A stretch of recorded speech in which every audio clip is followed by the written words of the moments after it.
Everybody, we are here for the Outlast Trials. Now, we're gonna have this is gonna be a bit of a weird one. So the new update is out. I definitely like the stuff that they've done. I'll actually warn you. I sort of feel like I will warn ahead of time too. I'm actually going to admit that the finale to the new trial is actually something that makes me quite uncomfortable to watch. And there will be room to talk about that when we get there. Doesn't mean I'm going to stop playing Outlast Trials for myself. But I did sort of have a little bit of debate. I was really looking forward to showing the new update here. And again, in the end, there's sort of the question in terms of what my personal comfort is relative to others. So I figured the best I can do is maybe warn people ahead of time. And I was really thinking about this, and I sort of think that in the end, Red Barrels is one of the few developers I kind of trust to go up to the line of what I personally am comfortable with. And I think that's because one, I think there's some substance to the game, and I think that's important. And I think number two, the more I was reflecting on it, I think if you are going to choose to do the horrible thing, I would rather there be actual consequence displayed as opposed to the sanitized version. And the only problem that I have with that argument in general, if somebody wanted to challenge me and say, why do you have to have the horrible thing in the first place? I don't have an answer for that, right? In the end, there is a choice to depict a certain thing or another. And I actually felt the same way about Outlast 2, but they're a really, really talented team of developers. And so it's one of these ones where I'm like, I suspect that this is, this is intended to make me uncomfortable. And the real question for me is just, how do I feel about that? Like, at what point do I sort of say enough is enough? So this doesn't indicate any dislike of the game for me. I do think it says probably. I do want to make sure that I'm sort of supporting the event that's going on. So there's a bunch of drops and things like that people will be earning for watching, and I do want to show off some of the stuff in the game. But it's one of the clearest moments I've had of saying is like, I get why some people don't want to watch this, and I know I've actually been doing quite a bit of Outlast Trials lately. So I will find us a better balance for these things. Once I don't know, like I do it in the Discord. The only catch is that if I do it in the Discord, then people don't get the opportunity for the drops. So I'll figure it out. We'll see how it all goes. But and when we get to a spot that I think may be uncomfortable for people, we can talk about that. But the new updates there. There's a new seasonal event. So this is actually the first time I've had an event, and I've been there at the very start. So lots of Christmas decorations to earn, which I'm certainly looking forward to. Here we have the new Prime asset.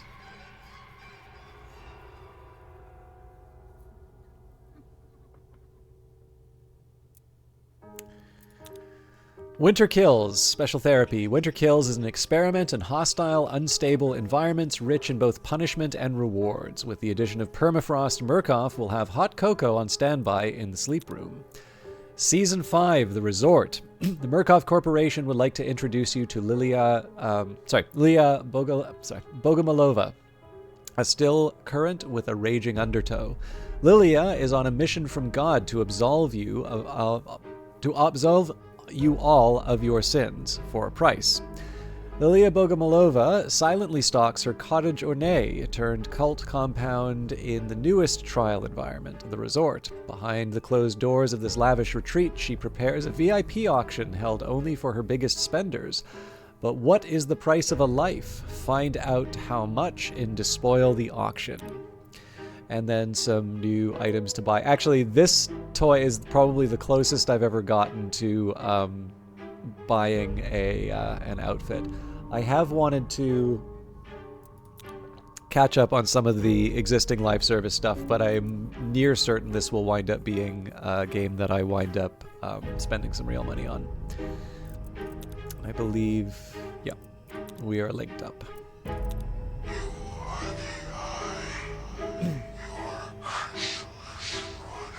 So with this update, there's also a ton of stuff that we can get up to.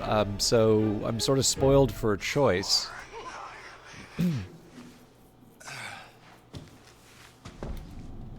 So daily tasks have been refreshed. Let's see what we've got. So daily tasks, complete 3 trials, travel 250 meters while walking, and use 5 batteries. Piece of cake there. I still need to do 3 trials in a single escalation therapy. Now we're running out of time, so I'm hoping I can get 14 more levels, and then I can do the escalation as part of relapse. Of course, I will be getting more XP if I complete events. So in this case here, we need 6 trials of the special therapy. We need to achieve the secondary objective. Hang on.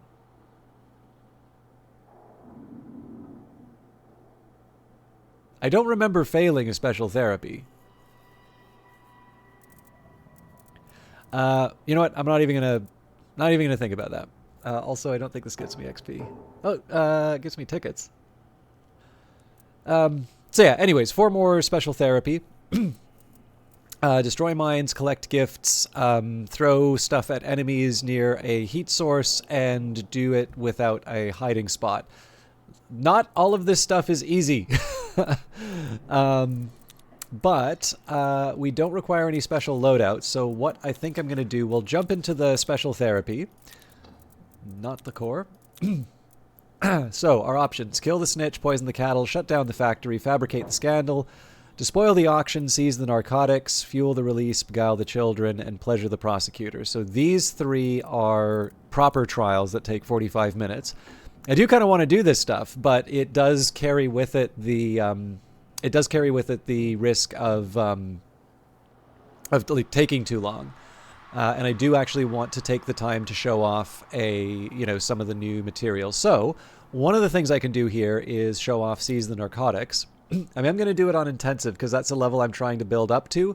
But I have noticed this stuff is hard. You'll notice I only have a B here. And again, I am going to try not to try and avoid using any hiding spots while simultaneously throwing things at people from warming stations and collecting gifts, destroying mines. Definitely a good idea for me to just cram in all of the different things all at once. So, you are the controlled substance. The law enslaves minds by caging bodies. You destroy bodies and liberate minds, making users more desperate for control. Find the narcotics and set yourself free. So, Winter Kills. I never played the original Winter Kills, but the spin on this one is, I think they call it permafrost, where you need to occasionally go to heat. I actually think this was something that you would do in, I want to say, Battlefield 5. I don't know if it ever made it to the multiplayer, but it definitely feels like a mechanic that they'd intended. Whereas I think the original Winter Kills is more like Toxic Shock, where like there'd just be winter and you'd kind of have to find a place to hide. You are the controlled substance.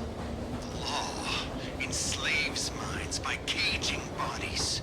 You destroy bodies and liberate minds. Find the narcotics, set yourself free, and we will let you out.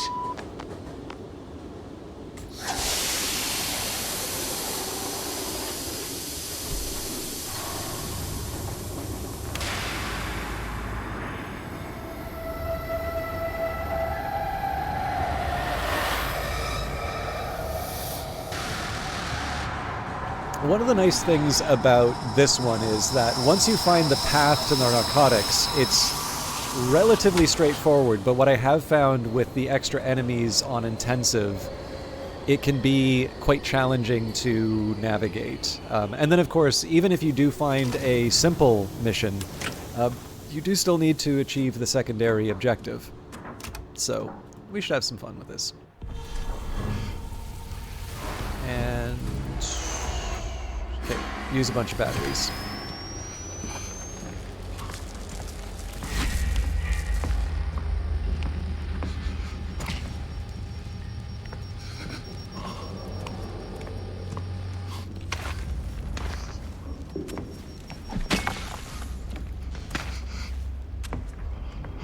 Okay, so I want to avoid that because it's a counted door.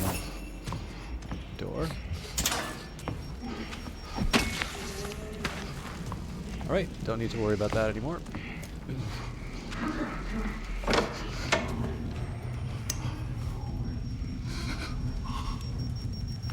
So notice that in this case, going indoors does not change.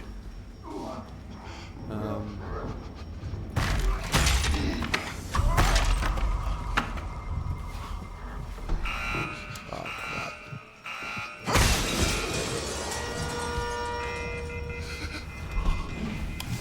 Okay, I'm freezing and I don't know. This is not an auspicious start.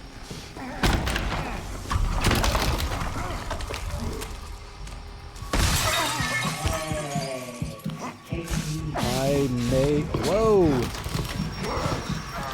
I think I may actually die.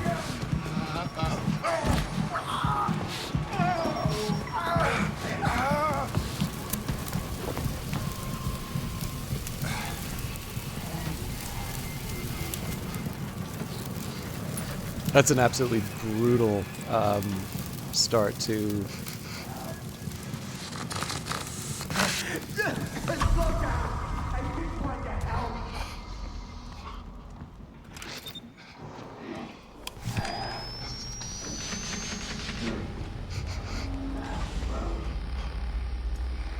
Right, again, don't want to go past the... I don't want to go past the door that will...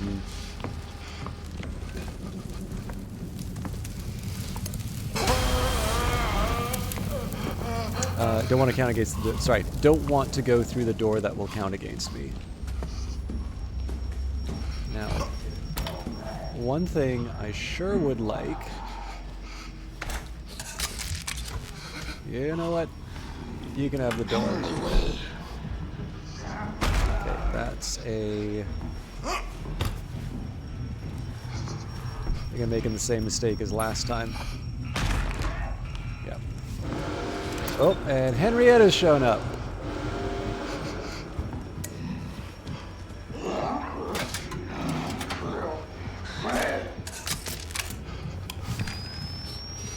So, this is one where I need to jump.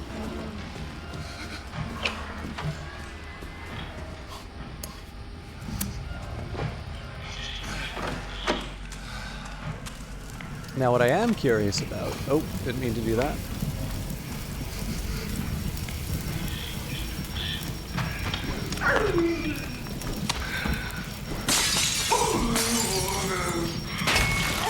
Oh, for heaven's sake.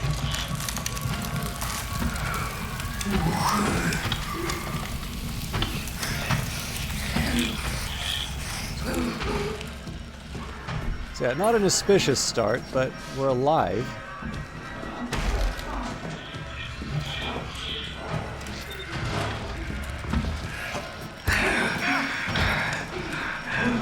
I think I'm going to do the same thing I did here.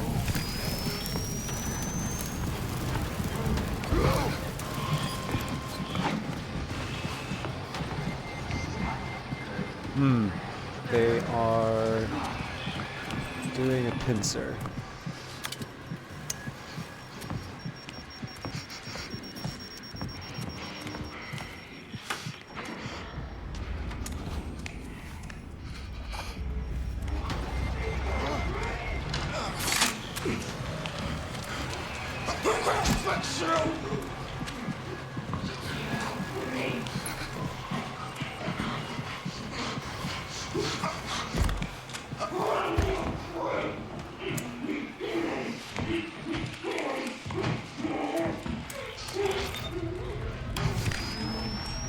So again, happy to send Henrietta on a merry chase. She's not here forever.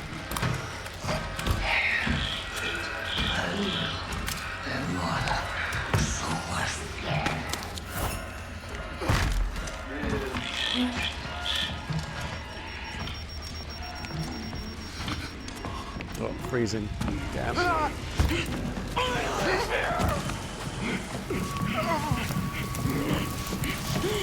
Fucking kill you! I wish I had throwables.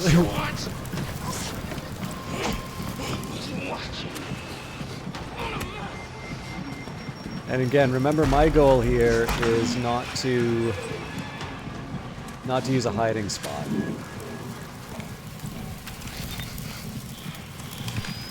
Oh god, I don't even know how she's going to react to that.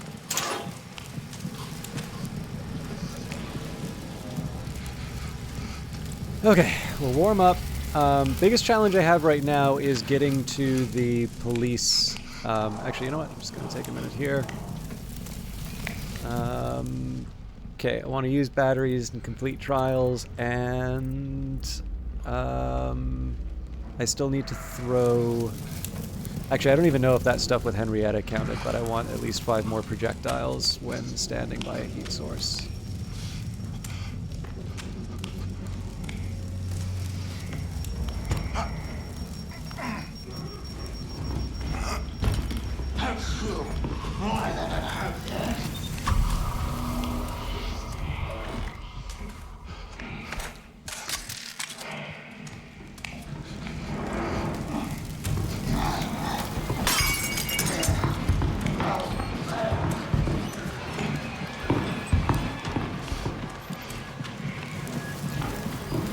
So what I'm also looking for here is, so you'll notice I'm very specifically avoiding certain doors, and that's because I want to find a way through this level that doesn't rely on gates that will suddenly close on me. I am going to take the opportunity to open a couple of locked rooms.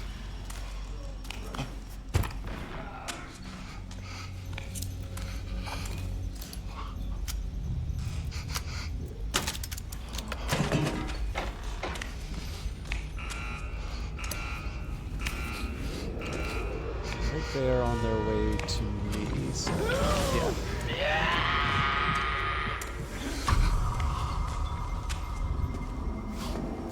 Incidentally, I do not know if the Molotov counts as heat.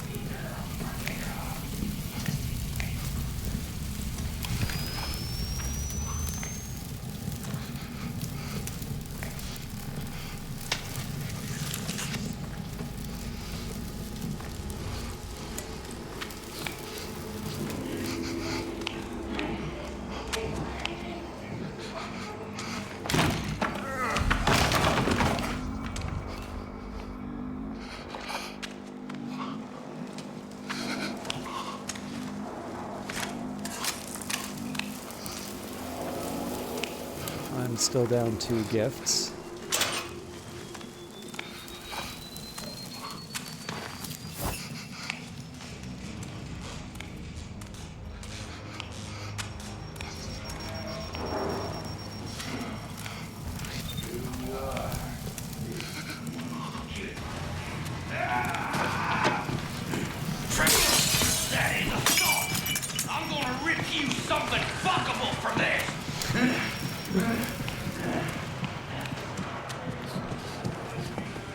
Oh, that's convenient.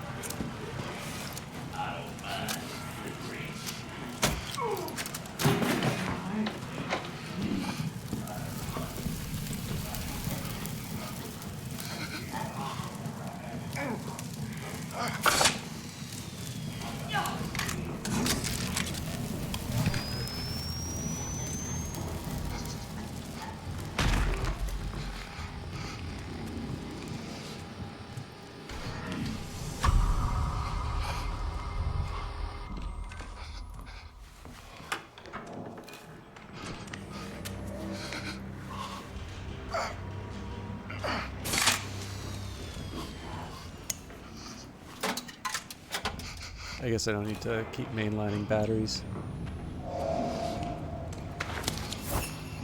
Objective complete. Alright, so I'm going to try and get a couple extra points on the bad guy front. I should probably work out an escape plan, but...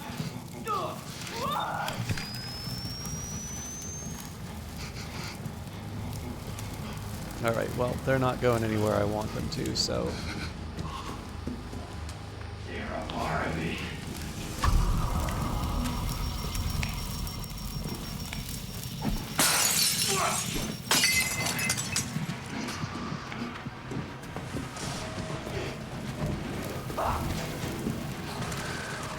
Now, was that necessarily the smartest thing I could have done? No, I'm somewhat defenseless, but I was going to be losing most of that. Oh, I didn't mean to do that. Yeah, I was going to be losing most of this when I picked up the drugs anyway. So it'll be a little nerve-wracking just while I...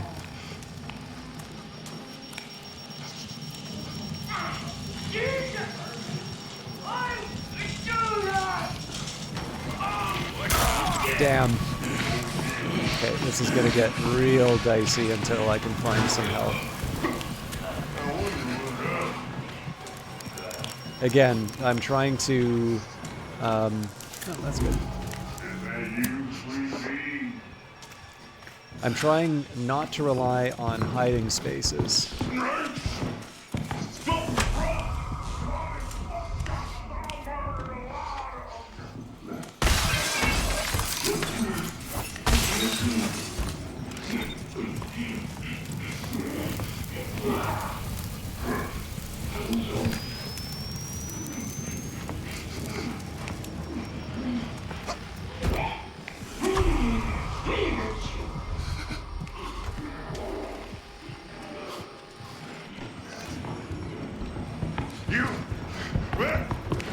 Oh god. Yeah, I don't see myself surviving this.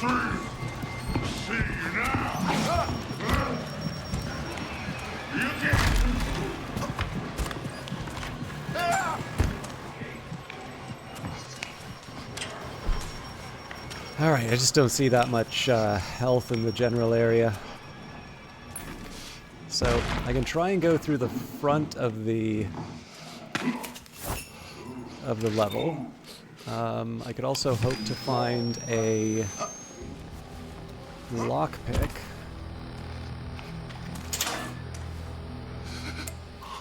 I also gotta get near a fire.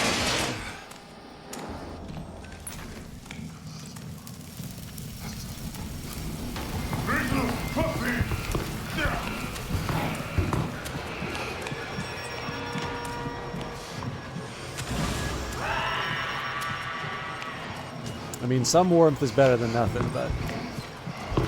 Hold it right there!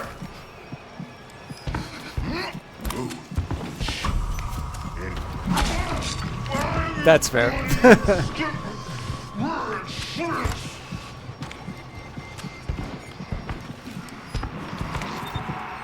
Alright, not an auspicious start. Part of this is, I have started dying a lot more in the more intense runs like this. And it's not great, like I don't want to, but I think this does do a good job of communicating the relative difficulty, and I think I should learn to get better. I mean, in fairness, I am denying myself the opportunity to escape the baddies.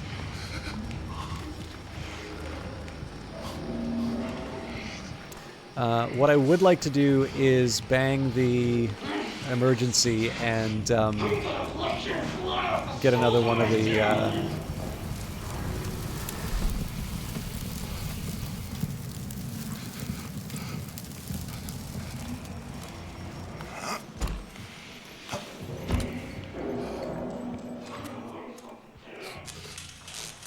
Alright, I'm reoriented.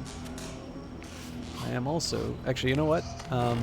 While I have the opportunity, I'm going to bang through this. Yeah. So that attracts unsavory elements.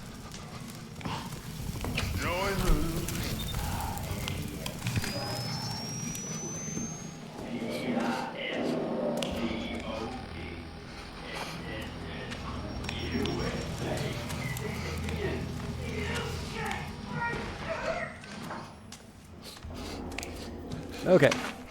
So, long journey there, and I am going to need to work on the way back, but hopefully this is the model for future, less dramatic excursions. Tell me that's your fucking rights!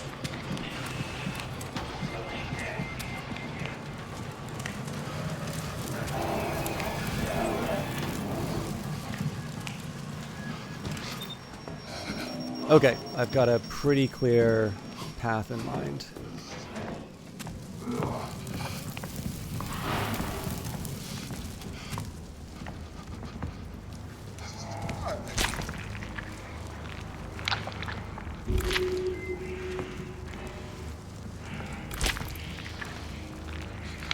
Obviously, if somebody gets a drop on us, I gotta run, but...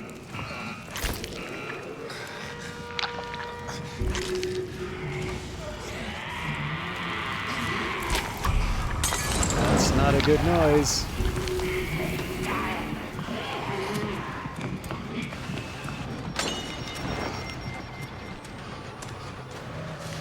Okay, so number one priority right now is... Oh, hang on. We wound up near some heat for some reason. Okay. Yeah, she's coming. Damn! That is quite the range.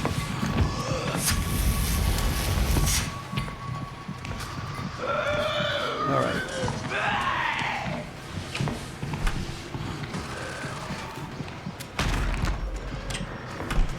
So, I need to add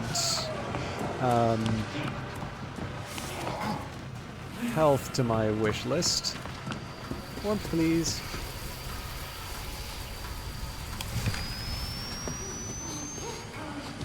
Alright, I'm gonna have to...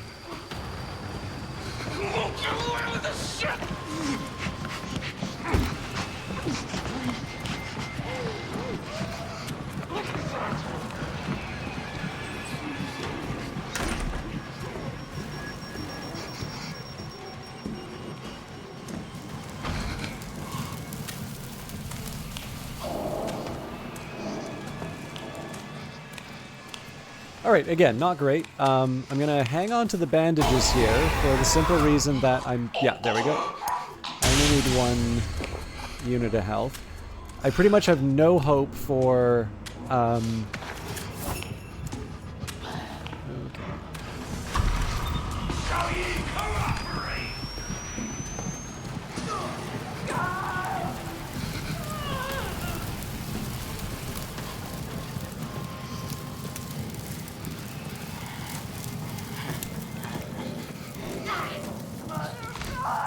Ah, damn it. I didn't mean to go through that.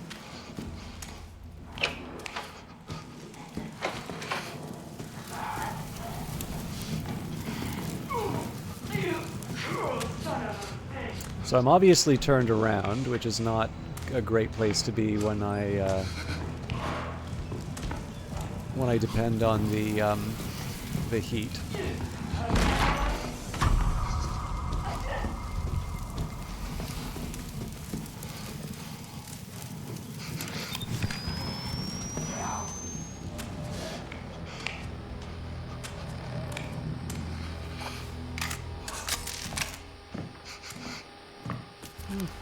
I see a couple possibilities here. The biggest problem is I do need to stand still for some period of time in order to collect the drugs. That's one of my biggest problems. Like, an ideal strategy would be just run past Coil and ignore him, but I don't get the option of ignoring Coil because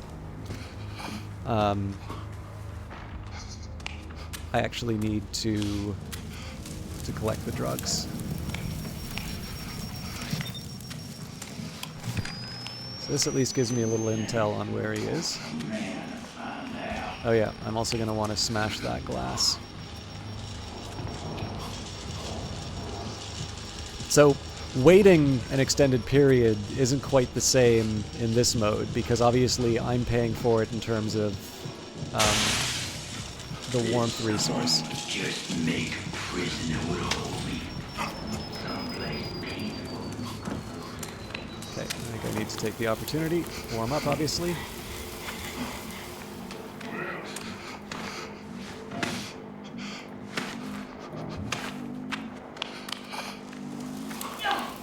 You'll hurt like I do.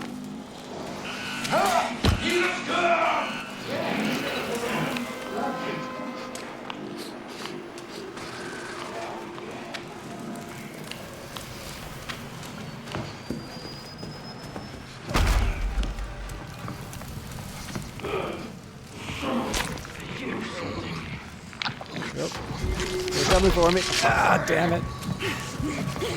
So I should remember in future that there's going to be a...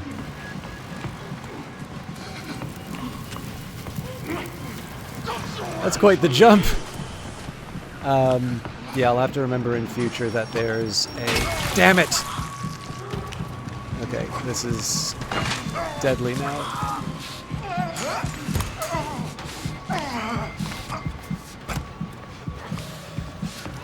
I also forgot to get the... I sadly forgot to get the...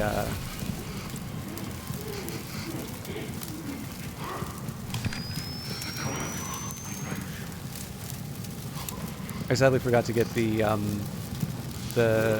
extra life. So again, fine. We'll make do with what we've got.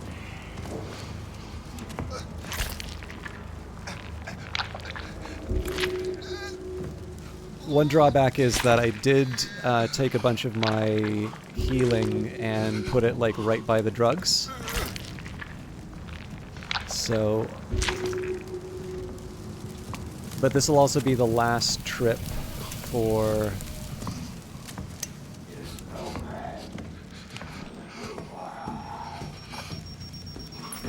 This will be the last trip for picking the stuff up. So one, I can use shortcuts if I feel it will be beneficial.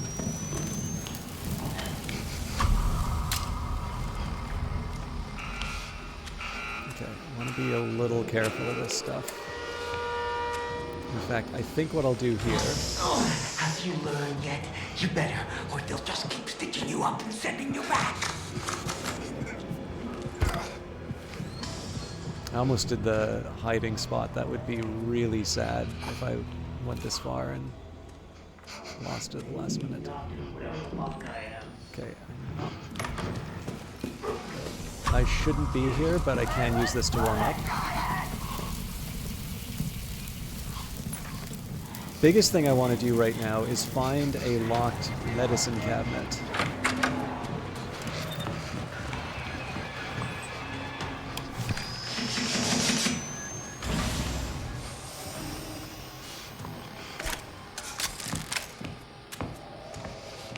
I do sometimes feel a little more relieved when I see them making a beeline for me like that, because it usually means they're not actually looking for me. It usually means they're heading towards an exfiltration point. Okay. But again, the priority right now... Okay, this is good.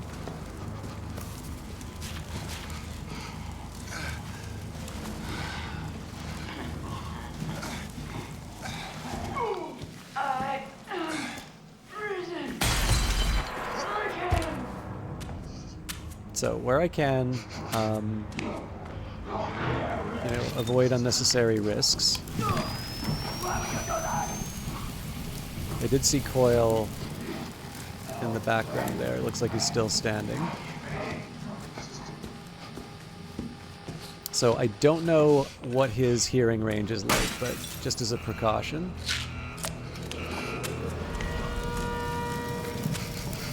Okay. There's no points for bravery on this one. I really do not want to mess with... I really don't want to mess with a Molotov.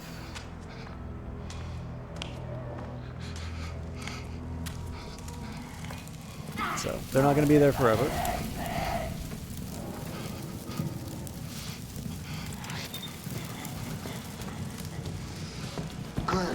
Ooh.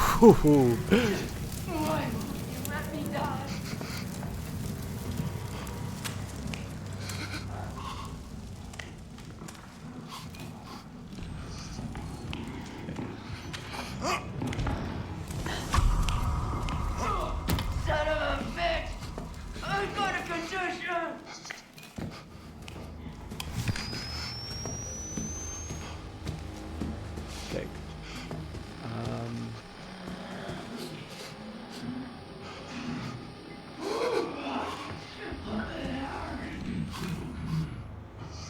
Okay, they're on their way to something bad.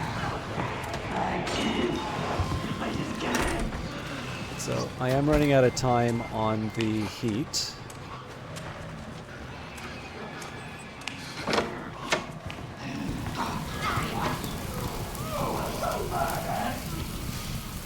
this is one where I'm actually just going to run for it.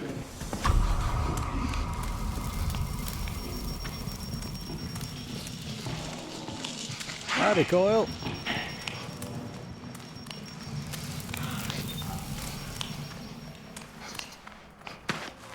Okay, and I'm not going to need a lockpick.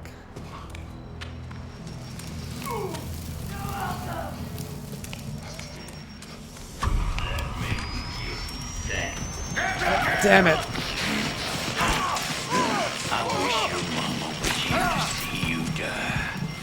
Okay, I'm gonna head back because I'm frozen.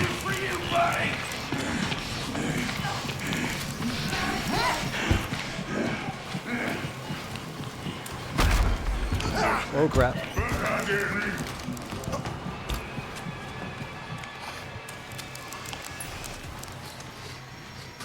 Okay. Not ideal. Also, did I throw enough, yeah.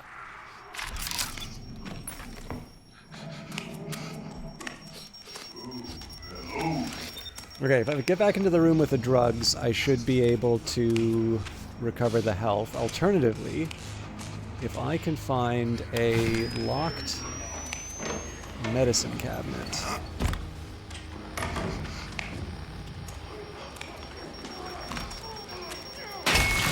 Ooh. Pretty much forced my hand here.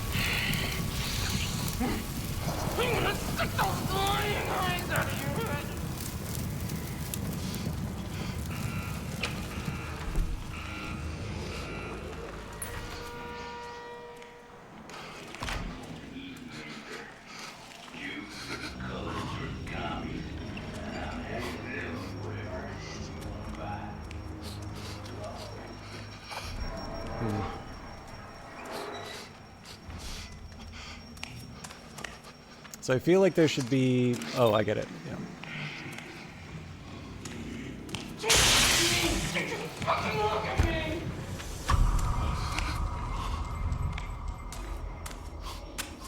Okay, big man's going to be by the fire barrel, which is inconvenient but manageable. That is less manageable. I'm sorry for smacking the mic. Okay, so I'm running out of time to make a decision. Thing is, he hits me with that axe, it's good night, so... Okay, this gives me a little more time. Next priority is going to be to get to the security room so I can heal up.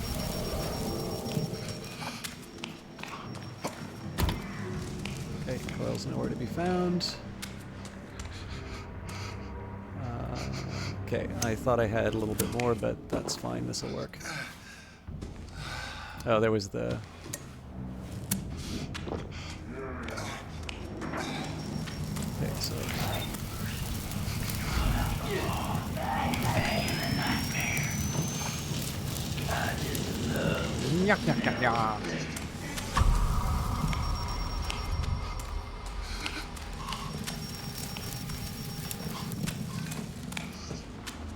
Alright, we're basically in the home stretch now.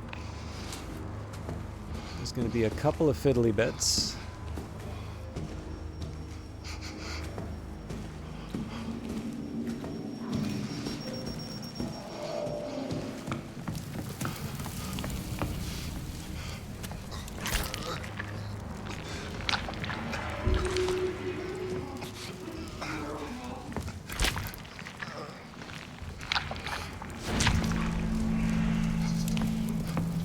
Now, if I get an opportunity to grab some more throwables, that's nice.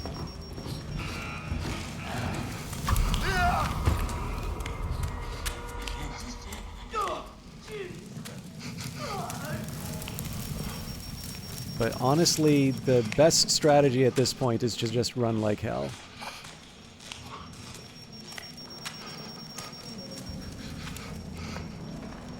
Okay, don't see no coil.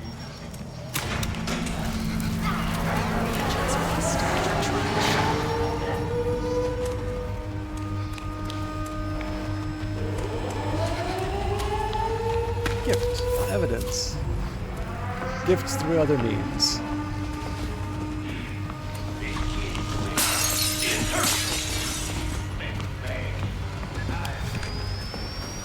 And we're out.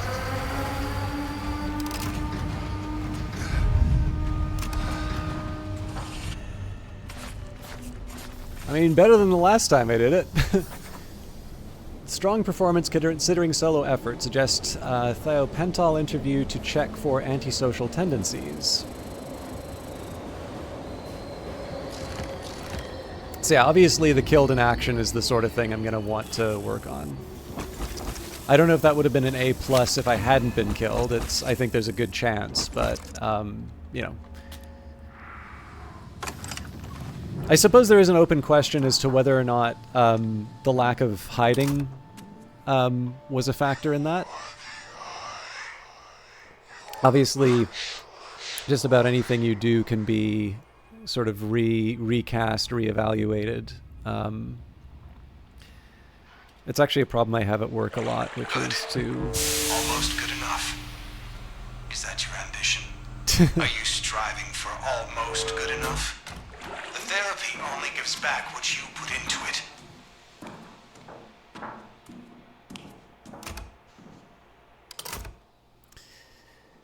Yeah, I don't know. I tend to find, like, even with work, it's really easy to sort of respend the time. So, you know, you have 24 hours in a day, you know, the labor movement fought so that you could have, you know, a day divided into 3. 8 hours for work, 8 hours for sleep, 8 hours for leisure. I don't know, like, it's really easy after the fact to sort of reconsider like how you could have spent the time differently. Like what, you know, I don't know. I waited for the bus for 20 minutes. Maybe I should have taken an Uber, you know, that sort of stuff. And like you can go insane by like replaying that, or even like, you know, you just went home and you sat for a bit and you didn't do anything. You just listened to some music, and like there's value in that, right? You do not need to be constantly jamming in every last little productivity tip during a day. But at least for me, I do tend to find that I do tend to spend the hours differently when I am reflecting on the day. And it's not helpful in that sense. Like, you know, you completely discount how you were feeling at the time, which is like one of the most relevant factors. So likewise, I also find, you know, when considering the performance, I'm obviously working my way up to being more adept at the intensive level. I think it's probably the right level to be at if you feel like you're working for your win. But yeah, it's like, is it an excuse when I say I couldn't use the hiding spot, or is it an actual reflection of the constraints that I was facing? Okay, well, we've got a few more goodies here, so let's claim those. I'll do all the shopping at the very end of the stream, as I am wont to do. Okay, so 12 more levels. It is so funny how... I mean, maybe it just counts when I have a very large number of gifts. I wouldn't be shocked if that was the case. So I suppose the question is, how many more trials of the special therapy do I want to do? I guess I can do one more, because implicitly what this does, so with the new update, so there is Seize the Narcotics, which I have done at Introductory and Standard. I saved Intensive for the stream today. In addition, we have another mission for the Crest Twins. So I did Fabricate the Scandal on Introductory and Standard. This is just to preserve my A+ on those, but I've, again, not done it on Intensive. I also haven't done Kill the Politician on Intensive. And then sort of the headline, Despoil the Auction, which I definitely... So I did it on Introductory. I will be doing it on Introductory again, because I got a B in Introductory. Now, I learned 2 really critical things about that mission. I've only done it once, but through the process of getting that B, I learned some really valuable... I basically carried a few assumptions going in, which wound up not being very helpful. I don't necessarily know if I'll get an A+ at the end, but it's one that I definitely have ambitions towards getting for tonight. But those were the big releases, as well, of course, as Winter Kills. So, I guess in the spirit of showing off the new features, let's do Fabricate the Scandal, and then maybe, depending how long that takes, we can maybe we'll do a little bit of lore. Okay, Fabricate the Scandal. Nothing holds more power in politics than scandal. Kings fall to their perversions, and kingdoms are built around praise for the Lord. When one flies too close to the sun, they are brought back to Earth with a reality check. Drag their name, fabricate the scandal, and we will let you out. I am also conscious of the number of release tickets that I have. I definitely want to make sure that I do another rebirth before.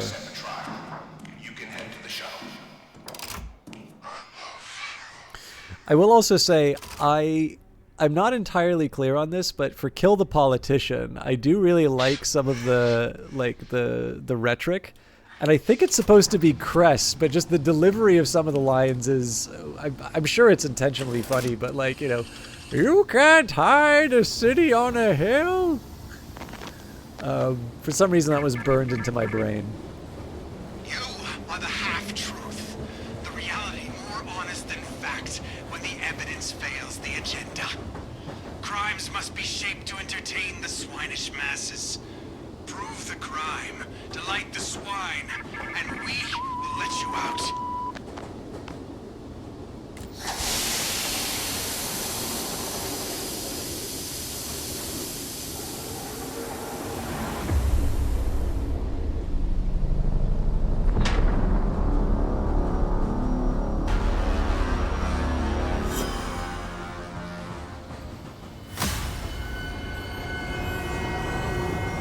I will confess, I do find Kill the Politician a bit challenging just because of needing to... I obviously play solo quite a bit.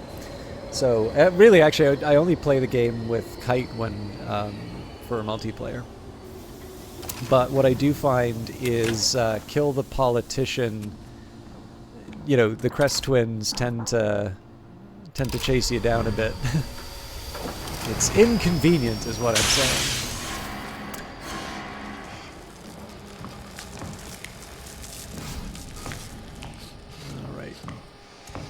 So, it occurred to me, I haven't actually done this in Winter Kills yet. And they've rather unkindly not supplied me with a source of warmth.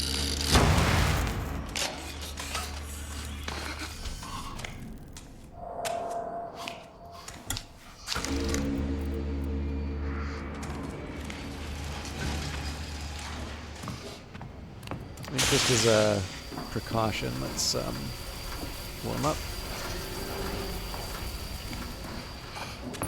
So I still want to achieve the secondary objective. That means finding gifts.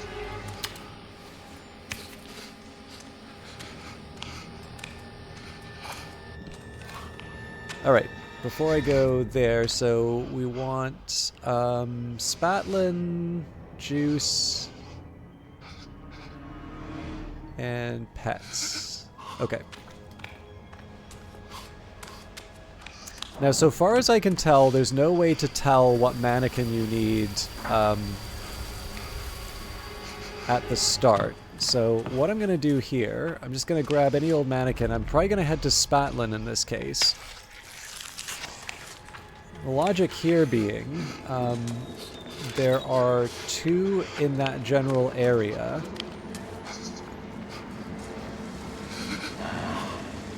Boy, I thought that sounds like fun.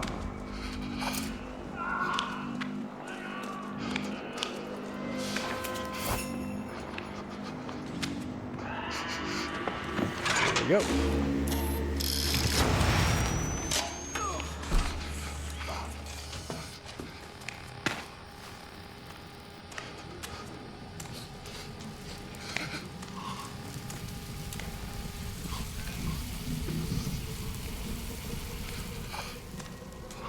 So one of the problems may wind up being that I I can't find enough gifts. Now I could just run straight to Spatlin.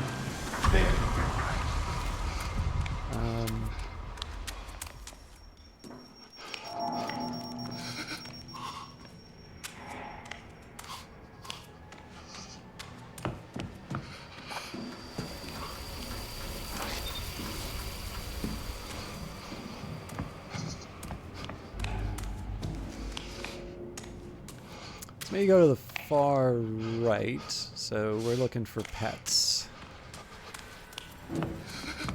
And then the secondary objective, of course, is going to be looking for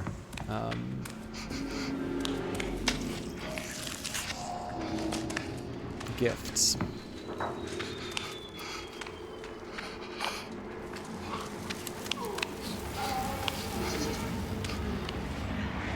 Okay, that's inconvenient.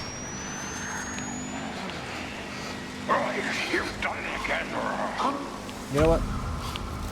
For all the trouble there, I think I'm just gonna take my chances with Spatlin, and if we learn that it's okay, we're going nowhere. Sadly, that is a wasted... Oh yeah, I gotta turn in the card as well. Alright, so that was a wasted adrenaline, and honestly, I only have myself to blame for that. I did not have a direction for the... I didn't have the direction for the movement. I paid for it through, you know, losing a useful resource. We'll just walk our way to the... We'll walk our way to the objective, but obviously... It would have been nice to make a little bit more of the opportunity than I did.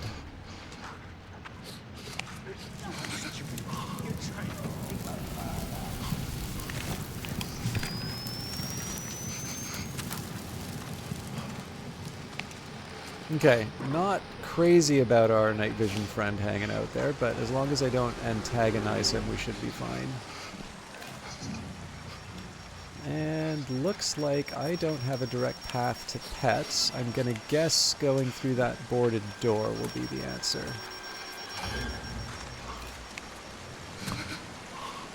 Okay, doesn't seem like we have any bad guys, so... Now I do believe they label these in the background, so I'll probably have to worry about... Could this... I don't think this is it. That is definitely not a pet store.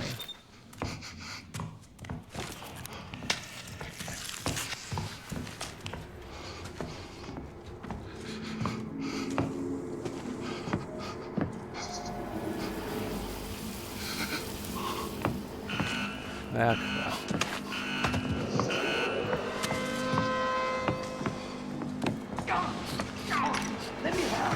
Ooh, that's gonna get awkward.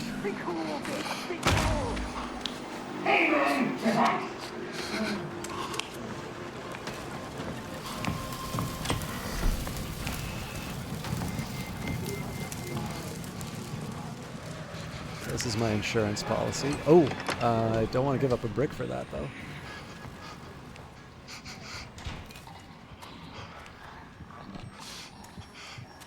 Okay, I don't think it would hurt for me to work out.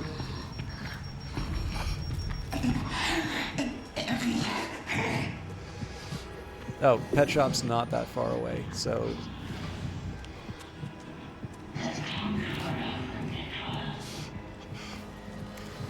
Now, it's not a terrible idea to hang on to... Yeah, that's unfortunate. Whoa! Oh, crap. Okay, I'm gonna throw up, but...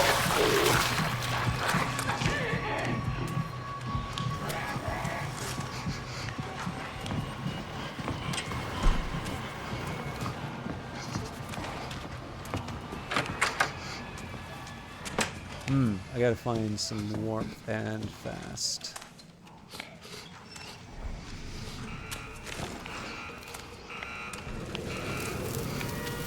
That may be the Crest Twins.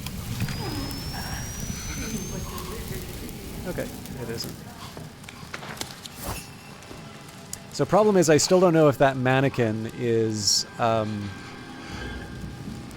one that I need. But again, I'd rather...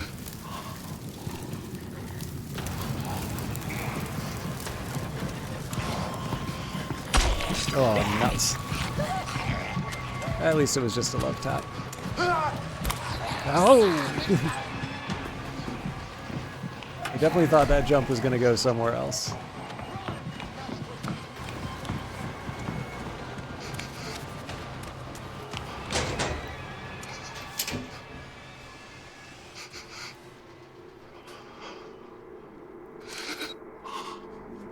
Definitely didn't take me this long on standard.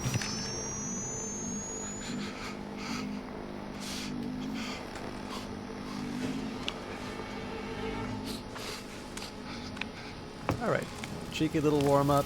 I think I'm willing to risk lack of health in exchange for a throwable. I may also be over-indexing on lockpicks right now, but actually, here's the split.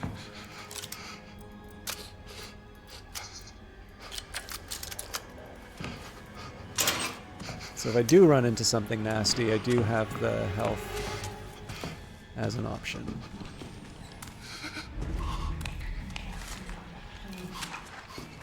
Okay, wrong mannequin. Unfortunate.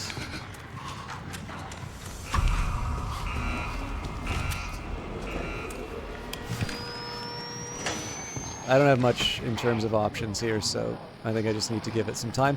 I am happy to see that there's a gift there. That's actually the last one that I need. And of course, evidence is nice to have. But I should probably...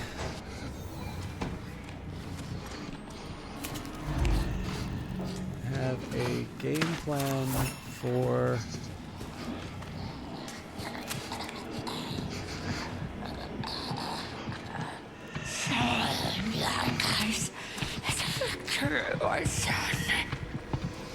Ah, damn. Okay. I'm gonna freeze to death in a minute.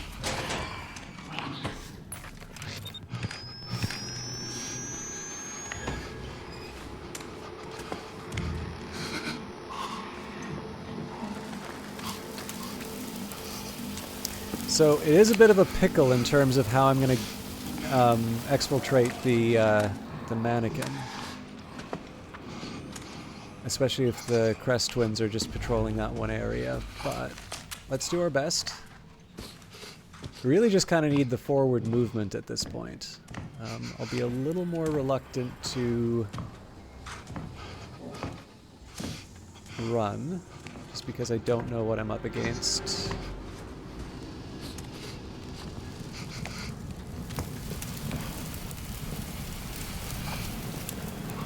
Alright. You're beautiful in the shadows, my darling. I don't know how detection works with Aurora.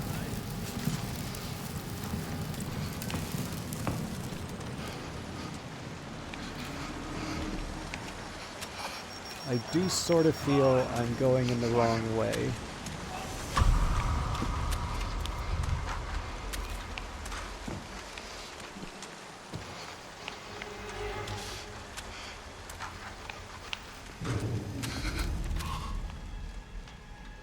Okay. Again, the hope here is this is going to take me to Spotland.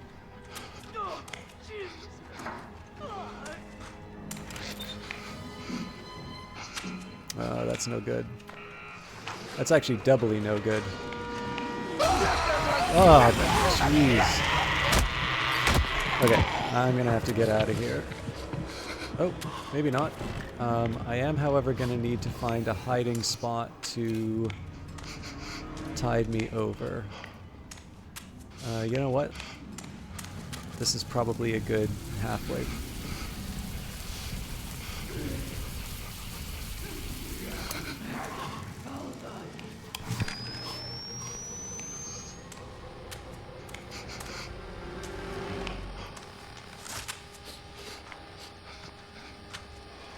Now the big problem here is I don't have a theory of the case in terms of how I get to Spotline.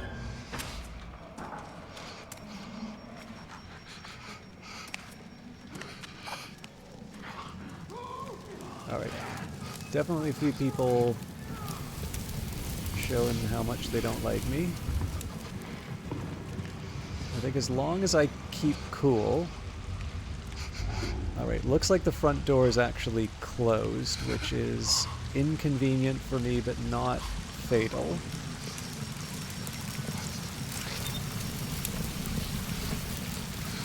Okay. But I believe we need to be on the bottom floor.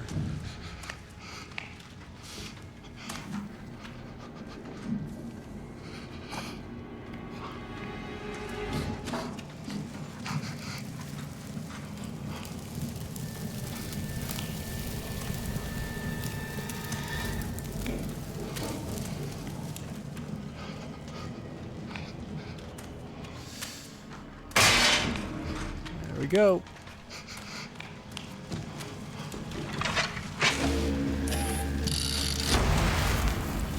That's hot. There isn't a man alive who wouldn't be turned on by that. I have no idea who or what is chasing me, but I don't want to make it easy for them. Oh, it's the Cressus. Get your eyes off my sister. You only have an Careful! He's more delicate.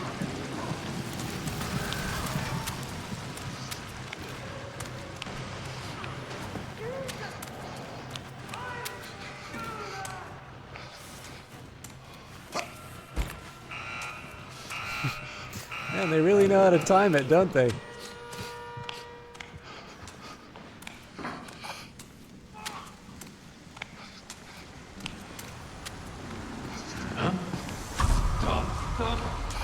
So good news is I can basically ignore that part of the building now.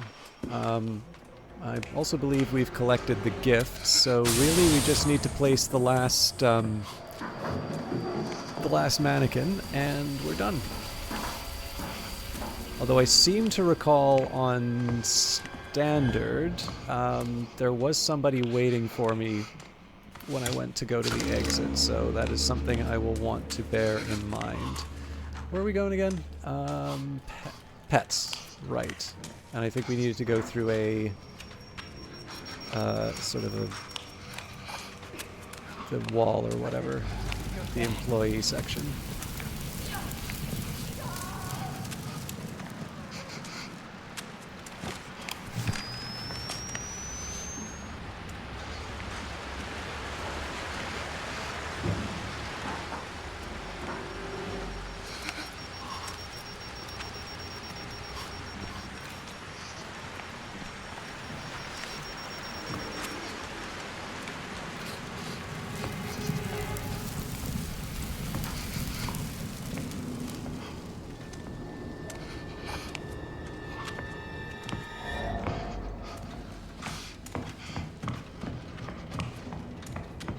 I seem to recall there was a tricky patrol in this area. Okay, but they're going in the wrong place. Now they're probably going to get alerted as soon as the camera takes its shot.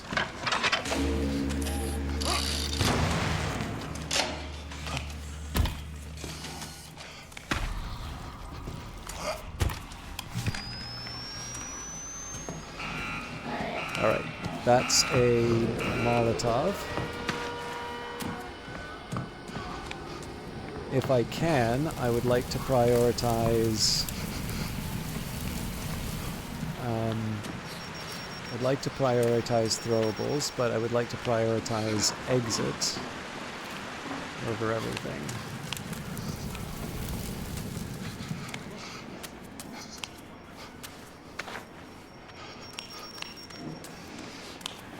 Alright, so that sounds like the Crest Twins.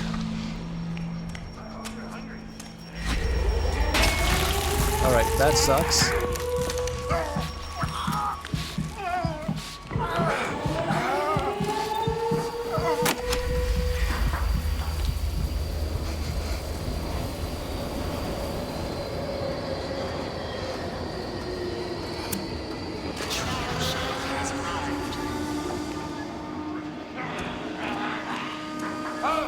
show you an enduring moral.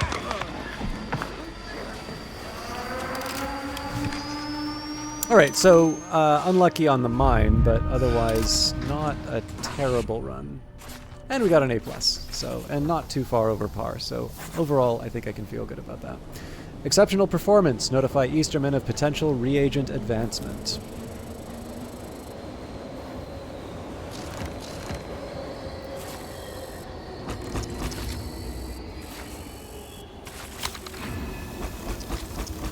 Okay, 11 more levels, and we can do a relapse. So if it sounds like I'm slightly obsessing about relapses, actually, it occurred to me I should probably be a little more thoughtful about some of this stuff. So I'm going to tab out once Easterman is done telling me off / congratulating me. Tomorrow's wars will be endless and quiet, and we will win them with silent weapons like you.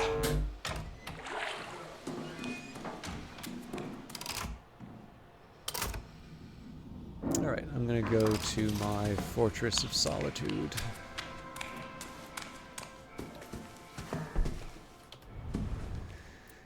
Okay, we'll turn in what we can. So, I guess we can claim that now too. So I do want to complete this task here. I think realistically this is the most that I could have done. So now we should have the next batch of winter kills. So 18 trials of the special therapy, A+ in 3 of them. Good God, 2 at psychosurgery. All right, collect 6 gifts in a single trial. Man, we would have done so many of these. Complete a trial of special therapy without taking cold damage. Okay. Complete a trial of the special therapy without letting your accumulated warmth run out. Oh, wow.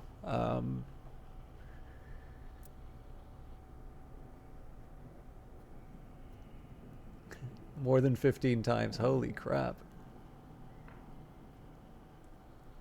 Using the trial maker, complete a trial that has both permafrost and no... Wow, they're really making me work for this. So good news is I have 26 days to do all of this. So I think in terms of an overall strategy, probably for the season... Oh, sorry, I wanted to get rid of something here.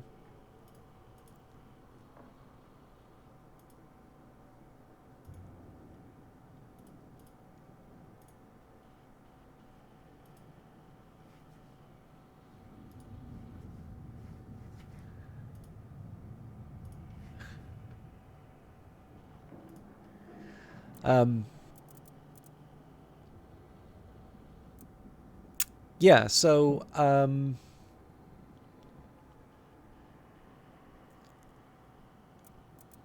what was I going to say? Yes, so general idea here. So one, I mean, in terms of daily tasks, it's pretty clear what I want to do. I just want to complete at least one more trial. Weeklies, I need 3 in the escalation therapy. And then for winter kills, for the most part, this is all about doing the special therapy. So I've got 26 days for that. 18 trials of special therapy I don't necessarily think is that hard for me. I may need to... I don't really want to lower the difficulty to try and get this, but if, you know, I'm not above doing it if I have to. So some of these I definitely feel like I can do. Other ones I definitely feel like will be a challenge, but I think I should try for.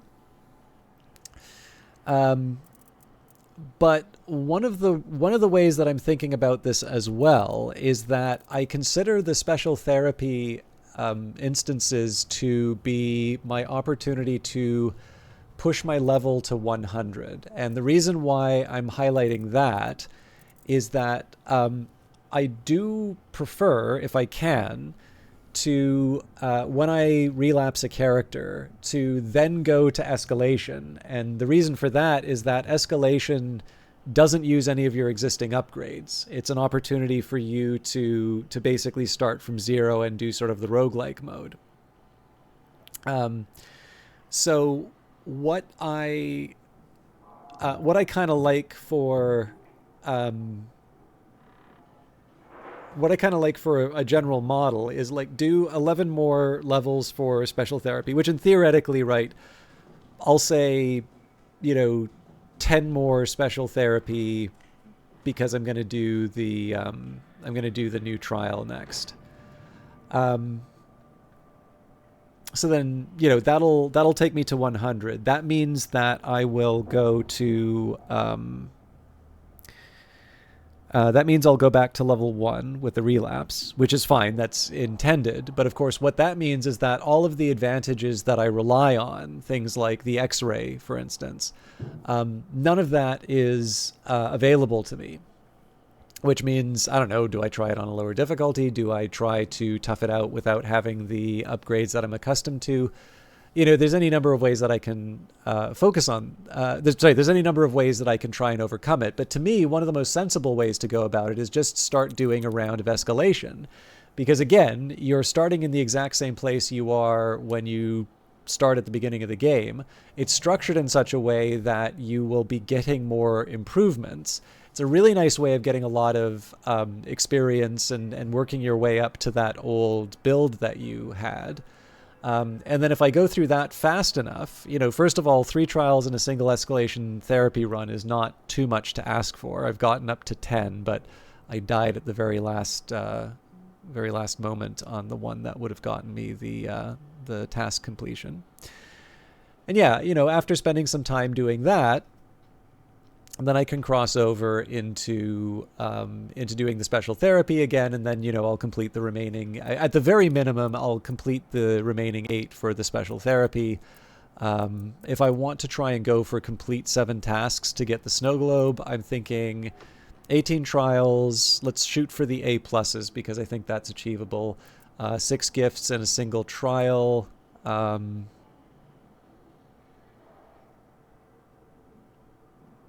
I could see permafrost and no running.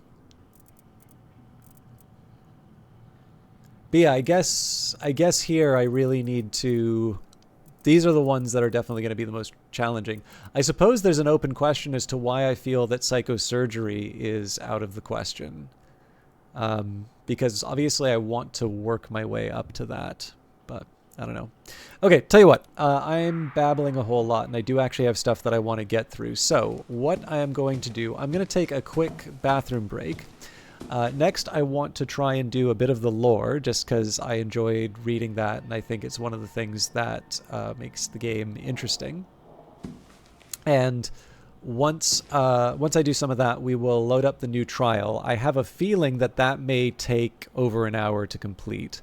That doesn't mean that we'll end on that. I think there's other things that I can maybe try and do, but I should prepare for a long time in the new trial just based off of the purchase for the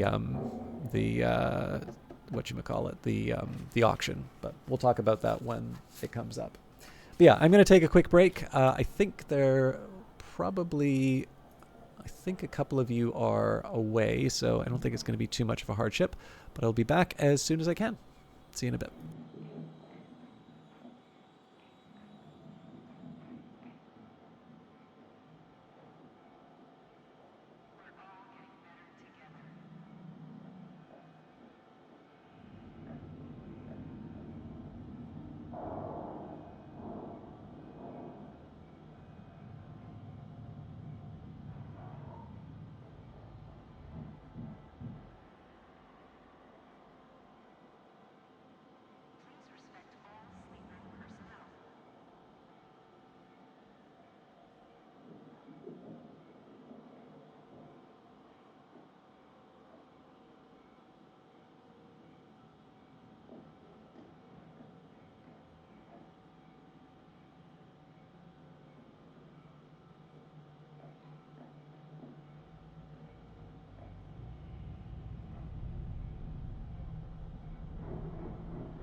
Sorry, just wrapping myself in a blanket.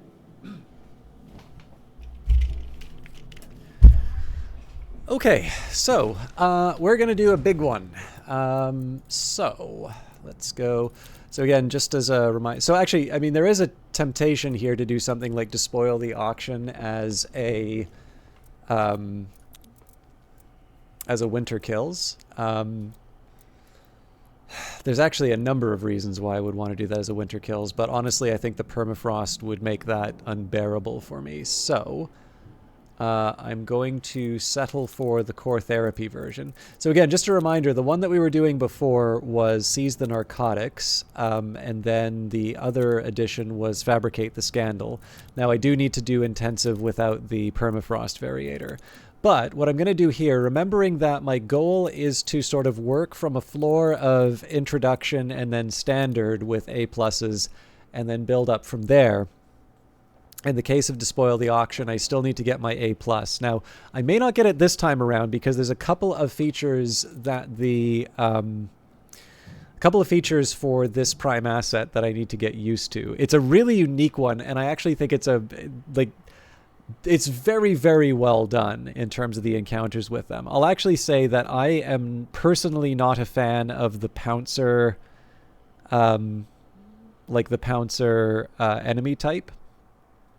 And there's definitely more than a few reminiscences of Pouncers in this prime asset. But that aside, I think the tension that's created by this hunter is really good. And again, I don't want to make a bigger... I feel that there are some ways of like overstating the case and make it worse than it actually is. I should actually note, like, this game, I always feel, ever since playing Outlast 2, I really have felt that red barrels can sometimes go like right up to the edge of what I'm sort of comfortable seeing portrayed in video games. And I'll actually say the finale on this one is one of these things I feel quite uncomfortable playing through. And again, like I said, it's not so much a reflection on like whether or not I would continue to play Outlast Trials or something like that. But, you know, I think it's valuable. You know, I think maybe like once you get past the point where you feel that, you know, you have something to prove and you just tell everybody, you know, stuff doesn't faze you or whatever. I think there's actually some value in recognizing like where your personal lines are and where you feel that, you know, you are or aren't enjoying something. And I think that there's some value in reflecting on that and why. And as I said at the beginning of the stream, I think as a general rule, I would say I like and prefer that if we're going to show a horrible thing, we should show, you know, a frank version of it, not a sanitized version of it. But in the end, I've never been fully convinced of that as a defense because it has not answered the question, why are we showing the horrible thing in the first place? And I also think I kind of reflect on the fact that Red Barrels is making a horror game.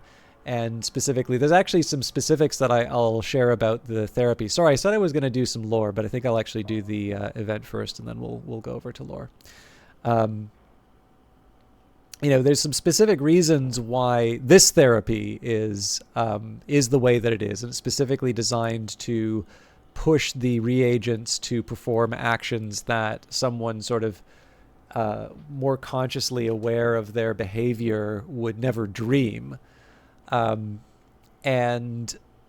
you know, as a result, that means showing some unpleasant things. It shows, you know, pushing people past, well past any line that I think you or I would do in the real world.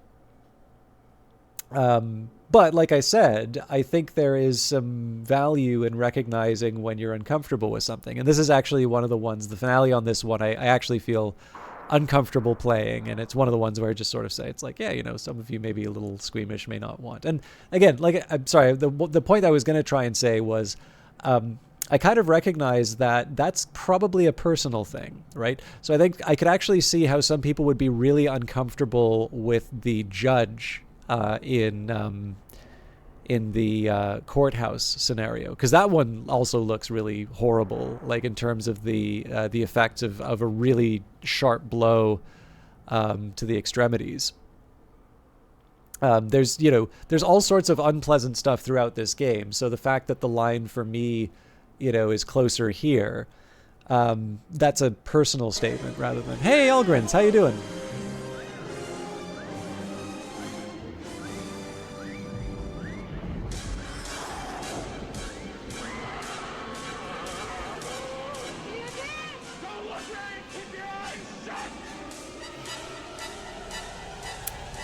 Excellent.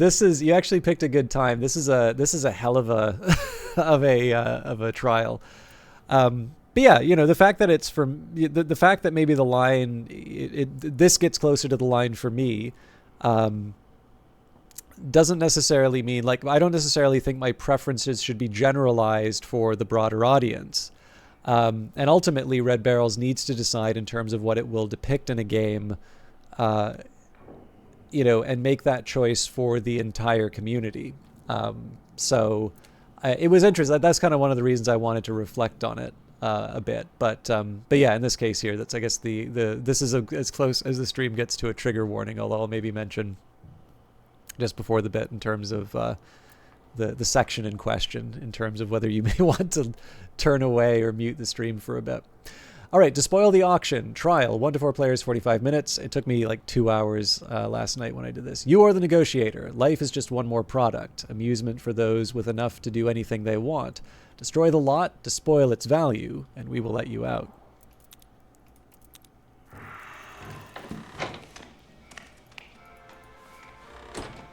I will also share, I really like Christmas, so, like, this is wonderful. One of the reasons I want to do all of the Winter Kills stuff is, one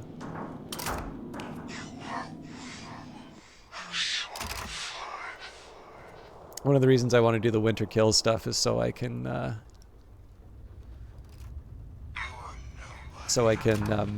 get all the decorations.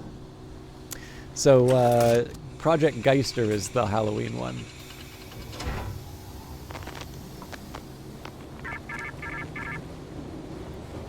You are the negotiator. Human life is just one more product, an amusement for those with enough money to do anything they want. A fresh plaything is up for auction. Destroy the lot, despoil its value, and we will let you out.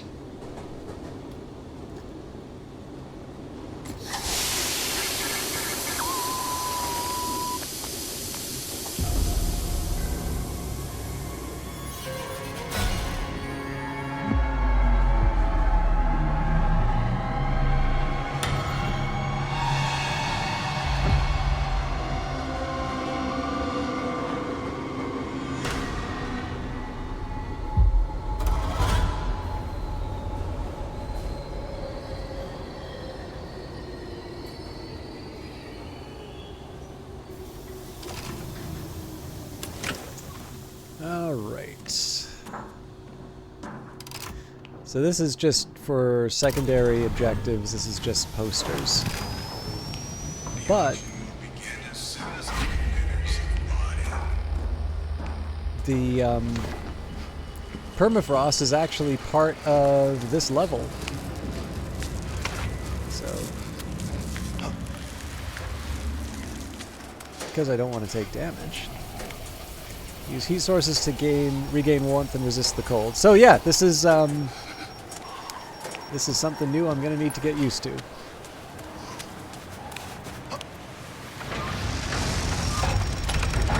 Sacre bleu!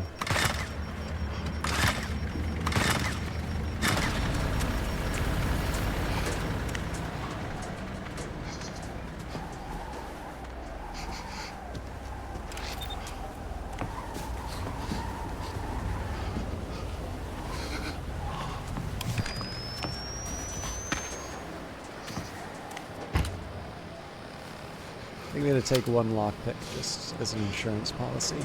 Oh, and I see a poster over there. Yeah, you can think of it that way. The Toxic Shock, the Winter Kills original scenario was that there would just be sort of a blizzard that would arrive just before, like with some warning. This time around, it's, yeah, as you say, I guess it's a timer. Okay, so I'm definitely not opposed to making a bit of noise in here.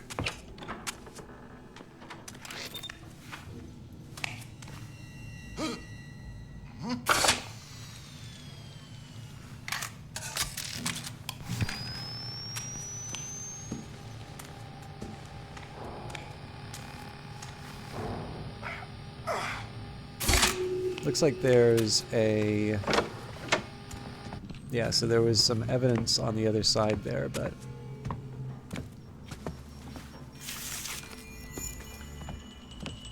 And for me, part of what I want to do here is just, where I can, move...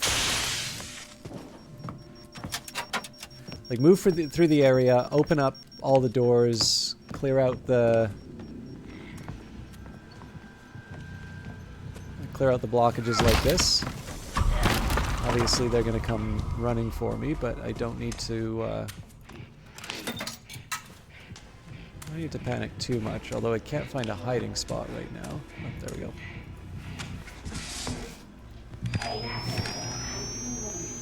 Nope, that looks like evidence.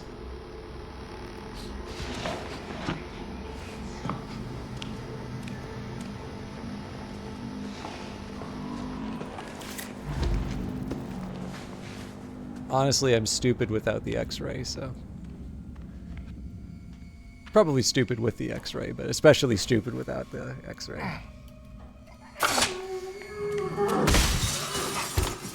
Alright, so that noise you heard was the stag key. Now this is going to mean I need to make a choice in terms of what I give up. Well, no perspective to you.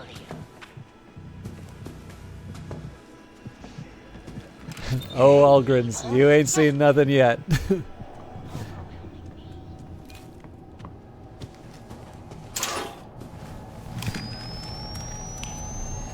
Alright, let's, I'm gonna keep the lockpick just in case. So I think I only have use for the stag key. I think I only have use for the stag key at the front of the building. But I'm going to take a quick peek. I do just want to check with you, Algrins, because I know you're somebody who participates in the chat. Is the, like, are the images reasonably smooth for you? Is there any problem in terms of being able to see the horror that's about to be unleashed? I know my broadcast preview is,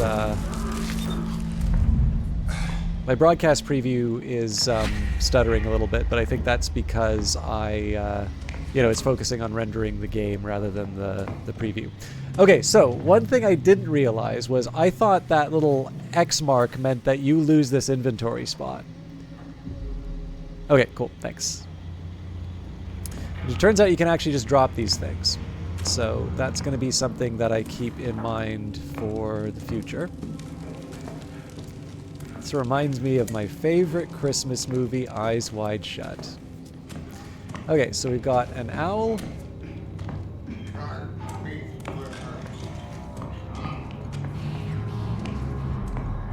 We've got a wolf.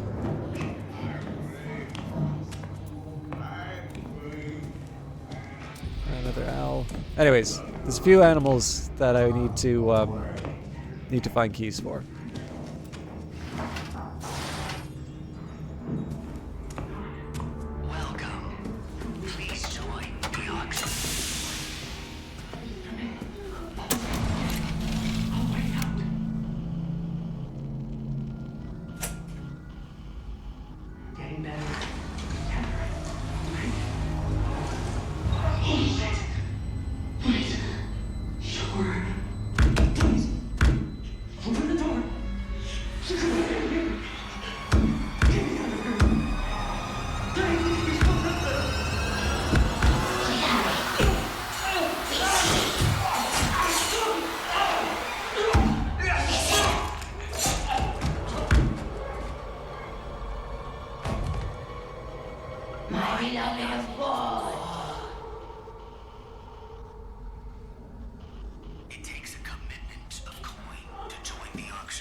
So, if you haven't figured it out yet, the enemy looks exactly like all the mannequins in the area.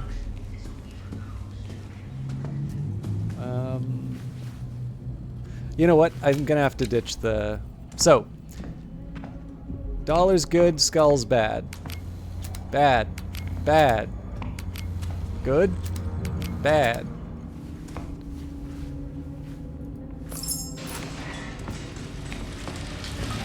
Now, what I'm going to want to do in this scenario is I'm going to always want at least one brick in my pocket.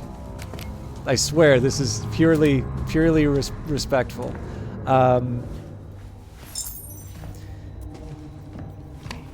Anything... yeah, anything less, and when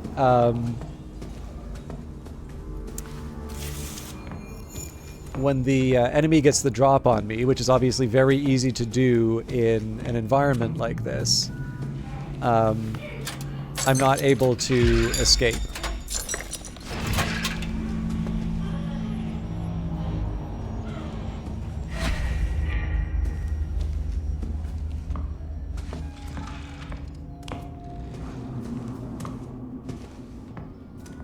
Okay, so I don't have anything else to do here. Now, I'll confess, I've never tried to pick up a...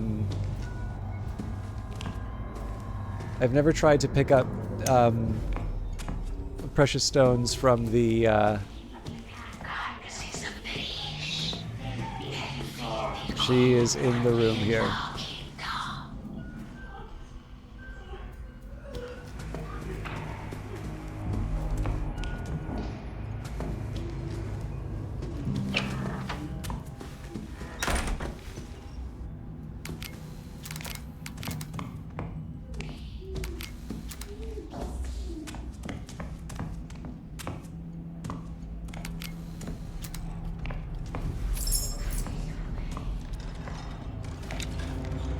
It'll be fine.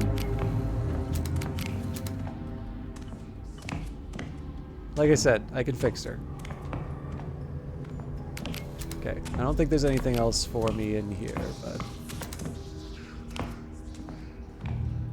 Also, I want to keep an eye on the power cord here, because that's going to get me the next key.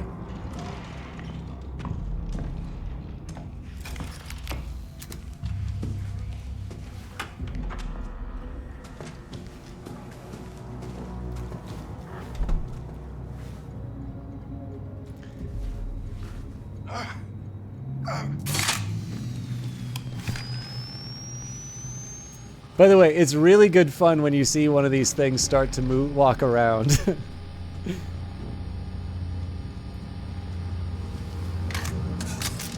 So it's absolutely fair to say I have no idea which of these is the enemy.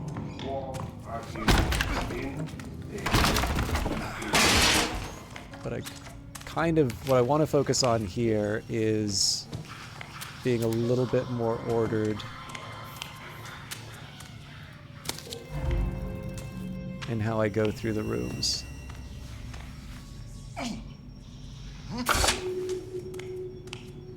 There is actually a way you can use a rig to identify the enemy, but it's not this one. That's her, right there.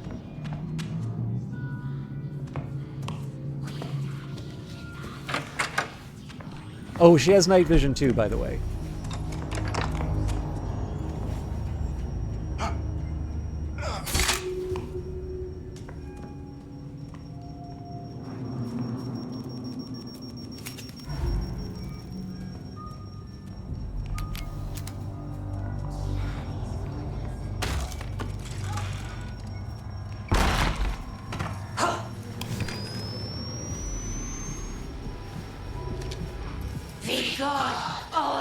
I have never seen her.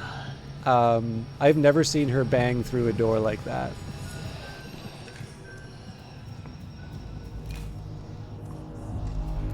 So I do want to keep an eye on where these cords are going. So I'm going to make my way to the chapel, knowing full well that she's going to be sneaking up behind me.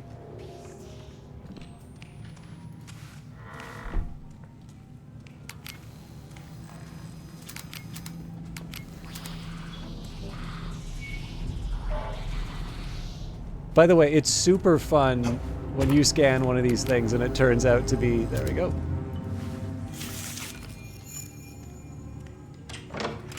Oh, she's here.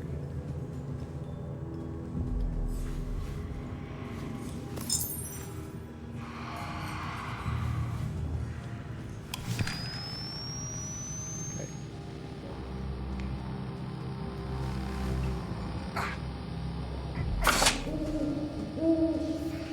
So I'm gonna need to run. Yep.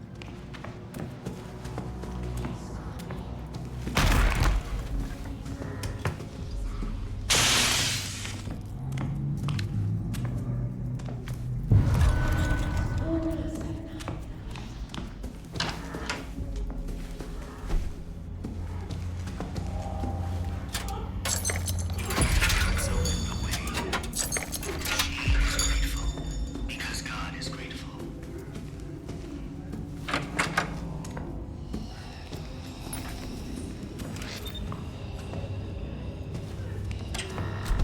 I'm just gonna get another one of these. So one of the things I want to do here is make the most of the owl key, because then I can ditch it.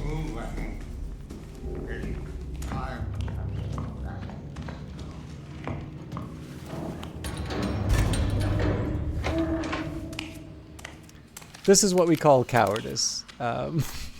Roxanne, I am a coward.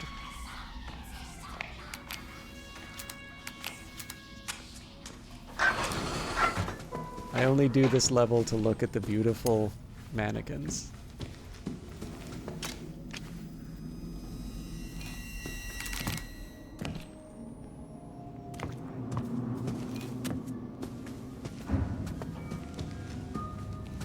I actually feel quite turned around here.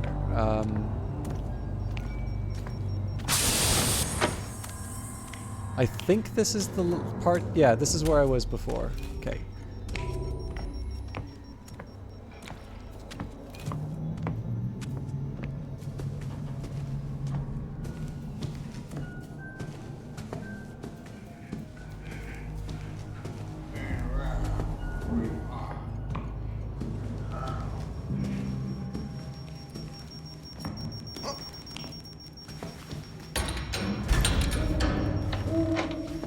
Okay, so again, I'm good to drop this one.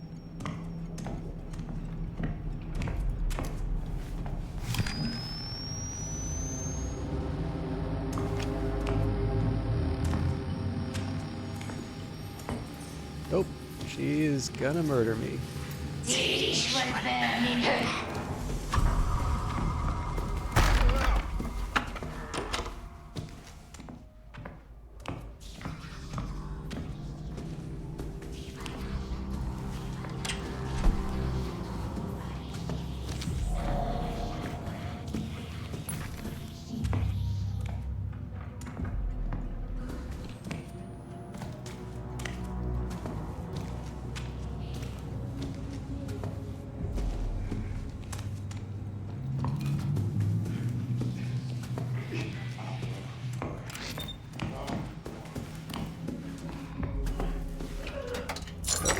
She's coming through.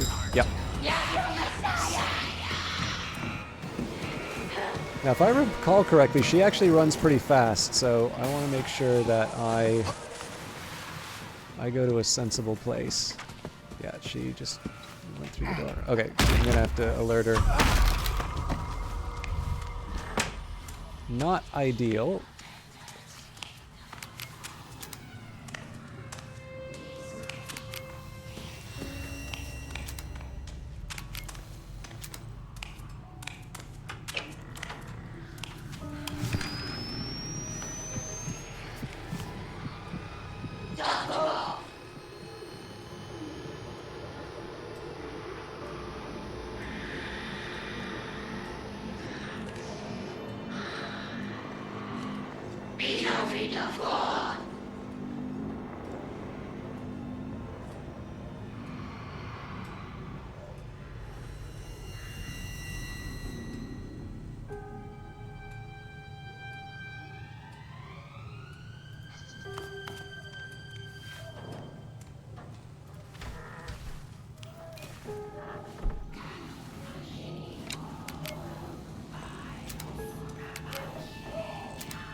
Now, the one thing I wasn't paying attention to was where the cords have been going.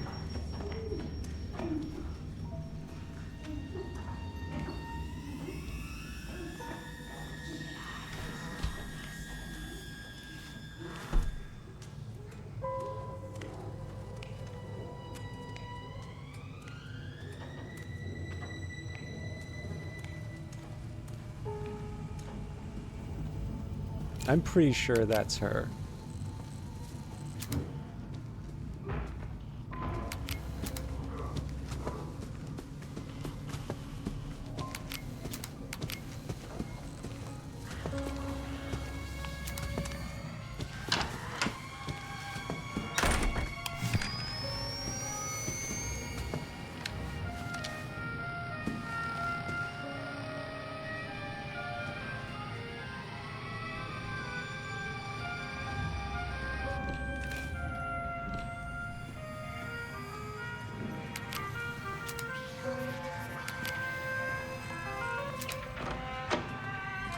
Don't mind me, lady.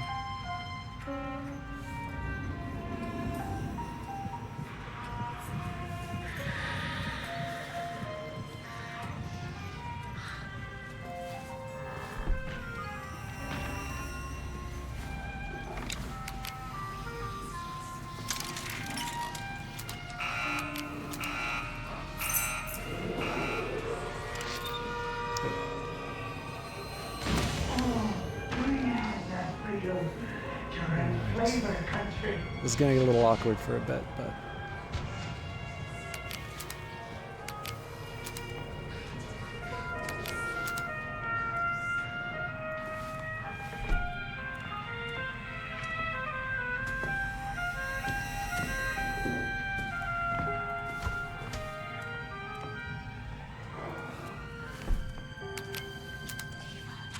Okay, gonna have to leave this one behind.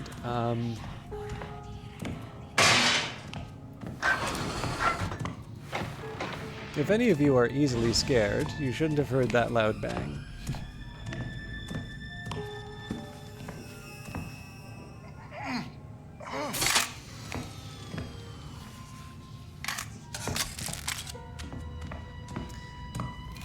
I think the big dilemma on this one is I don't have as... Oh, I just saw her go in there.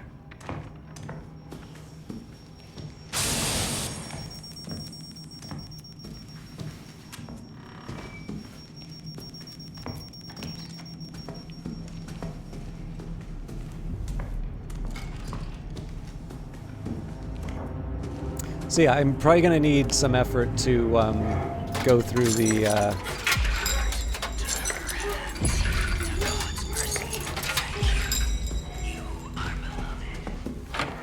I'm going to need to find a better way to go through the various rooms. I can usually figure out, like, where I've been, but it's just, you know, if you've got an enemy sort of chasing you down to murder you, it sure is nice if you have, like, your ducks in a row as far as, like, figuring out where you want to be, where you need to be.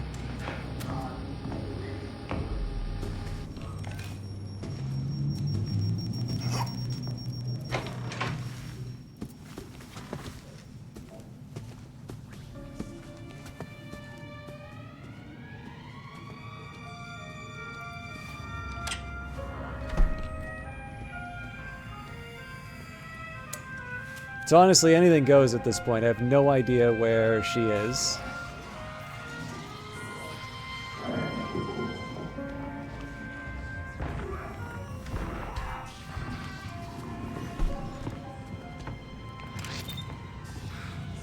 I'm not allowed to take more than one of those, incidentally.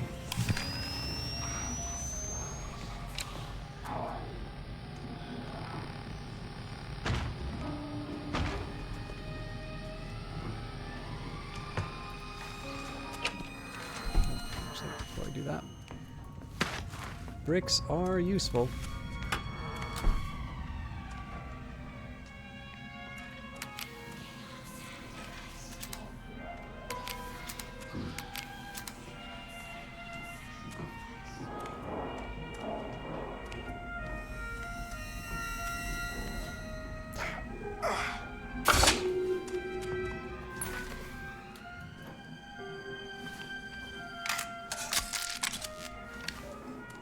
But yeah, as best as I can tell, the real, like, the path to sanity for me on this one is just systematically go through the rooms with purpose. The main purpose here is getting the money. The needles in my...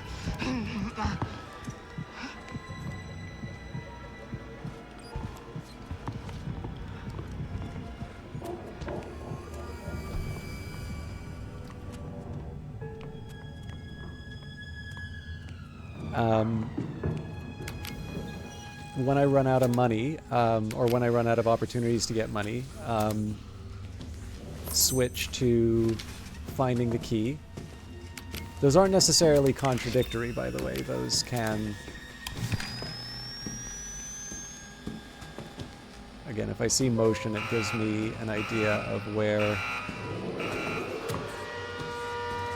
I am on a relative basis.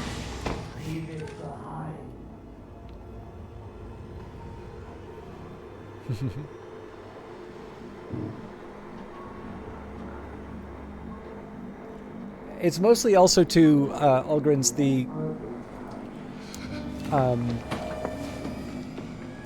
one of the things that makes it quite tricky. Won't know They what can your see the limits black are light, incidentally. Until you've gone past them. The real rebellion is in perfect obedience.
Good lord!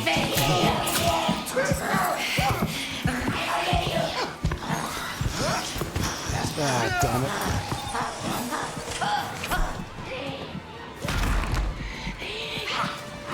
Ooh, this is not going to be in my interests.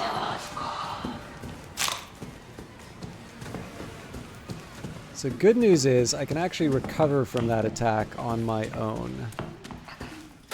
Sacrifice gets you closer to the greater sacrifice within.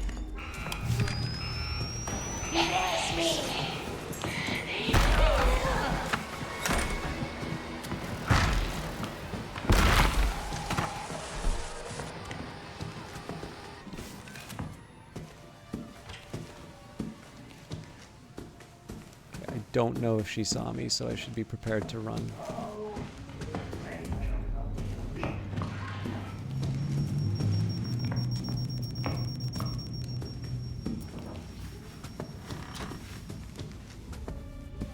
So problem here is it wasn't obvious.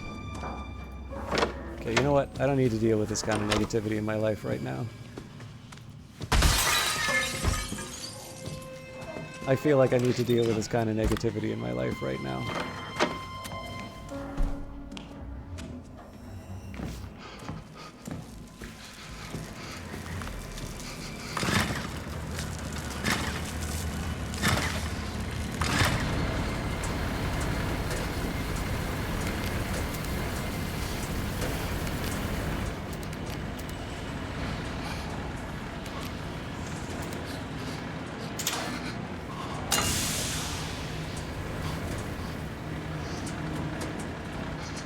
Biggest thing I want to do is find where that blue line goes. Everything else is a nice to have.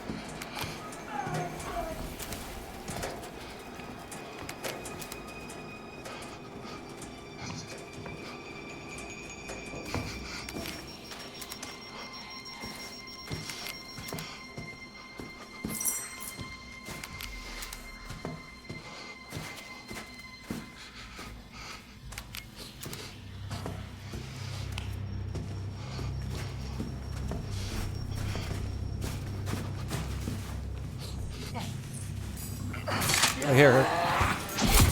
Damn.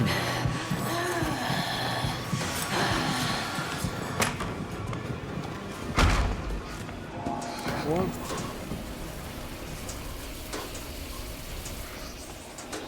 Weird, she didn't see me at all.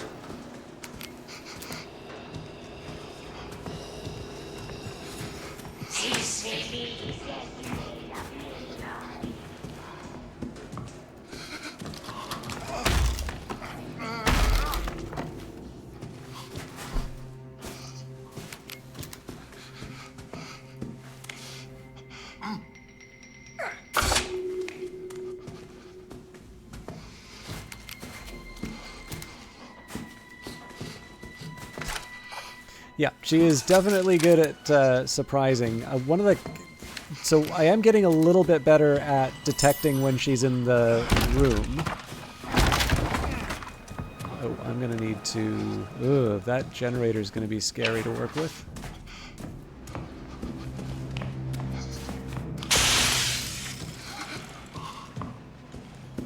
Alright, well, you only YOLO once.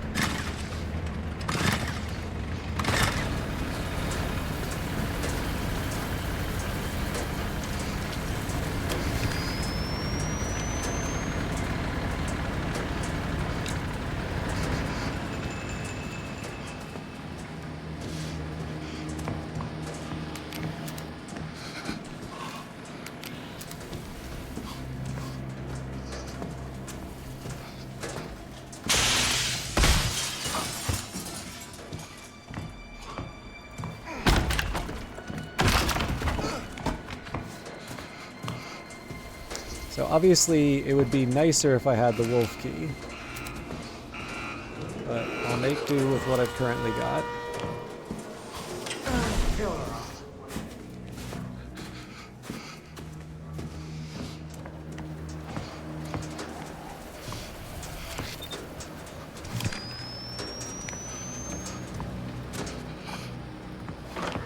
Now, of course, she could be any one of these in here, or she could not even be in the building, or in the room here.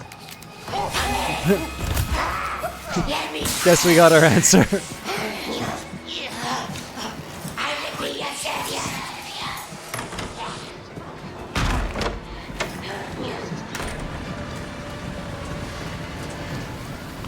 I'm only trying to help.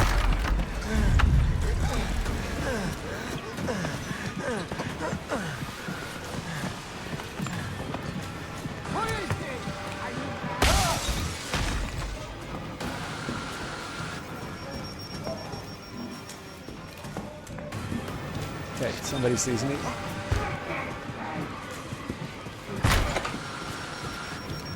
I'm also just... Oh. I successfully...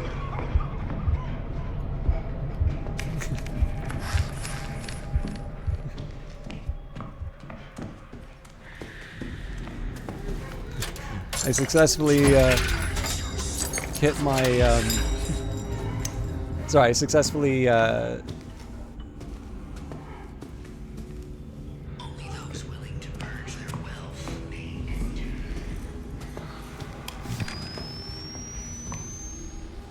I definitely thought I heard her. But like the thing is, if I just keep standing around the level, not looking for anything, I'm not gonna make any progress, so... I don't think it would be a bad idea for me to pursue the wolf key at this point.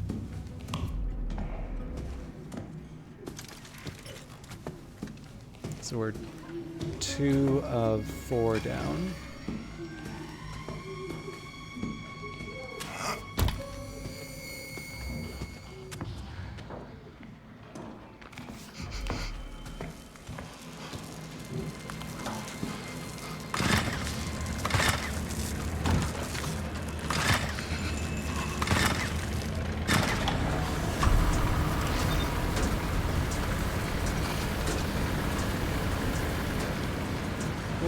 I'll shoot.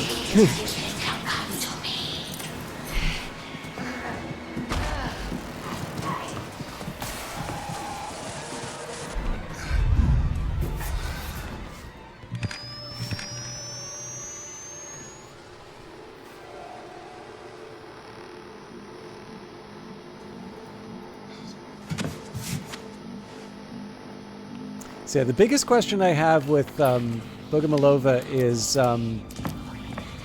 how the damage relates to the overall performance of the round, because I actually find it quite hard to completely avoid damage from her, but I know damage on its own is not necessarily a deal breaker. Now, unfortunately, I do still need to go into this area.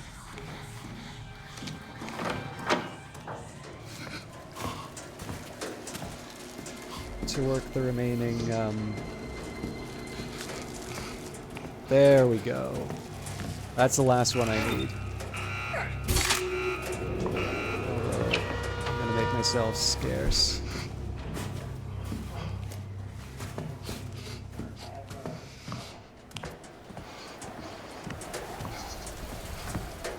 Again, there's a full possibility that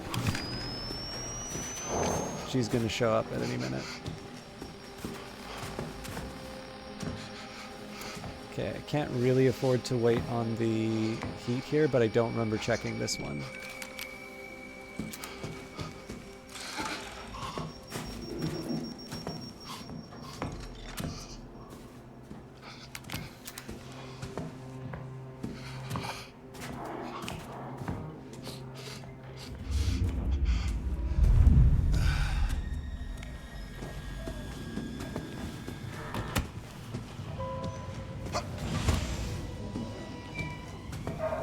Okay, so it seems to me like I follow this path next.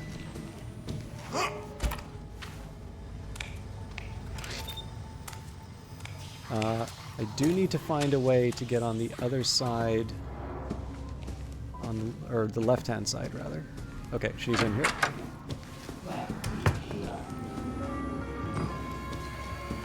You know what? I think I may have already unplugged this one.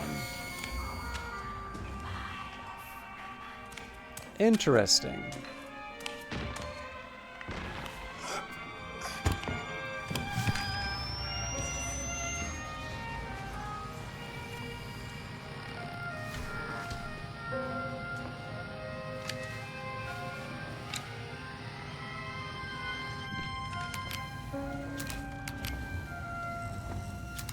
I would not be surprised if that's the real one.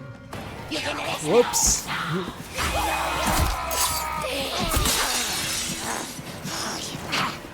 This is my ghost boss.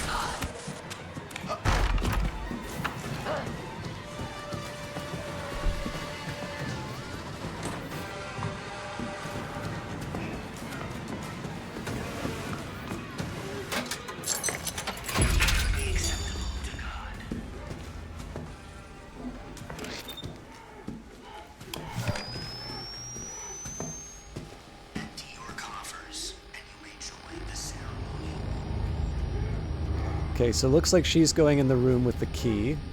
Oh, nope, she's coming downstairs.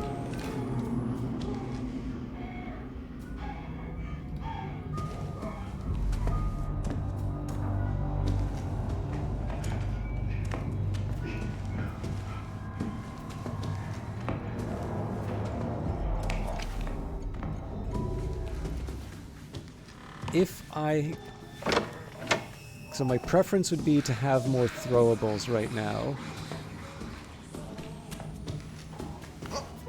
But not at the expense of pursuing the main goal, which is unlocking the key.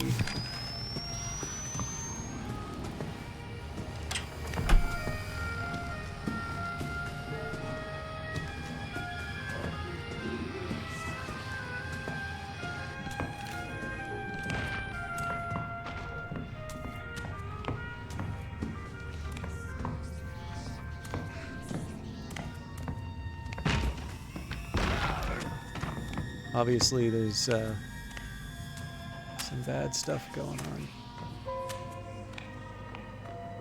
Alright, that just weirds me out. Oh, wait a minute.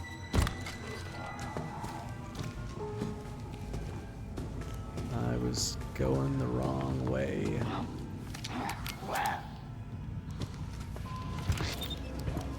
This is gonna get bad for my health.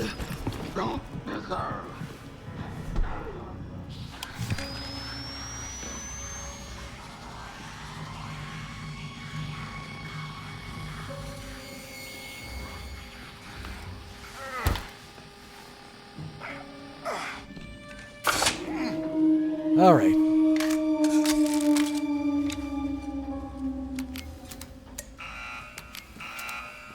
Right, we already grabbed that one.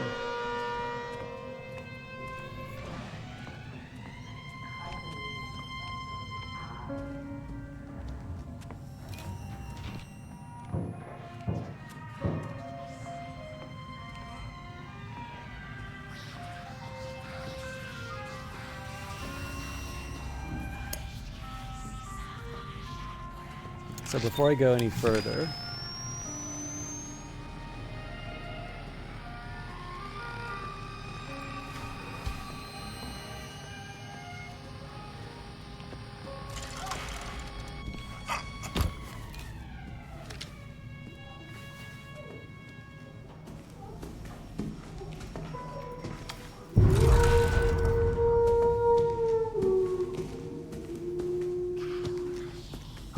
now I don't think it would be a bad idea to go to that winter area. Yeah. Let's unlock that wolf room.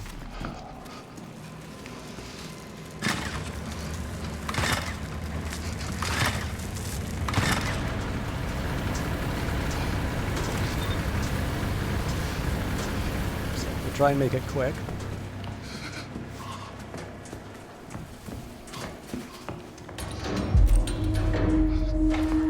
Mostly what I want to do is I want to drop the keys as soon as it's convenient.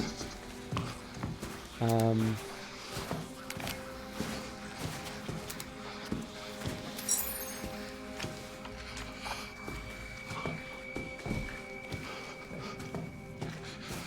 think there's just 2 of them in here, so...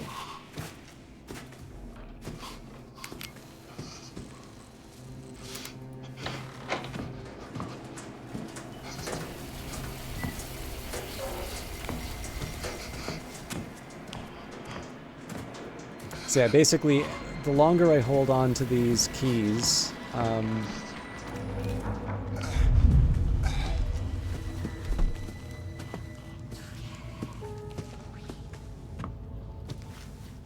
the more inventory space it holds up. I can't remember if I checked these ones already, but probably did. Oh, clearly I didn't. But, well, actually, here we go.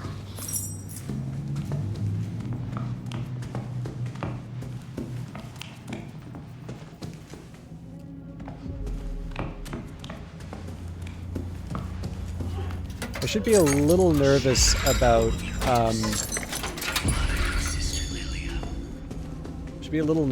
using up the run like that, but...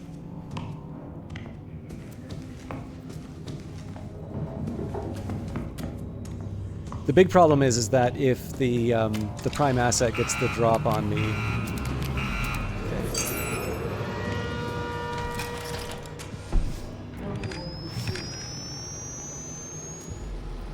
if the prime asset gets the drop on me and I've exhausted my my capacity to run, like I'm gonna take a bunch of damage and it's not gonna be obvious how I get out of that situation.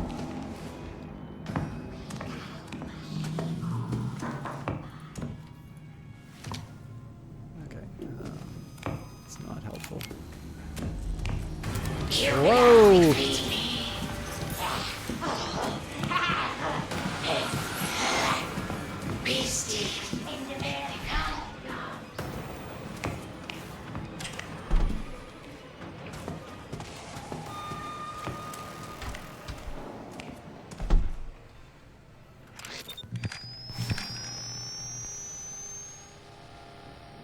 Yeah, it looks like she's going through the door. Now she can hide in she can actually hide in proper hiding spots.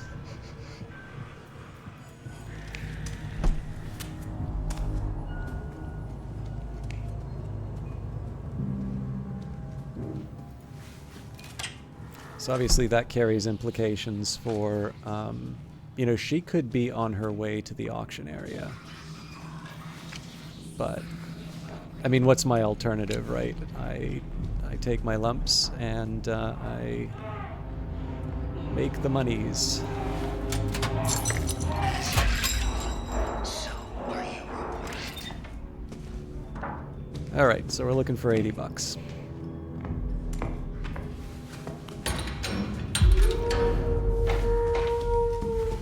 Interestingly enough, we have not exhausted the wolf possibilities.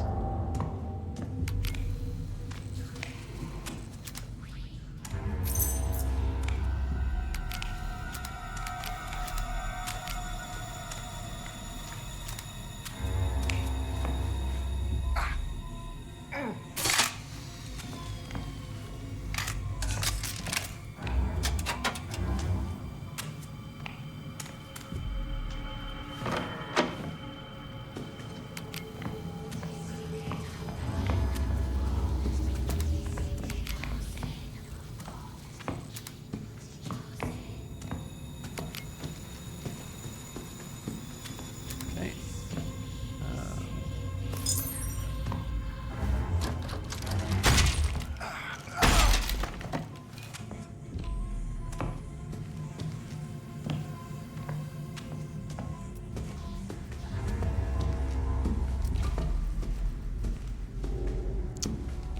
Oh.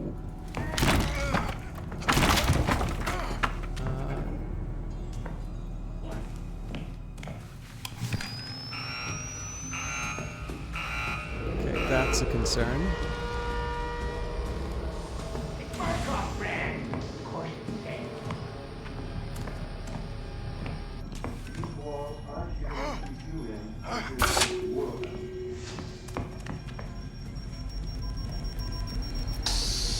This is heaven.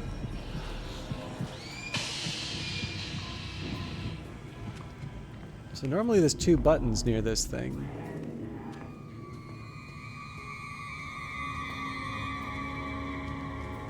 I do know the prime assets in the area, so anything could happen.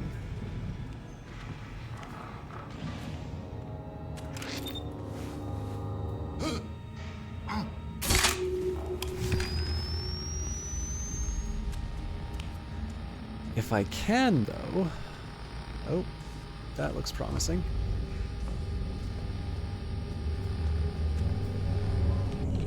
Okay, so that's 1.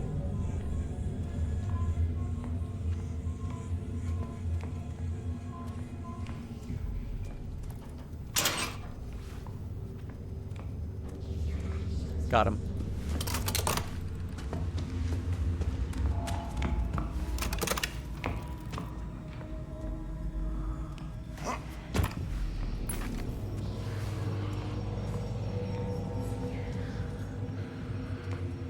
So I hear her, and I don't remember where the secret room was. Worst of both worlds. There we go. So, some nice advantages that come from this.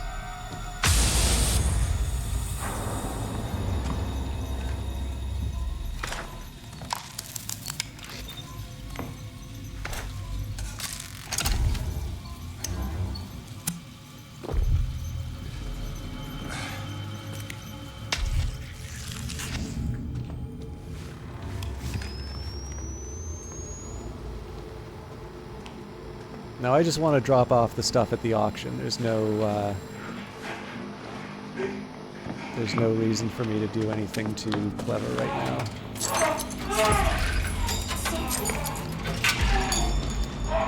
Okay, so... Oh.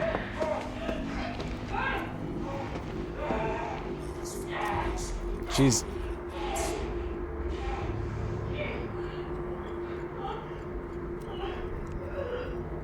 The only catch here is I don't know if she can see me.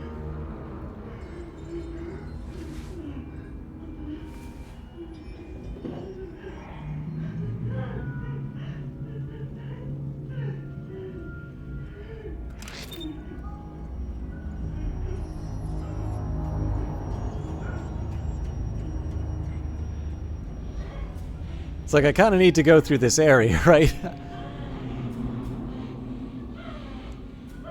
I guess one option I have is I just leg it into the room and then play cat and mouse while she's in the...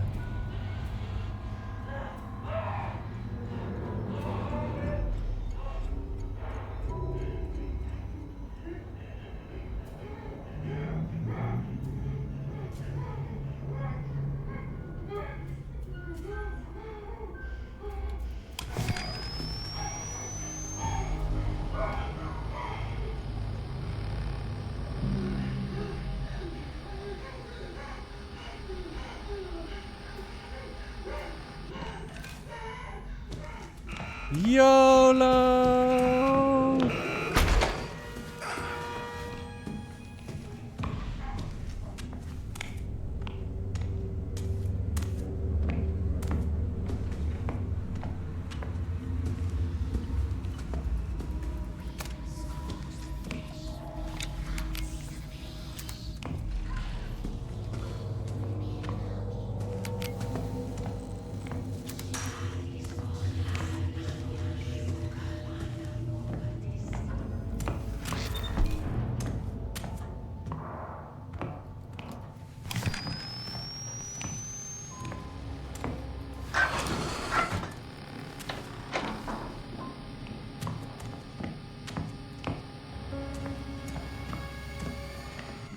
Okay, so I do have an idea of something I want to try and do.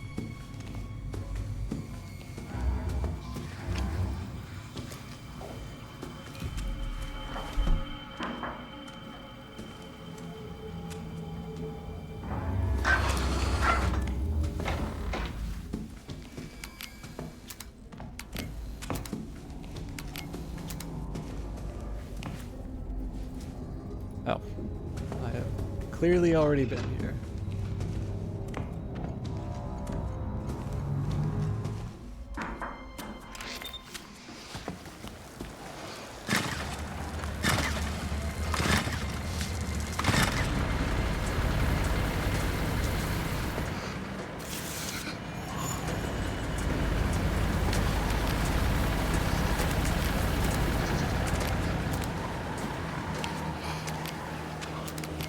Okay.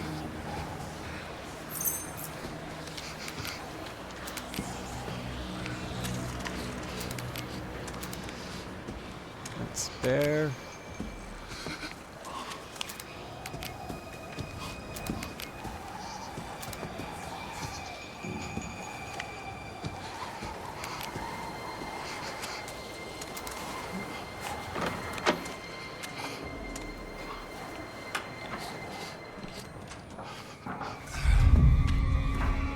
So I have a twofold goal that I want to do here, which is going to be a little awkward. I'm going to do my best. One of the first things I should try and do is warm up.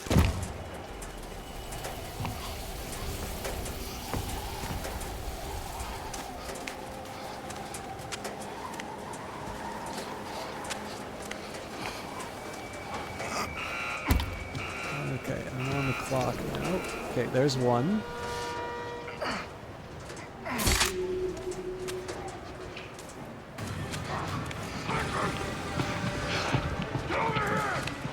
I think I'm just going to go back to the start. Actually, you know what? I'm not even going to do that. I'm going to find the...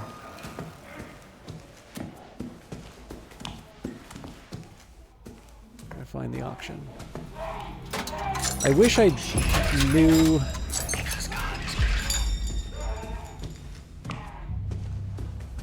I wish I knew the other location for the wolf. Damn it!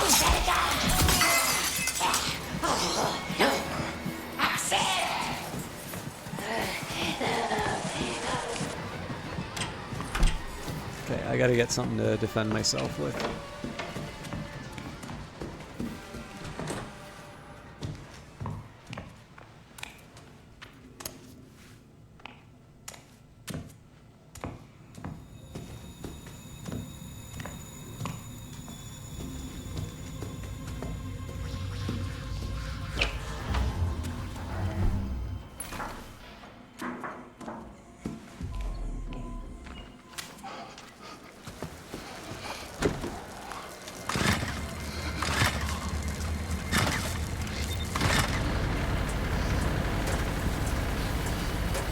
So obviously one of the first things I want to get is the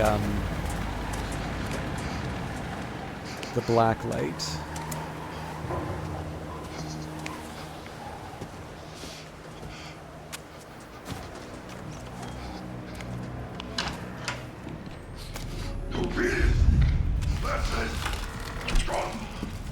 Okay, I'd like to explore that area more, but let's focus on the... Okay. It's going to get a little awkward, but...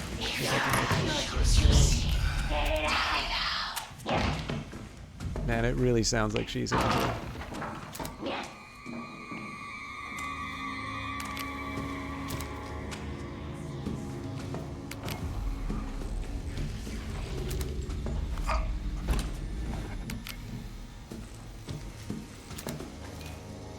I think this is her. Well, obviously, there we go.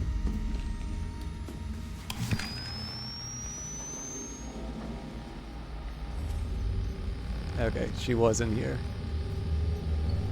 But I bet you I can get this thing before she can get me.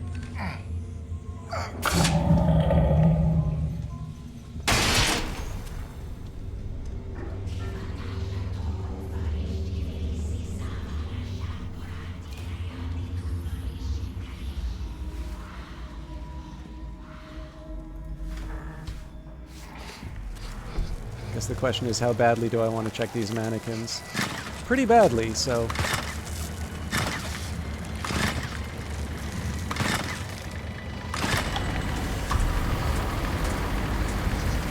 In future, don't ask me to start your generators. I'm useless at it. This is about as good as I am in real life. Alright, she's gonna come get me. Oh, that's, alley-oop!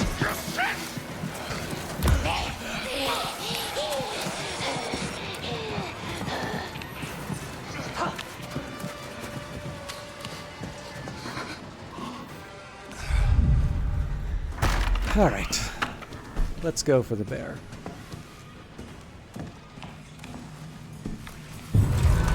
Okay, she's definitely here. Oh man, she's a lot closer than I thought.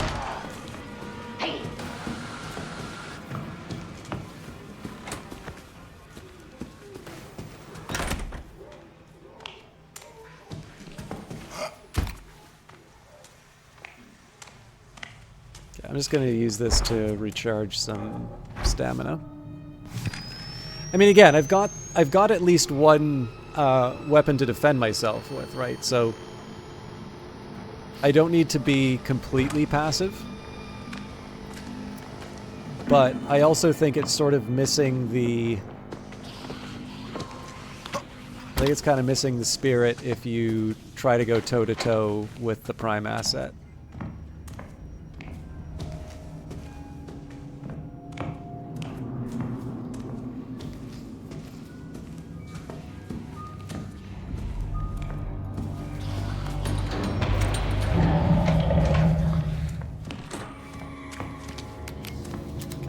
Promising. Before I do that, let's just see if there's any others that I can get. Nope, there's only 2 in here.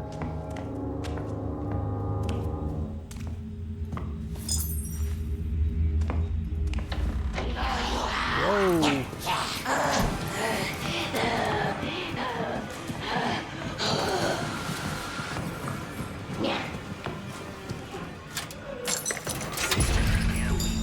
Oh! Okay, she still wants to murder me, so... What I am going to do, though, I'm going to retool.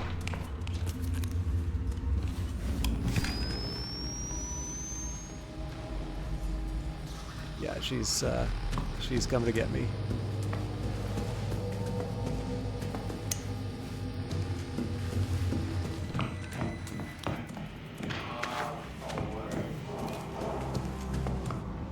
All right, so fair warning here. This is kind of the bit I was talking about. This is a particularly unpleasant execution. So both in terms of sound and visual content. So just fair warning if you're a bit sensitive. It's gonna get kind of gross.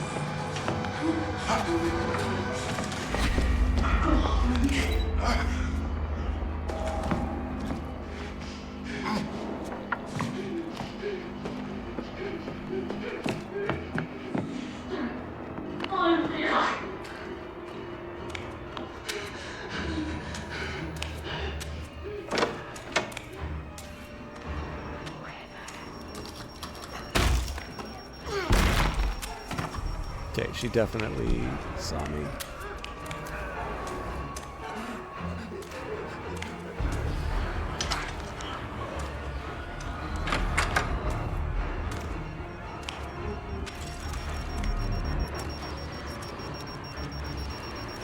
Oh yeah, she's right here.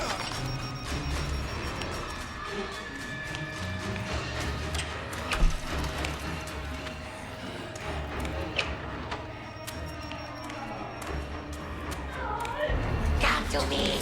Yikes.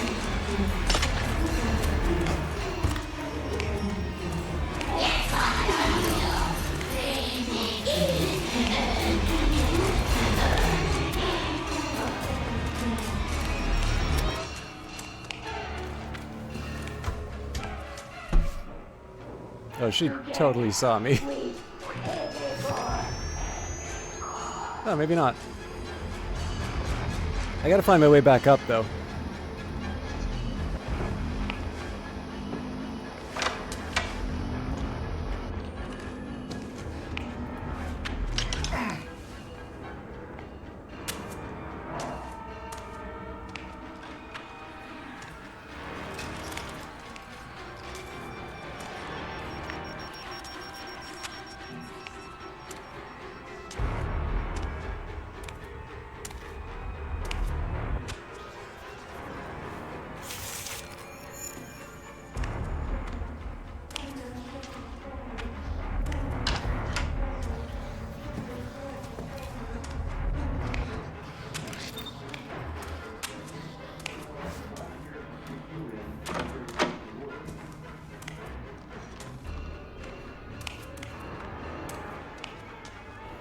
So I get to do this 3 more times. Hey, Tikri. So, just fair warning. Oh, no. This is the end. So first of all, great to see you. I will just warn you, I think we talked about this. This is the ending to this one, which is quite unpleasant in my opinion. Like, both sound-wise and visual-wise. This is an absolutely horrifying enemy, by the way. And I have no idea what I'm going to do about this. But I did want to give people sort of a fair warning on... Okay, fair enough.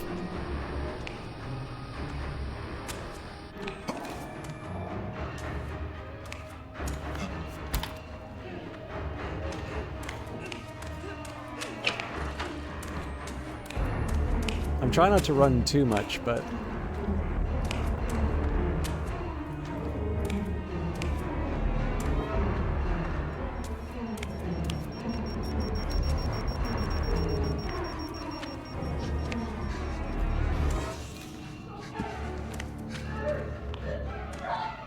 Okay, there we go.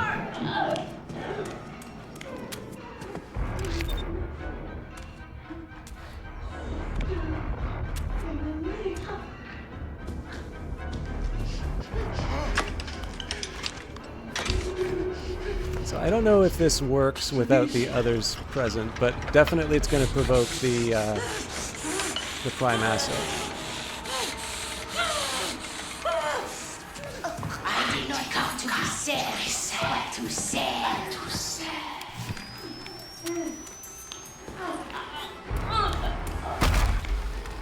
Stay. Okay, this is going to get tough.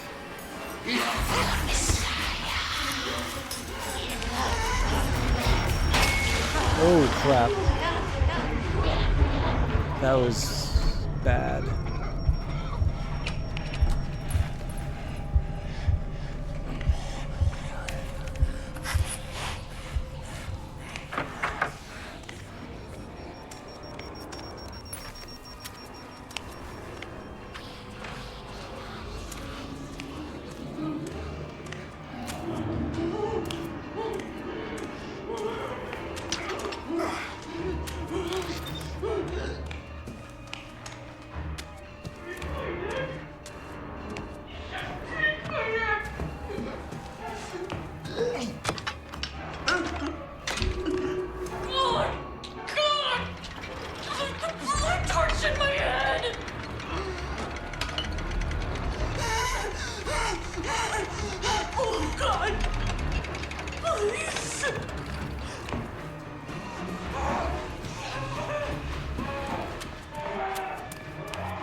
So it sees me, I just don't know where it is. Oh, I can hear it.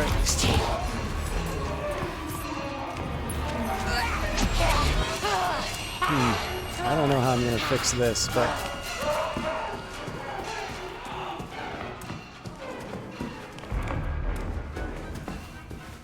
I think basically clearing out's not a bad idea. So, I mean, depending how I feel about it, maybe getting the bear key isn't a bad idea.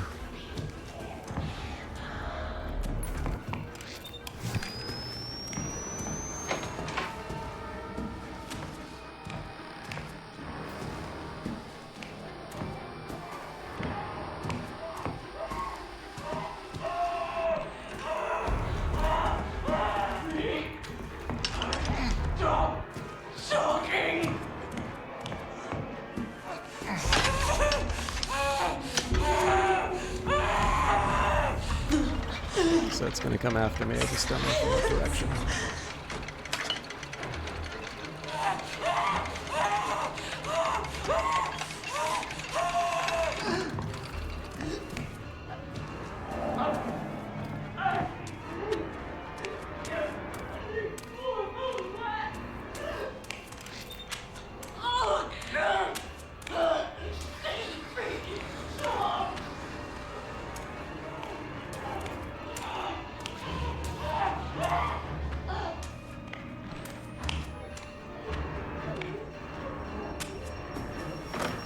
That's where I got the last one.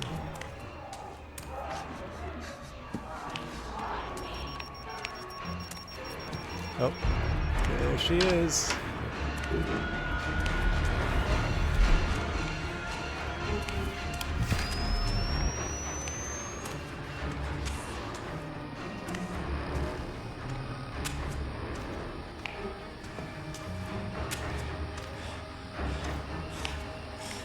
But I don't see the objective, so I must have taken this one too. Not exactly the sort of place I want to be wandering around lost.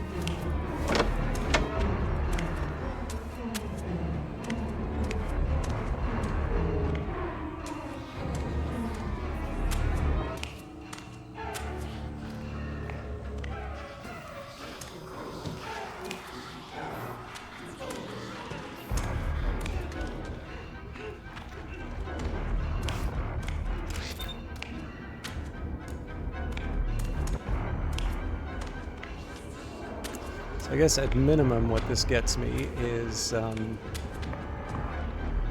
hang on. I'm in a totally different part of, oh, there we go.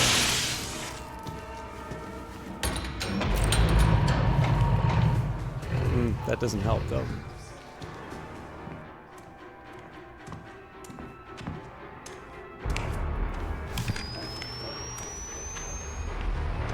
I want to see what way she goes.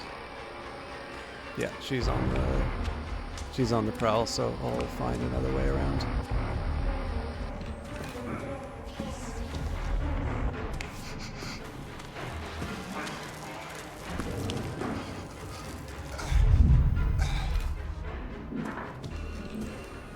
Also, if I find another throwable, there we go.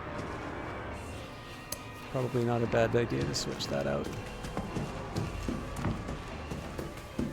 Okay, I'm not trying to prolong this, but I actually have no idea where that last crank is.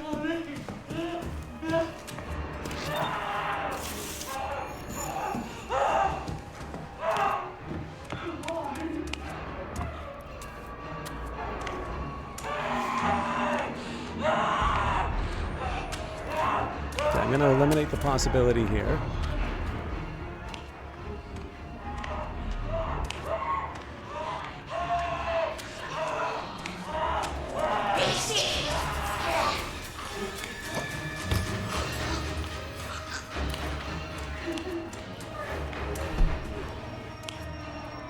So I already went into this one. Going in deeper here. Now this is a neat little secret. I believe you open that elsewhere in the level. I've gotten into that room, but I didn't have the code. And I forgot to look for it this time around.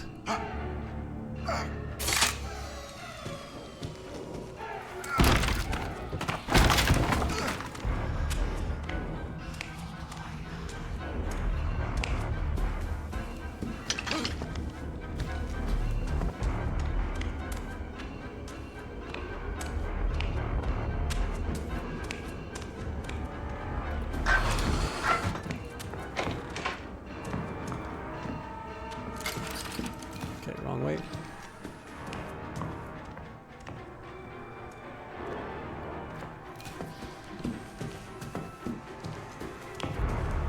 Again, I'm running a little too much for a case where I'm probably going to need to go in.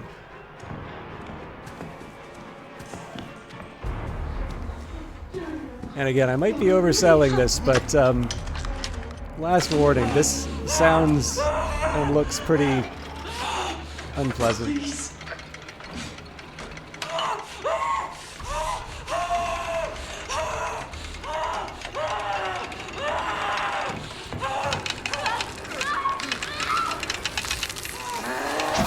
Ah, she got me.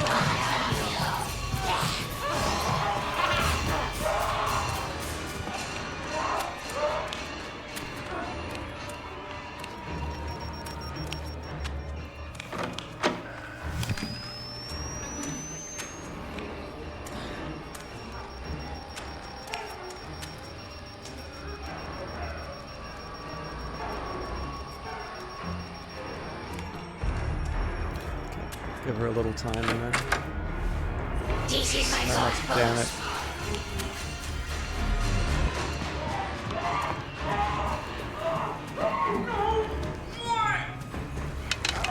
Yo, I gotta go.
So I should be prepared for Bogomolova to show up at the exit.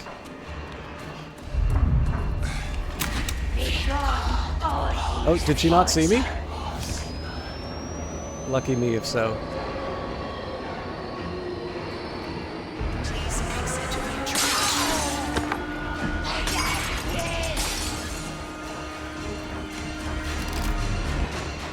Alright, and that's the new trial. One thing I am sorry for you, Kree, is that so I don't know if you noticed, like, that entire cabin is full of those mannequins. And so, like, they all look identical to her. If you put the X-ray on, they all have bones. And so, like, what you need to do is you need to put a black light over them to see, and look respectfully, obviously, to see if they have a little skull or, like, a dollar sign on them to get the admission to the auction. The only thing for me is that, like, you know, there are worse... there are some really horrible deaths in this one. I think the thing that kind of gets me on this one is I think the second one to have a woman, and it is a particularly protracted and drawn out kind of execution. And so, like...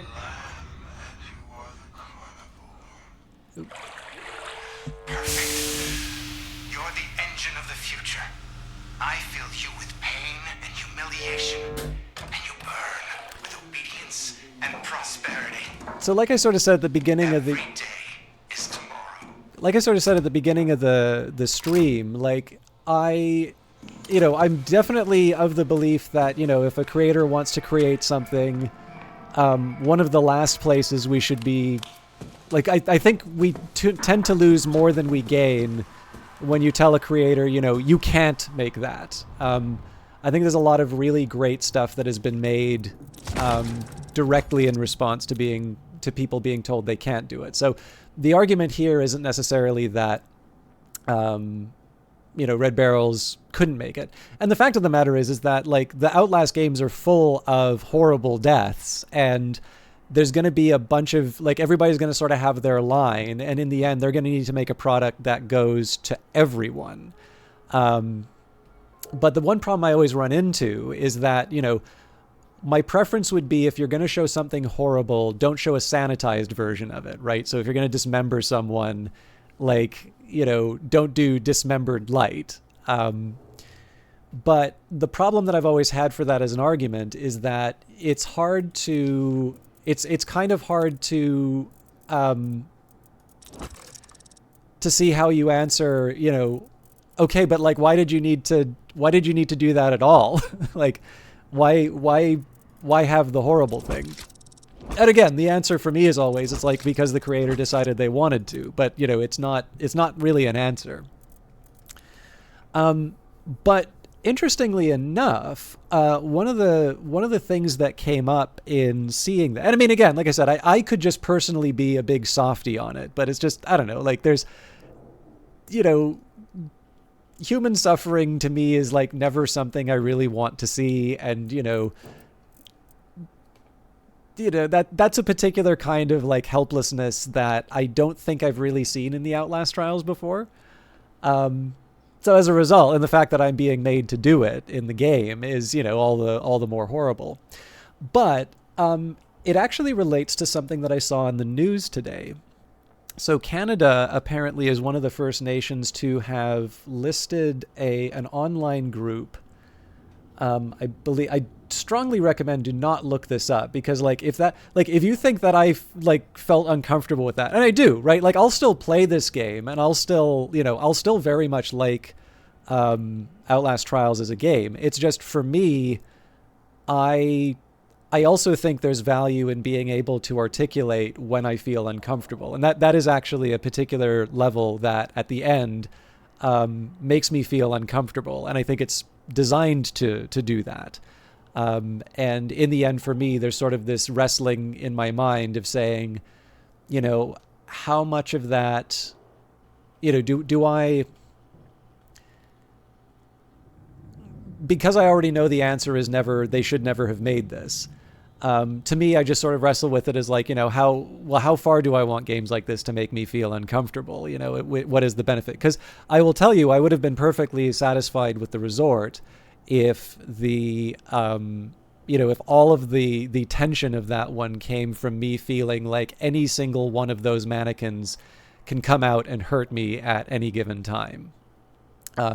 So I think I will say the intensity of an ending like that can sort of just almost push you over the edge when your nerves are sort of already frayed with the new Prime asset. And again, I think Red Barrels are a very talented team, and so I do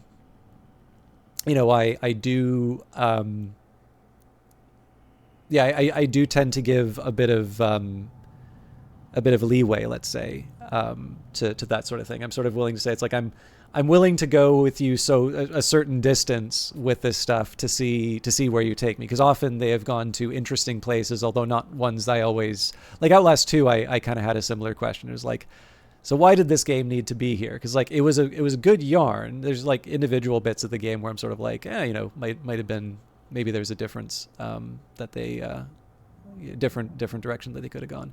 But there's some pretty heavy material in that game. And, again, you just sort of decide what's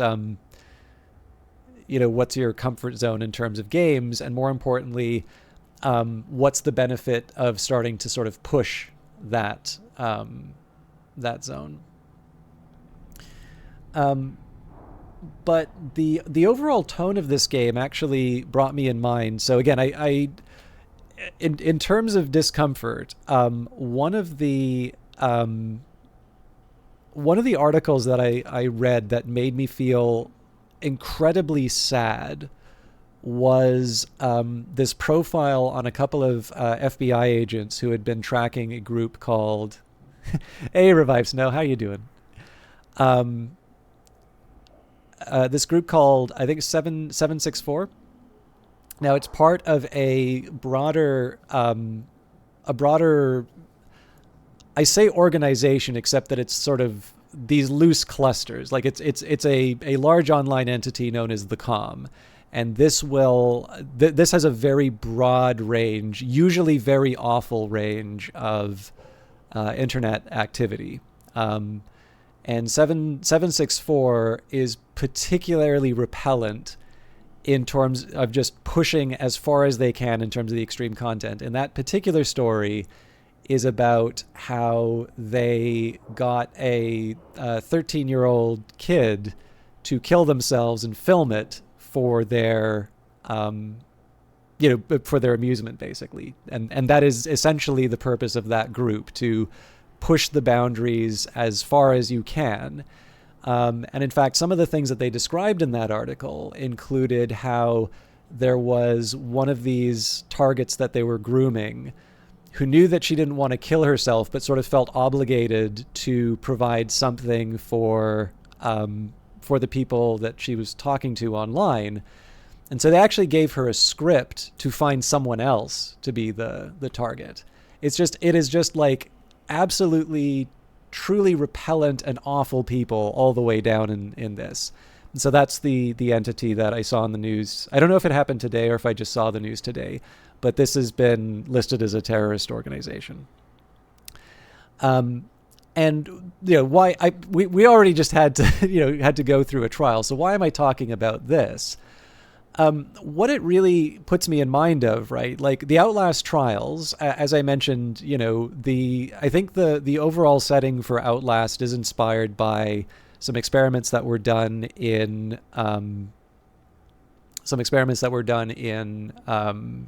Montreal at the Allen Institute. And again, these were experiments into effectively brainwashing to see if you could control. And like the strategy that you and Cameron seem to do here is to essentially just destroy the personality of the individual. And I don't know if this is hearsay or if this is documented, but when you hear of enhanced interrogation techniques, apparently some of that work was eventually adapted into that. And so we've read some of the lore, the evidence. We'll actually be getting into that momentarily. But this is sort of the precursor to some of the stuff that you see in Outlast. And Easterman has a lot of the features that Dr. Ewan Cameron does. The difference in this one is that Easterman does seem to be generating sort of these super soldiers. So it's not necessarily just the brainwashing, although when we saw in the Rebirth level in on Monday, they have sort of this code phrase, Spider Eye Lamb, to activate the agent. And the idea is that these are agents that'll be deployed in the Cold War. And again, I think actually some of the evidence on there was really interesting because of this idea that, they do ultimately see themselves as the good guys, right? They're working with the CIA, and their intention is to stop the spread of communism. And to a certain extent, I think you can sort of see how stuff like MK Ultra had maybe these, it's kind of hard to say good intentions. Also, there are some other fun like side related projects. So I'm sure I've told you guys about Operation Midnight Climax, right? If not, it's exactly what you think it will be based on that name. But ask me about Operation Midnight Climax if you want to know more. But, in this case here, I mentioned this, I think I mentioned this on Monday, but it was either in a podcast or an article through Council of Foreign Relations where they sort of talked about how in some cases, the United States has this fear of being surpassed by a rival, and that this can sometimes lead to very good accomplishments. So, the Rye observation from some of the old guard at NASA saying that the moon landing was communism's greatest triumph because it, sort of inspired the, that particular project, the literal moonshot. But again, I'll go into the realm of fiction in here, which is, something like Project Lathe in this setting is also a product of the fact that people are really worried that, this is it. Like, the Soviet Union is going to take over. Castro's about to, to get down to some crazy stuff. And if we don't have an edge, if we don't have something to win the Cold War, like, we might as well pack up and go home. So again, to be clear, Ewan Cameron didn't do that side of it. He did have he definitely had some odd beliefs on top of the the experiments conducted without the people's consent. But to bring this back to this this entity that was this is a terrorist organization, like, you can sort of see almost these parallels, right? So in the case in this setting, Easterman is, in addition to sort of destroying the personality and rebuilding sort of his human of the future, he's also pushing people to go past any sort of moral boundary that they ever would have had, right? Like, every victim inside of this, I mean, you would argue that the reagents themselves are the victims, but the people that the violent acts are being performed on are other reagents who, for one reason or another, were not deemed acceptable for the program. And, they're just, they're convenient fodder for the excitement. So they're effectively doing it to each other. And again, the idea here is that you have a completely pliant, a completely pliant operative who, once they're activated, are going to do whatever it takes to finish the mission. Which, of course, when we see the evidence, can mean it's, they go overboard and sort of burn down a city block in order to take out one target. So there is something kind of interesting about this game in the fact that, you're playing this for entertainment. Actually, sorry.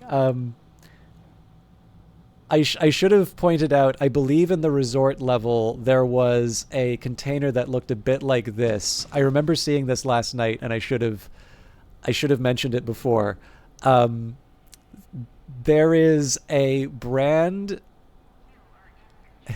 I'll say the full name of the product, and then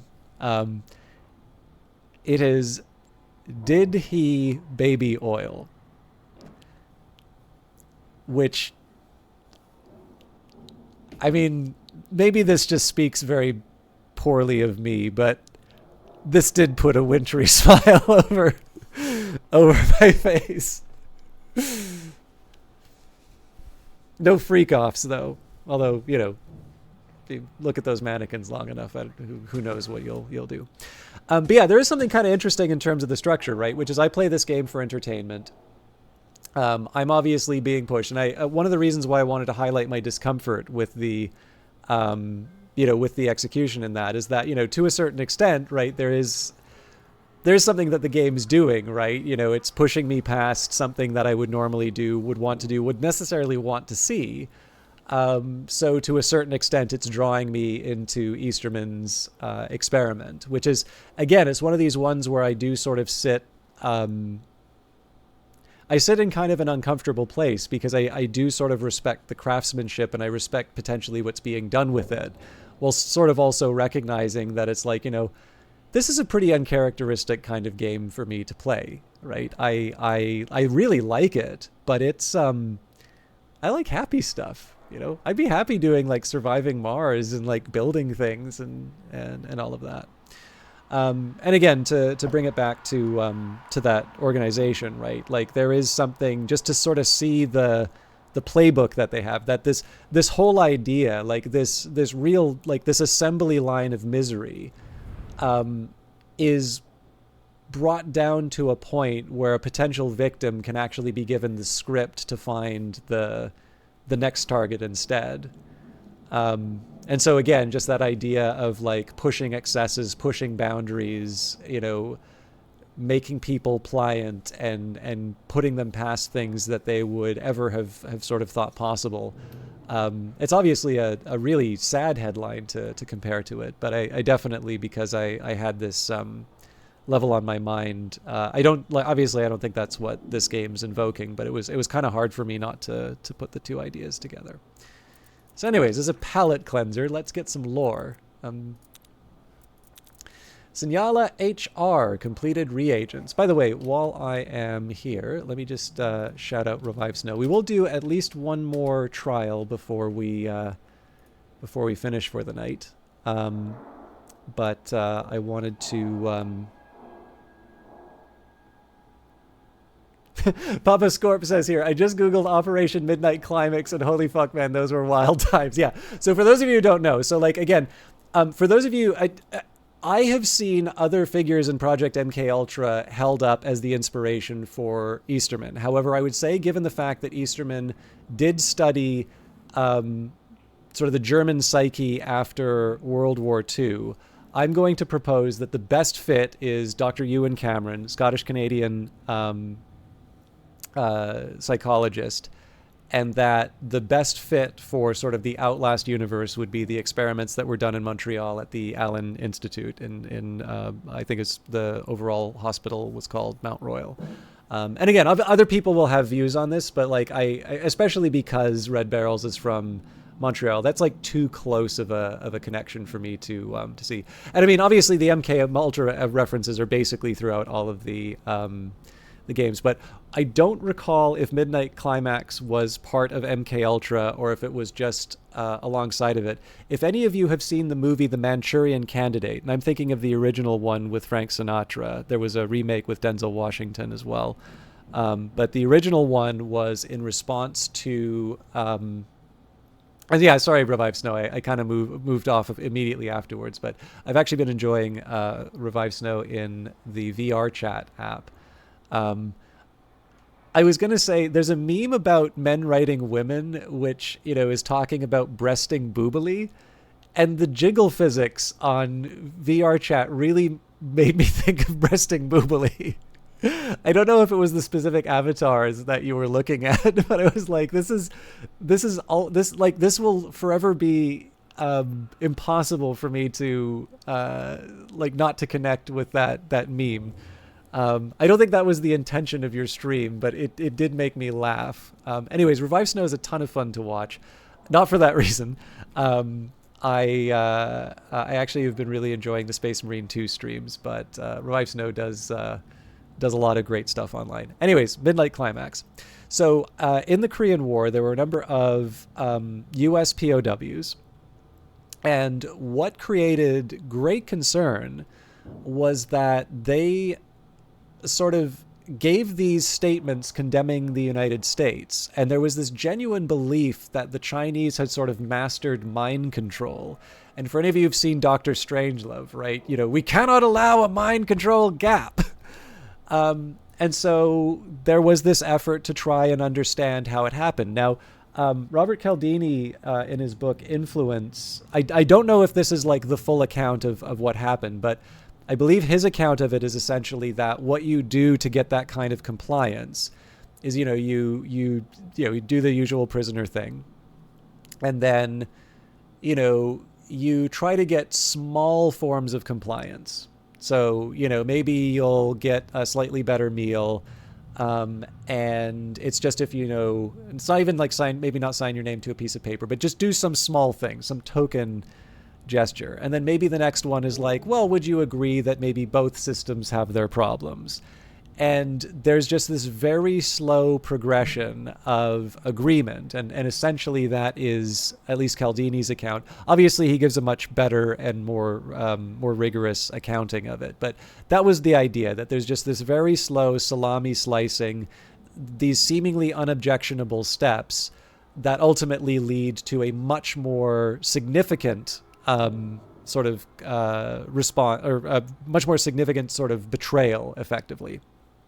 At least that was his accounting of it. But I mean, again, until you properly study and understand that, like if you sort of see people who are obviously true believers enough to sign up for the army and be willing to fight for their country, put their lives on the line in a foreign country, no less, it's weird to see them sort of turning around and condemning the country that they fought for. And so you can sort of understand why there is this concern, and why this seemingly absurd idea of like government research into mind control might actually sort of make a weird sort of sense in that context. So Papascorp has read this more recently than me now, so please correct me if I get the material wrong. But Operation Midnight Climax, so far as I can tell, the CIA effectively ran brothels, and the prostitutes would dose the clients, the Johns, with LSD, again, in an effort to see its effects on compliance. And again, there's a whole bunch of I think LSD seemed to get used quite a bit. Now that wasn't, if there's any connection with the Allen Institute, it would be the broader program of just trying to find a way to do mind control, basically. But, the Allen Institute was, the other thing that they share in common, of course, would be the Johns were also experimented on without their knowledge or consent, which is obviously appalling. But the problem is because it's called Operation Midnight Climax, and because, the idea of government-run brothels where they'll like dose you with LSD is slightly insane and like extremely more amusing than sort of like, yeah, we put a family member in a hospital and weren't allowed to talk to them, and they had no idea what was happening to them, and they were basically experimented on in order to try and find mind control. That is like where you're actually starting to get to Murkoff Corp sort of stuff, and it's less funny. So, but this is why it's fun to read. And the other thing, I do feel like a weirdo when I talk about this stuff, right? Because if you do too much searching for MKUltra, then you just wind up in a bunch of conspiracy websites, and it's stuff that's like not, like it's just made up.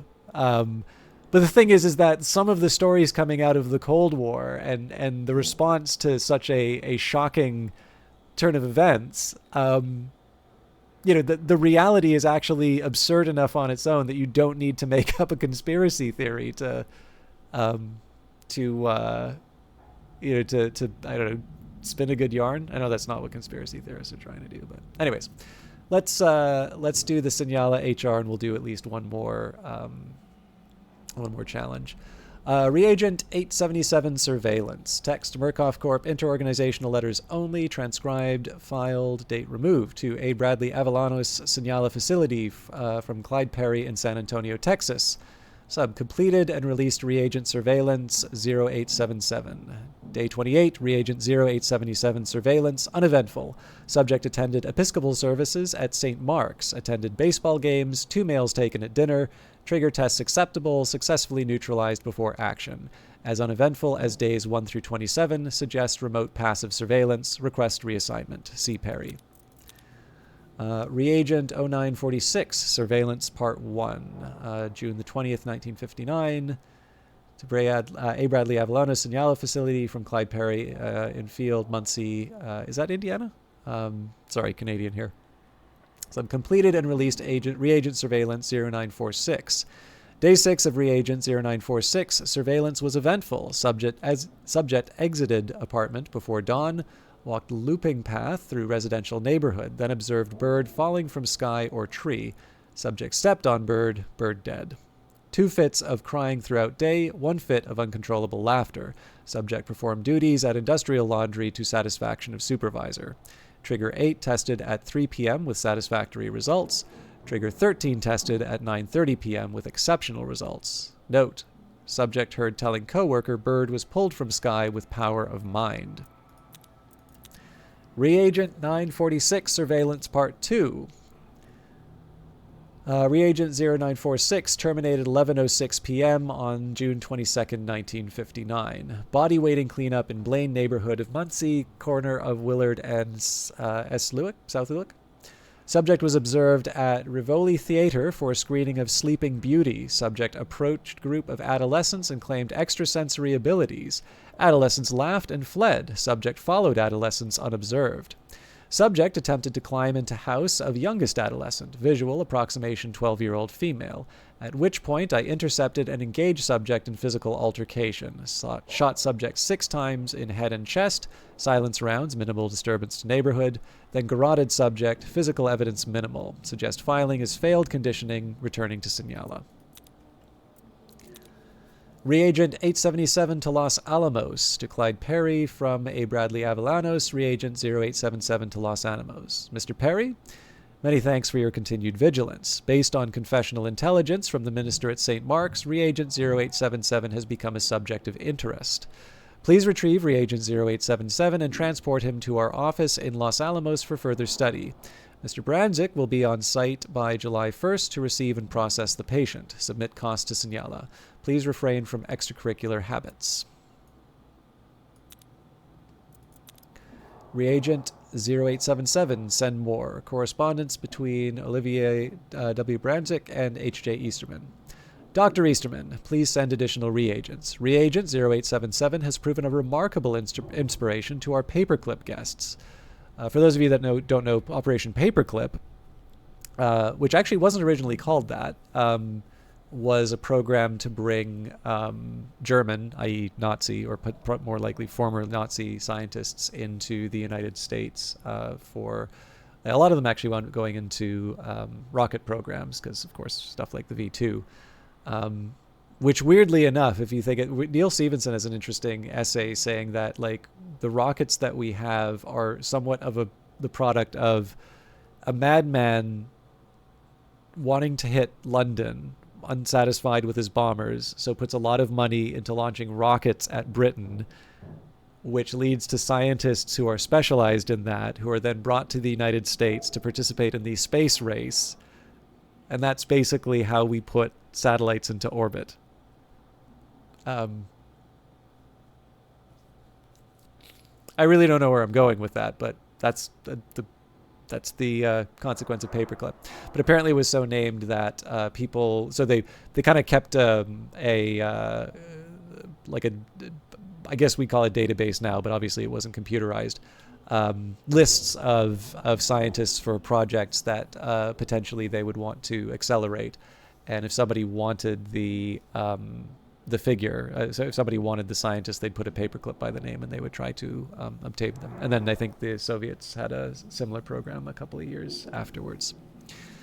Anyways, Reagent 877 has proven a remarkable inspiration to our paperclip guests. I don't pretend to understand the details, some confluence of your behavioral work and this Rudolph's dream therapy. Rudolph presumably is Rudolf Wernicke. Avellanos tells me it's rare for one of your test subjects to survive as long as 0877, but I hope you have others who have achieved similar levels of ascendance. Project funding will reflect Los Alamos contributions. Respectfully, Olivier Brandzik. Reagent 877 Penicillin, Murkoff Corp. This is August 3rd, 1959. Interorganizational letters only. Copy correspondence between Olivier W. Brandzik and A. Bradley Avellanos. Bradley, have you been monitoring the paperclip work coming out of Los Alamos? Dr. Wernicke's sleep therapy lab, as extreme a euphemism as the language allows, is showing an extremely suspicious fixation on the last few reagents coming out of the Signala facility. The paperclip gang has remained secretive and condescending as ever, speaking German when they wish to hide from me their research. I've been attempting to learn the language, but I find it a revolting tongue. I have a secretary, the Hausfrau of one of our Navy boys, who eavesdrops and translates for me. She told me, Wernicke said, this Dr. Easterman may have made the most fruitful mistake in modern science since the creation of penicillin. A provocative statement. I am cautious to put too much stock in Rudolf Wernicke's words, on account of his superstition, his cynicism, his condescension of all things American, but still, a provocative statement. Anything you can get me about paperclip activities at Los Alamos would be greatly appreciated. Perhaps there are details I can share with you. We've allowed these National Socialists into our military apparatus. We must be extremely vigilant lest the tail begin to wag the dog. And for those of you that have played the original Outlast, I think what they're basically describing here is that Easterman doesn't fully appreciate that what he is creating are conditions that are perfect for the morphogenic engine and the creation of the Walrider. Clippy approves of these notes. All right, Signala HR, Department of Historical Refinement, request for transfer, 1959, November 6. Clyde Perry letters, transcribed, filed November 7th, 1959, to Signala Facility, the board, from Clyde Perry in Field, Lubbock, Texas. Collections resignation, 6 October 1959. Dear sirs, I regret to inform you that I may not be able to continue my work in the collections department following my injuries in connection with recent surveillance. The doctors have reconstructed my leg and skull sufficient to get me back to a Murkoff facility for more effective treatment, but even in a best-case scenario, I don't expect my ability to return to its former level. I will report to the Signala facility at the earliest possible date for reassignment. My commitment to the Murkoff Corporation and the good work that we are doing remains unwavering. I only hope I can remain of use to the cause. C. Perry. If you want to see what he does in Signala, by the way, there is a collection of comics on the Red Barrel's website, the Murkoff Collections, and you get to see what Perry got up to at Signala. November 20th, 1959. H.J. Easterman from Clyde Perry, typos and errors in internal communication. Dr. Easterman, in the course of my review of leaked Murkoff communications, it's become clear the extent of dangerous errors in internal documents. I'd suggest you encourage your staff, the ladies of the transcription department especially, to take a more careful editorial hand. I was led to believe we were engaged in science here, with caution and precision being our guiding lights. Yet our documents are rife with misspelled words, sloppy transcribed dates, and historical inaccuracies. If the carelessness continues, I will be forced to take it up with the board. Respectfully, C. Perry. Re-typos. Murkoff Corp. Interorganizational letters only, filed November 21st, 1959, from C. Perry, to C. Perry from H.J. Easterman. Re-typos and errors in internal communication. Mr. Perry, respectfully, cease from bothering me with your perverse fixation on spelling and accuracy.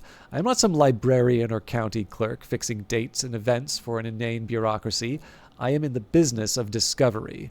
The past is fungible, only the future is set. DBNR, H.J. Easterman. A Leak, Part 1. Murkoff Minutes, November 18th, 1959. Although it says here recorded, filed October 18th. Transcription from tape of conference between A. Bradley Avallanos and Clyde Perry. Edited for clarity, minutes 7 through 8. How many? Dozens, maybe hundreds. Internal documents? Yes, memos, letters, transcriptions, even some photographs. Inside the trial environments. Inaudible. This is a fucking disaster. It's controllable. What a bag of cats. Fuck me. How is this even possible? When you're operating on the bleeding edge of research, there's bound to be a little spillage. This would mean we have a rat. Most likely, yes, or a member of staff succumbing to the pressure. Like the, what's Easterman calling them? Pushers? Correct. Shit. I'm concerned. I'm not worried. The trials are sealed environments for reagents who will eventually be released into the world.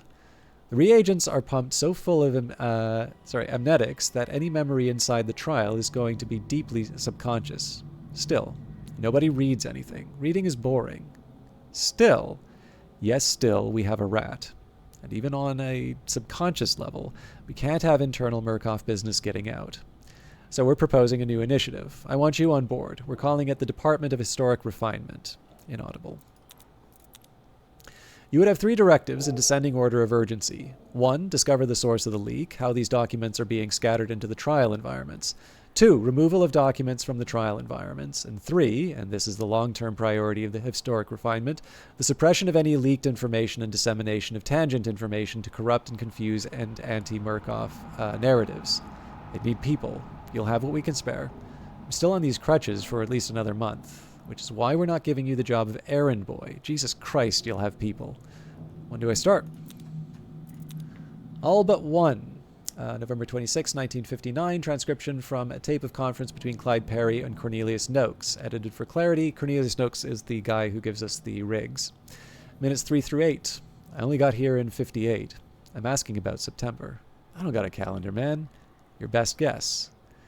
How about you just ask me what it is you want to ask me? We found leaked case files for every classification of X-Pop except one. Top secret material stolen, copied, and left where reagents could find them. In the trials. That's case files for every archetype except one, the Night Hunter.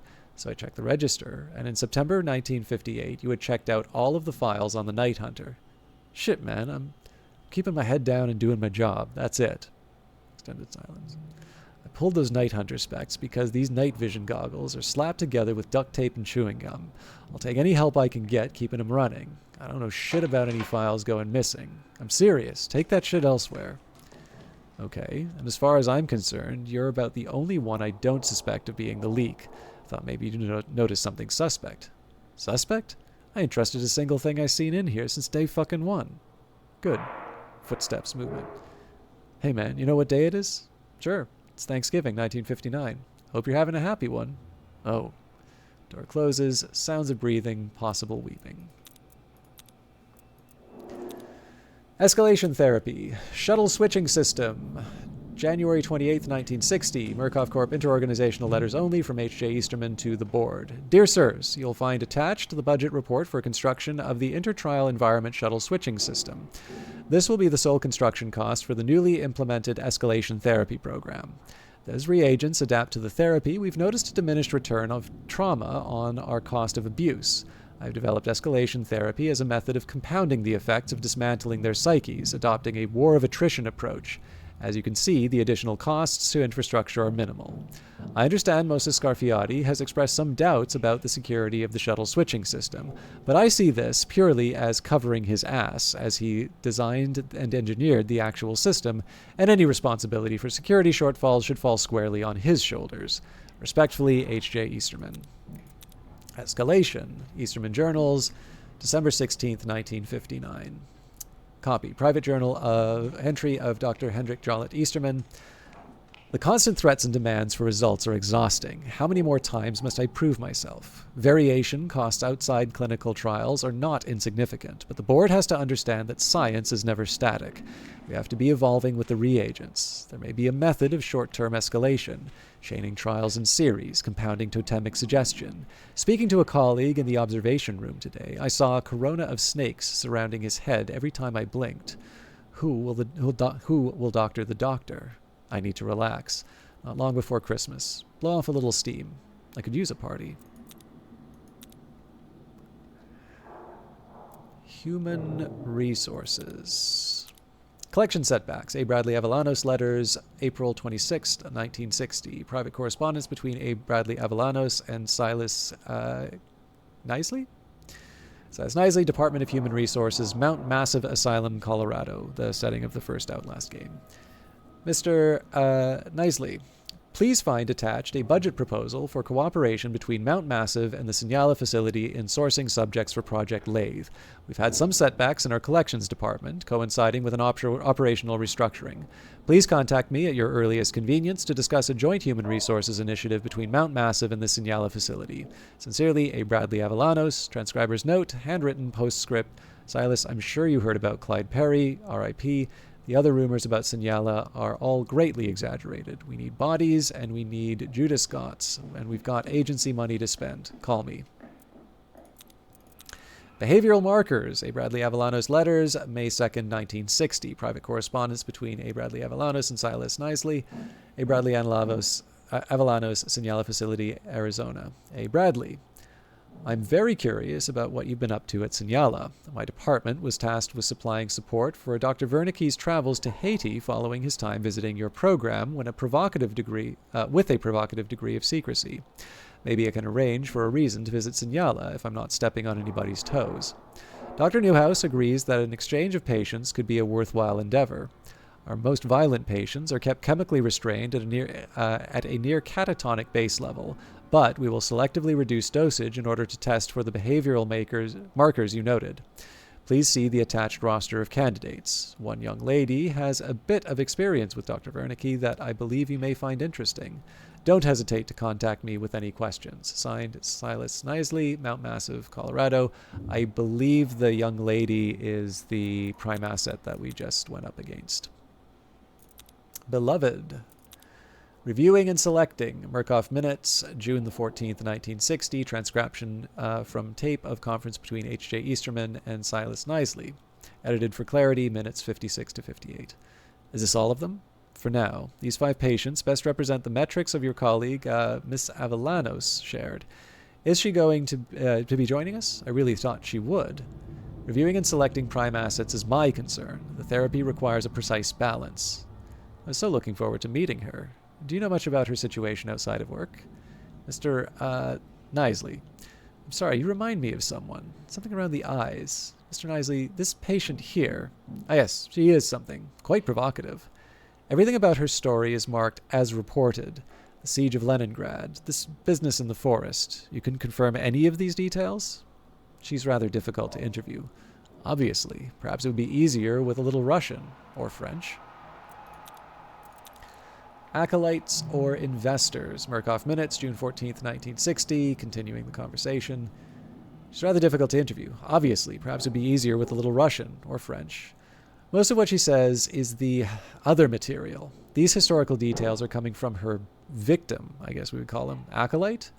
Investor, from the sound of it. I guess that's right. Whatever the case, he was physically compromised by the time our agency friends found him. They scooped up what they could, but they never did find all the pieces. Pretty horrible. Can you tell me more about that? All the details. Just what's in the file. I'd be more comfortable with a little more space between us. Tell me about her tongue. Excuse me, I'm not comfortable with this. Have you heard any of it yourself? Hey, I'm gonna need you to keep your hands to yourself. Sounds of light physical scuffling. You seem upset. Is there anything I can do to help you relax? You were telling me about her tongue. Our doctors have examined her thoroughly. There are some irregularities. It's in the file. The absent lingual frenulum, the gastrostige pattern of musculature along the body of the tongue. Yes, all that. Curious, but not a concrete sign of anything I'd call miraculous. She's a provocative specimen. Please, Dr. Easterman, I'm still here. Bring her. Bring her to Signala. Maybe considerable expense. Transporting her is going to involve a whole lot of caution and security.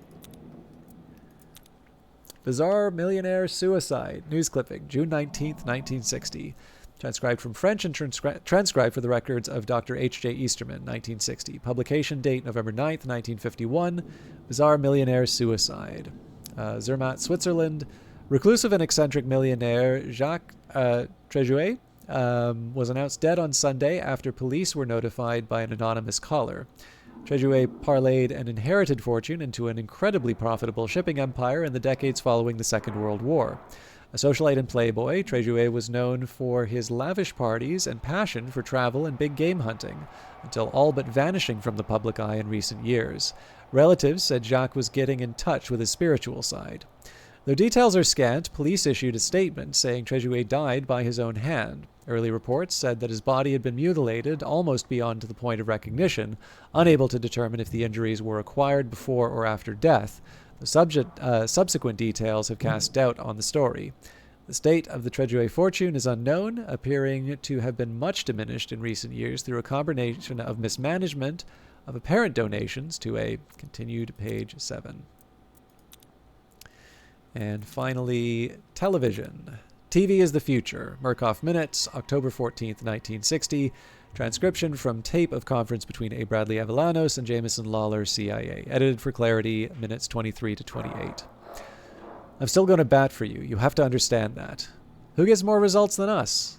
The Gary Powers fuck-up is going to weigh on the wrong side of the ledger until he's out. So what do you want? Outside of a martini? I'm having one. I shouldn't, said the man who would. Remind the brass of everything we added to the Cuban thing. We shaped that specifically for your operations with Lupara. Cuba's heating up. Alan wants to move on Cuba, and quickly. We're not feeling good about Dick. Anything we could do to help? Hey, easy. Cheers. Yeah, cheers. Jeez, Alice. Never know with you, do I?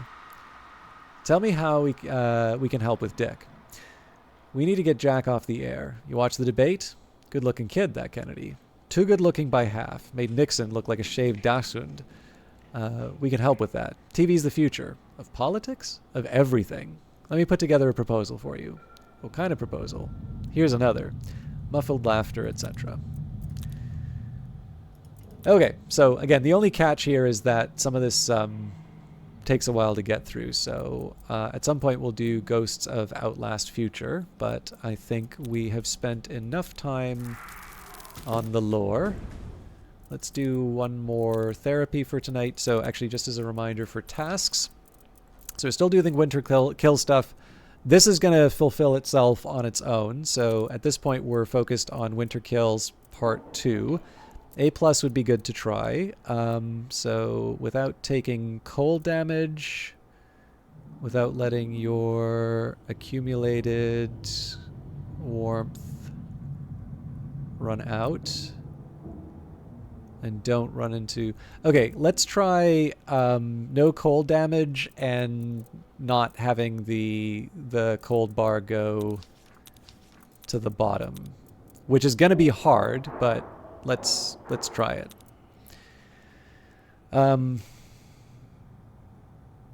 There's a side of me that wants to show off Pleasure the Prosecutor again. It's a bit of a long one, but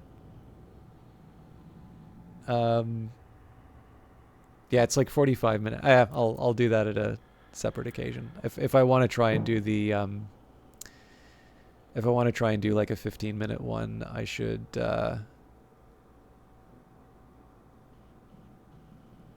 you know what, let's do Fabricate the Scandal again. Because I feel like that's one that can reasonably be done in a reasonably short time, and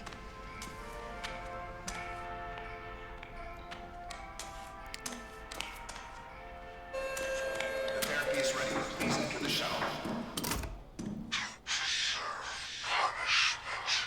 I should mention too, for those of you that do have a copy of Outlast Trials, I hope you have hooked it up to your Twitch account, because drops are enabled and you can get swag.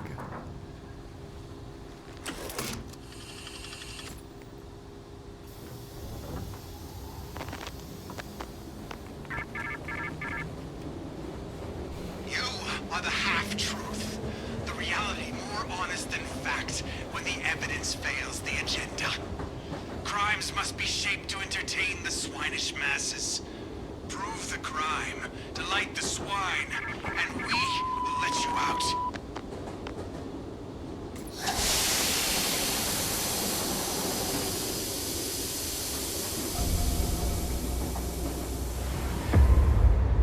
Actually, I don't know how many of you play this. I can't get over Kill the Politician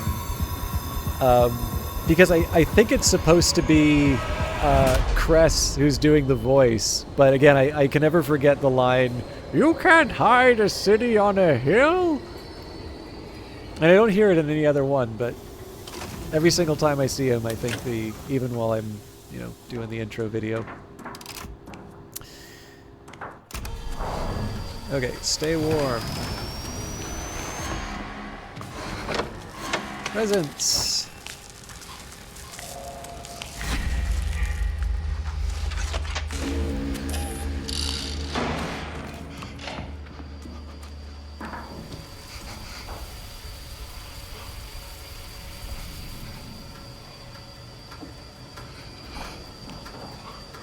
Oh, that's funny, Papa Scorp. Yes, I do. I've really just been getting into it lately. I've done the first game, and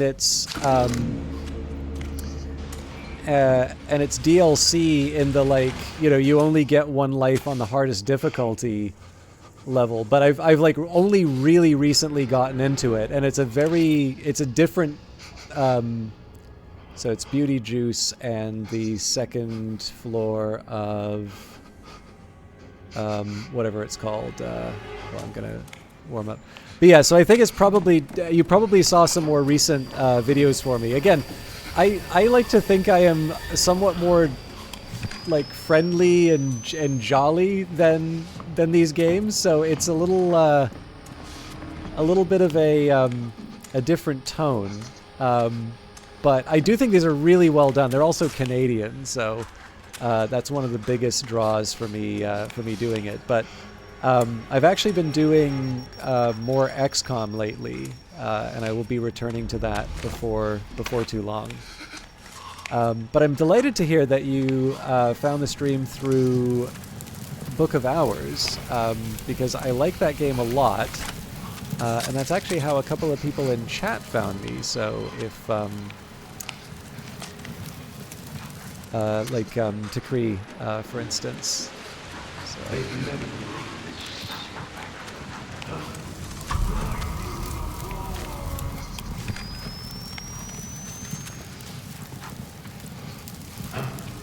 hear you. Go ahead and run, honey! oh man, he's chasing me down.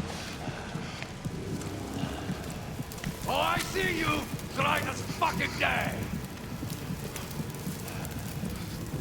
Okay.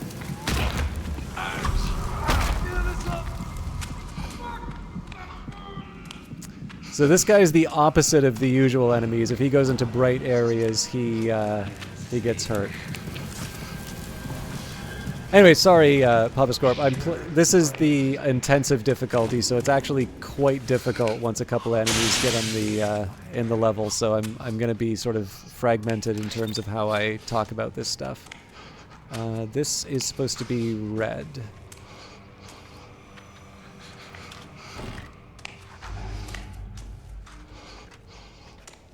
Actually, I'm gonna go get the appropriate mannequin now and just see.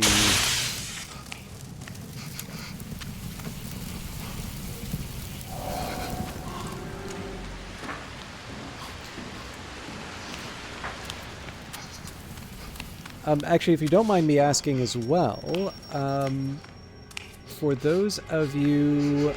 Actually, if you've played Book of Hours, did you start with Book of Hours right away, or did you also play Cultist Simulator?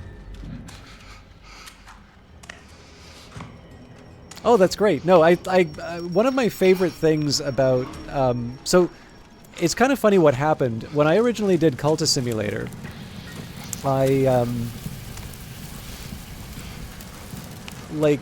I didn't really have any kind of a YouTube presence. I streamed the game when it was like in a pre-alpha or whatever you would call it. And the game was obviously very successful, so that drew a lot of people to the channel, basically trying to figure out how to play the game. And so it's actually one of the reasons why I do more YouTube stuff. Otherwise, I probably wouldn't have put as much effort into it. Let's get more breakables. I also need to find warmth reasonably soon. Okay.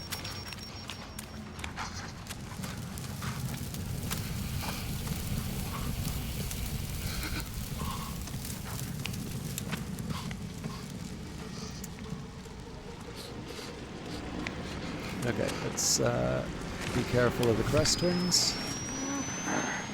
I know we are Christians. And if I can get the bottle, that'll work well too. Yeah, anyway, so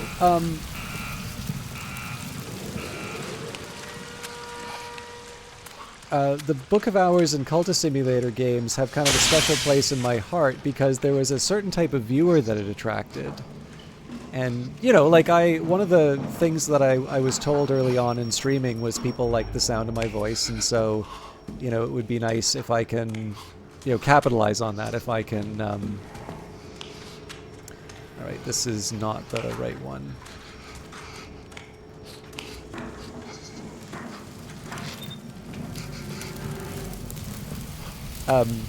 And you know, obviously there's some things that I can do to promote that, like not streaming with a camera, keeping the focus on the voice rather than other details, try and show the game off rather than, you know, things that are not relevant. Whoa, okay, good.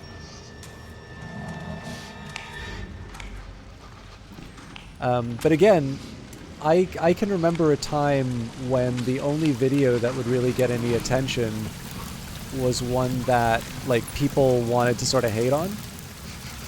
And so for a while I would open up my email and it would, you know, it, like, if I see something from YouTube, it'd sometimes basically be like opening a dimension to, like, a portal to a dimension where everybody hates you. And as soon as I started doing Book of Hours, obviously that's a really unique game. Oh, you know what? I just gotta straight up run. I do see a gift.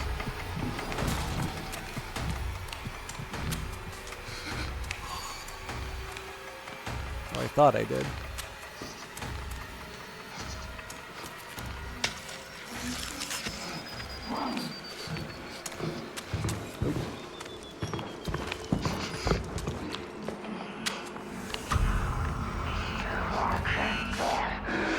Oh, crap. All right. This is going to get really tough to...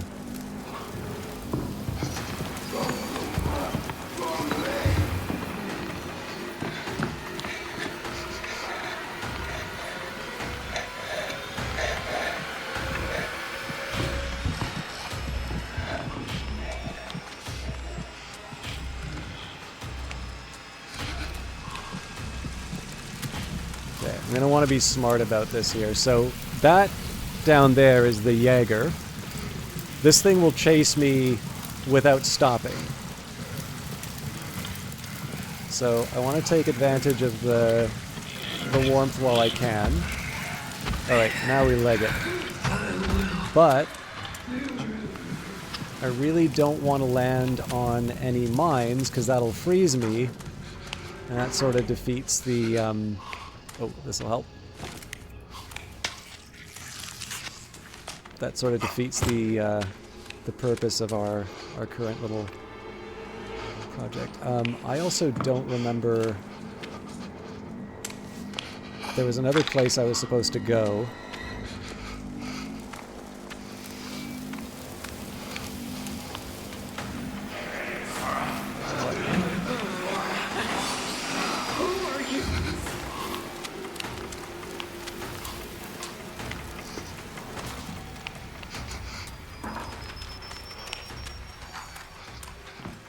So I want to go to see Beauty. And I also need to stop running for a bit because I'm getting tired. Oh.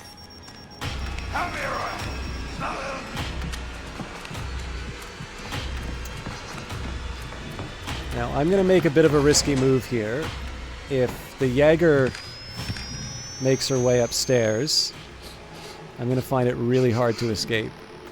You haven't really played games that much, unfortunately been way too busy, also horrible attention span, but I loved everything about them and always wanted to look into them more. The way you went through them, reading everything, speaking your thought process out loud, plus the commentary was...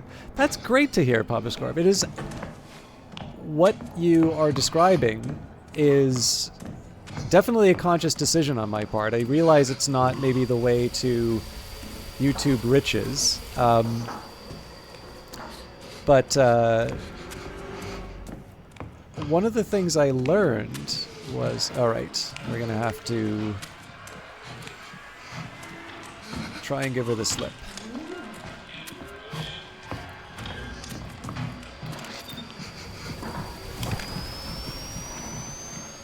Okay, so out and around. Unless... Oh, actually I think she went back home.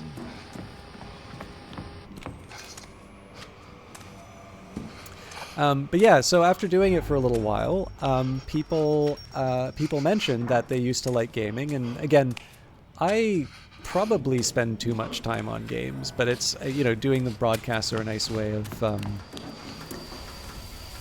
kind of combining the two experiences, and it's one of the things that you kind of learn over time as you do this. People will sort of talk about their backgrounds, and as you probably noticed, not everybody has time for. I think I hear the chainsaw. Not everybody always has time to spend on games.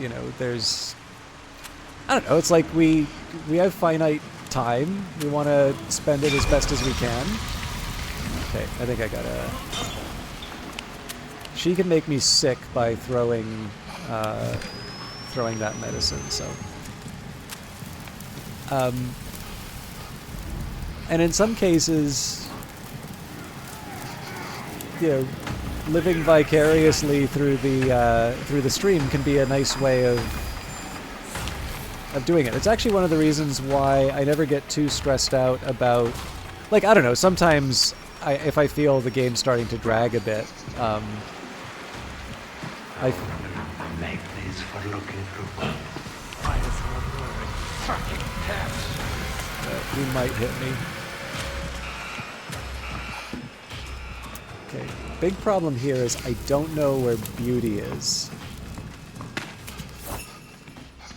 Oh, that's right there. But yeah, sorry, I'm obviously all over the place, but like I said, the intense difficulty is a tough one to keep on one topic for. Actually, I think this is the pet store, no? I'll have to come back to that.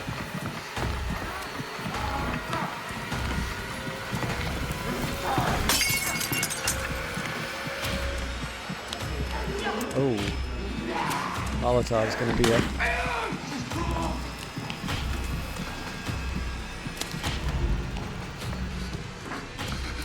Alright, he's behind me now, which is not the place I want to be, and I'm running out of stamina. So I think best I can do is just hide in the dark here. And reset.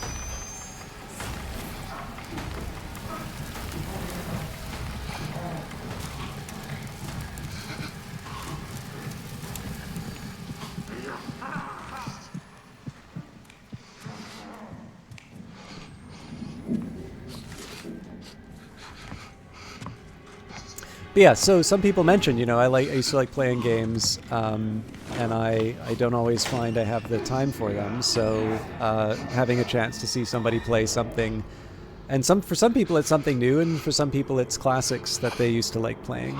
But either way, it's a nice. I never, for myself, really appreciated that can be a way to experience gaming. But of course, now people have told me it's one that I'm a little more conscious of and want to try and support where I can. But the other reason why I kind of like your comment here is that one of the reasons why I've done the Outlast games is somebody pointed out that like the most common way that people will do scary games on the internet is to usually give these very overwrought reactions to to the scary moments. And I like playing these kinds of games, but I don't tend to react that way. I tend to be maybe not stoic, but I've never quite felt the need to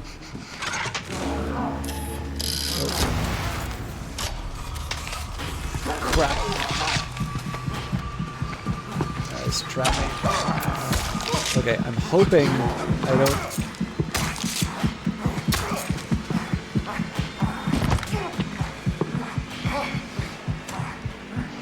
Hoping I don't die, but this is going to be tough. Oh, somebody's on their way here too. Oh crap, I'm freezing now. Alright. So, we're on our way to achieving that, but I think we lost it. So we're gonna regroup around the fire.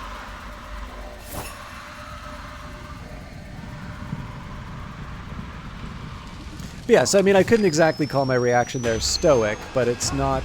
It's also not like I'm not like Kevin McAllister in Home Alone either. Nah, not at all.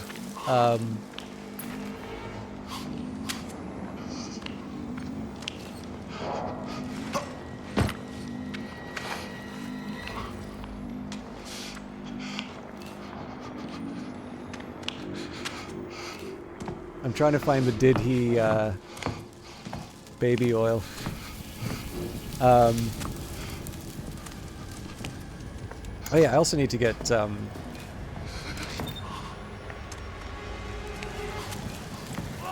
I need to get my health back. To my hand! I accept.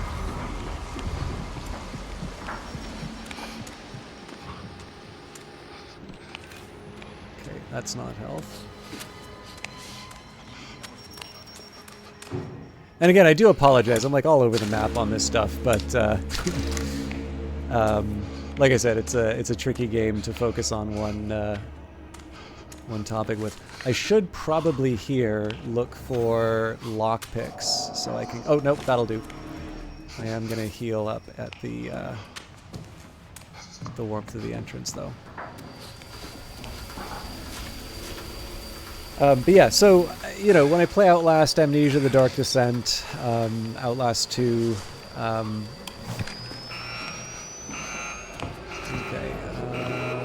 I should have just gone into a hiding place. You know, sometimes it can be fun to just talk about, you know, the process again, right? Like it's, I've actually been told, I've helped people a couple of times with software, right? So like if you're a client of a software company, they're testing a new user interface or something like that.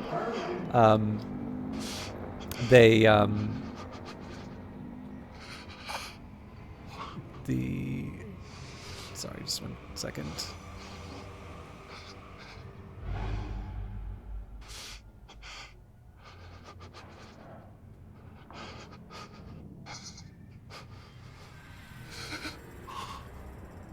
Sorry, just responding to a message real quick.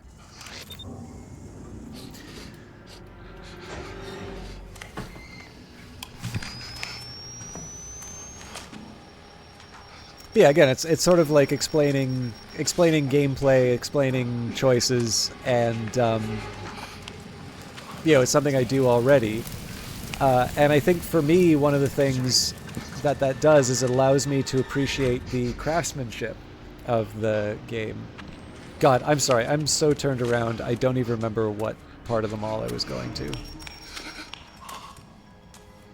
We are going to the second floor of, I can never remember the name, Spatlin, which I believe is to the left.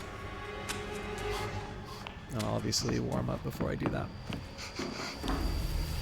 But yeah, so it, you know, I kind of get to appreciate the craft behind.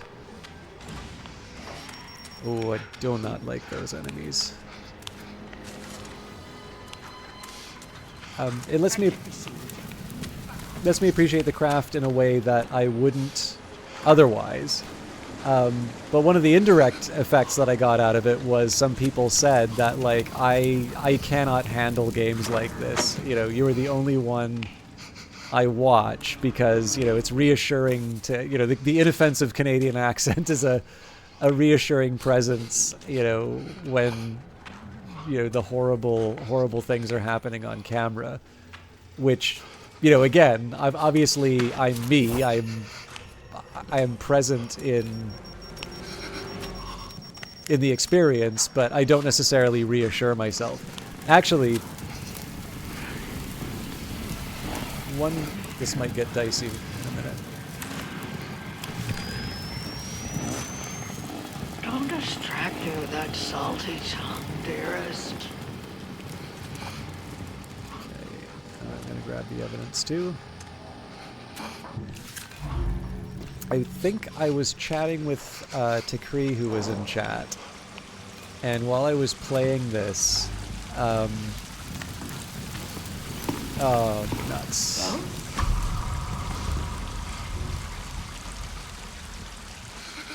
I had a bunch of books in the bookshelf behind me, like and like they're high up on the bookshelf, so they went down with a pretty convincing crash. And I had no idea what had happened. Like, the door to the apartment's obviously closed and locked and whatnot. But, you know, if there is a loud bang in your apartment while you're playing that... And I should express, by the way, I am playing this, like, in the dark in my apartment with headphones on. So, like, when there is a loud bang in your apartment when you're playing something like this... You feel compelled to investigate it. So that is one of the that is definitely one of the points where I've expressed concern while playing the game. Let's say. But again, it's coming back to what you talk about with the vibe and things like that. So once I am aware of what people get out of it, I do try and sort of tailor to people's interests in that regard. And that's, you know, just when there's something to talk about, or sorry, if there's, sorry, I should phrase this differently. Because there are any number of things to talk about, right? You can fill the time with a lot of different topics, with a lot of different things. Having people sort of say what they're into, and sometimes again it's nothing, you know, it's like a substitute for a podcast, and you just want, you know, as you say, reassuring Canadian, guiding you through the horrors. Like if that's enough, you know, especially in a time when there's no shortage of YouTubers like losing their minds over trivial enemies, then sure, why not? I can do that. This will get interesting.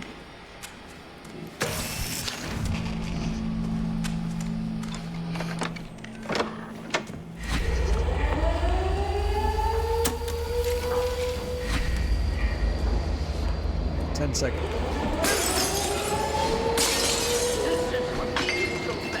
I just don't want her to throw the poison at me.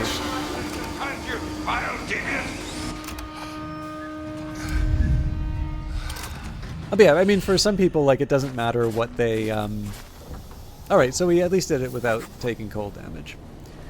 Yeah, I don't know, like, if that gives something... The big one for me is that the fact... I think the Outlast games actually have a pretty decent story to them. You know, they're not Book of Hours, let's say, but they're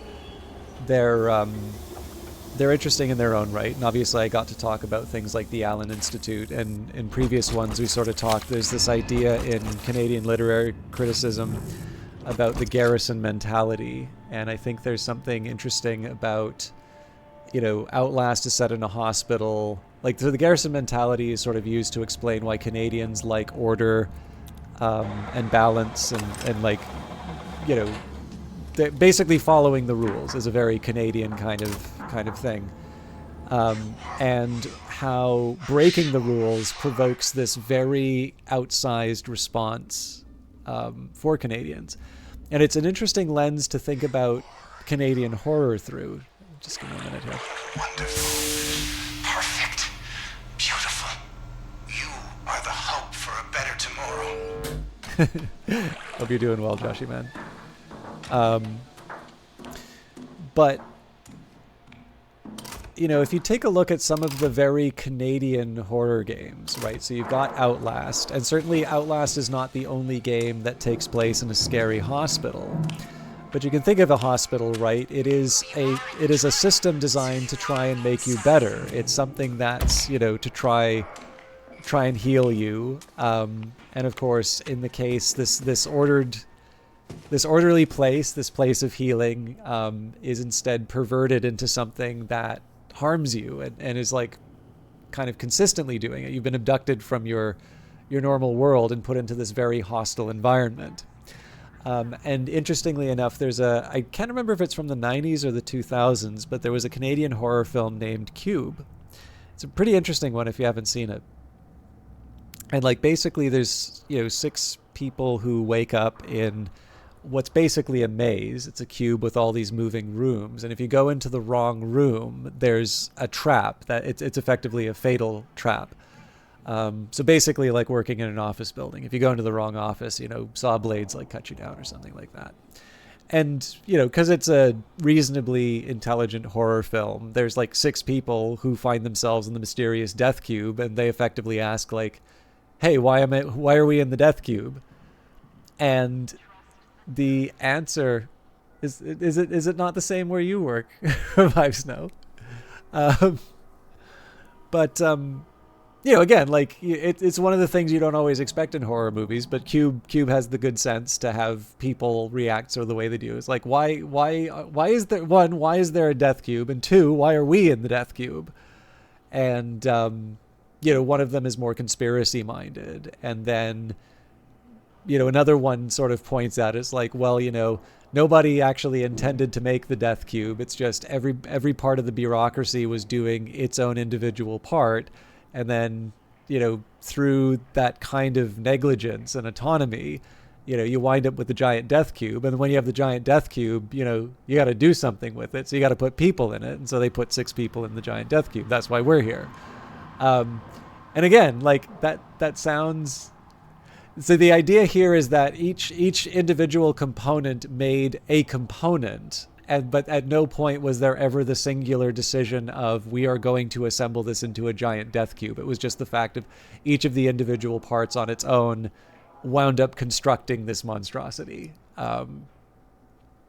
So, which of course means an equally faceless bureaucracy needs to put it in. So again, is this a story that can be made by others? Well, yes, because stories can be made by anyone. Why is it that it's a Canadian horror film? Well, again, the civil service, bureaucracy, organization, these are things that exist to sort of impose order, keep us safe, and so on and so forth. And instead, Cube is a perversion of that. It's something that actually... Yeah, who among us has not made a giant death cube and wanted to, had to found themselves compelled to put people in it, or admit the profligate waste. But yeah, so in this case here, you have the inversion of the bureaucracy. You have this thing that's sort of designed to create that very Canadian desire for order. Again, the garrison mentality. Once upon a time in the settler times, you're not guaranteed to make it through the winter, and there's things that will eat you. And then of course, I've never seen the sequels. But yeah, and the garrison mentality continues to this day, simply because, when you are a neighbor to an extremely, large and very prolific cultural exporter, you do ask the question, the Canadians ask the question, like, what does it mean to be Canadian? And in this case here, obviously it's not the same kind of menace as like a bear coming to eat you or something like that. But insofar as you value your unique identity, when you are next door to like Hollywood and, just so much creative talent, major cultural centers in the world, you have that same mentality of being constantly under siege and needing to sort of impose order to ensure your continued survival. Just, maybe not in quite the literal way. It's more of a cultural one. And so, once you have that lens, and I do not mean to suggest at all this is the only way that you can look at Canadian cultural artifacts, but what I did find interesting is that when I think of the Outlast series, when I think of Cube, when I think of that idea of a Canadian inclination towards order and rule following, and this specific sort of, this very specific kind of feeling that you get when the rules are broken.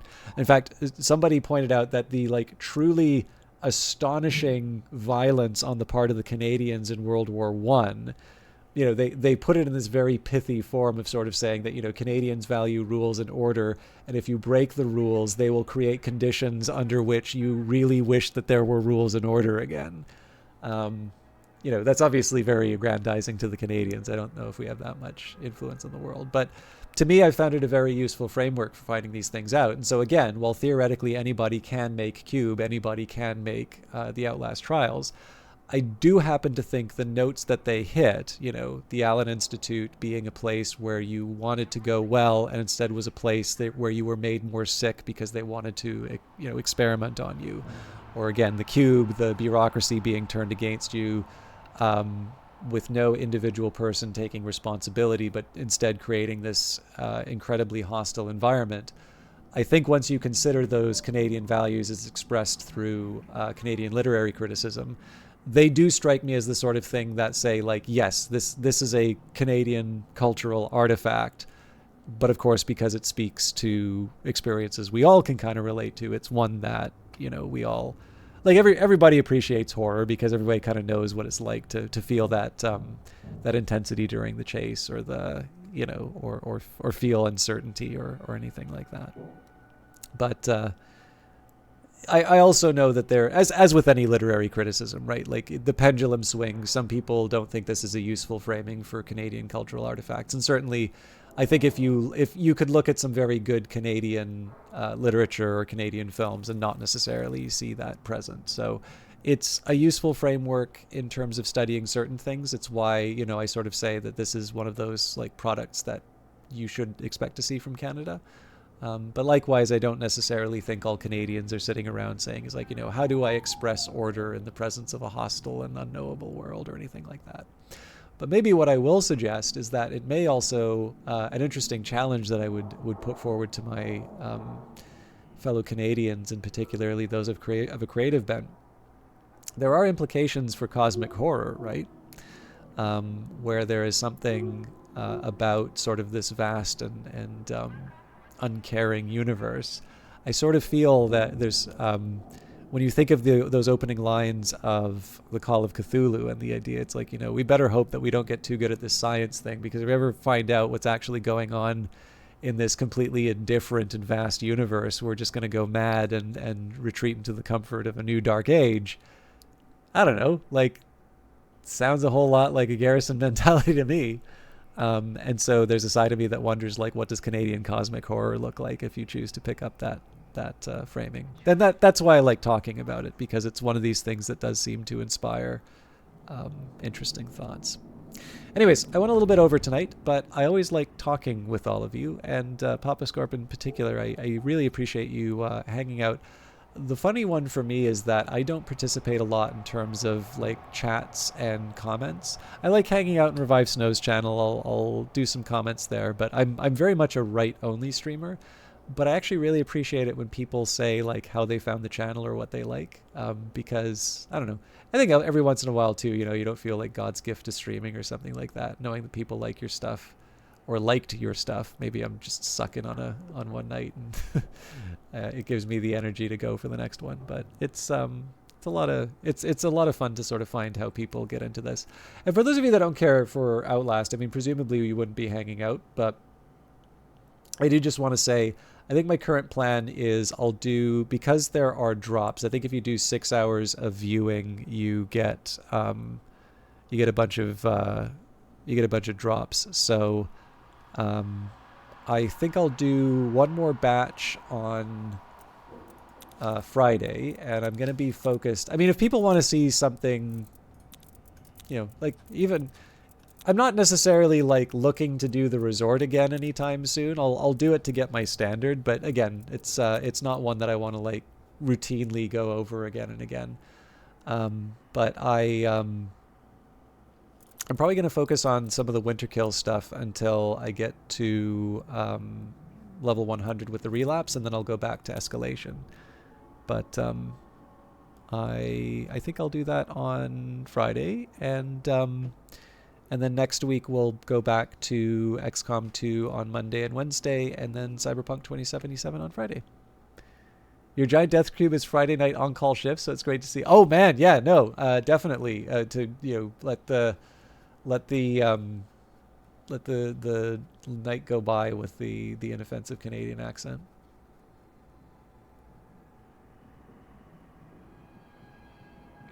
All right, let me do the last and most important step, which is to turn in the goodies.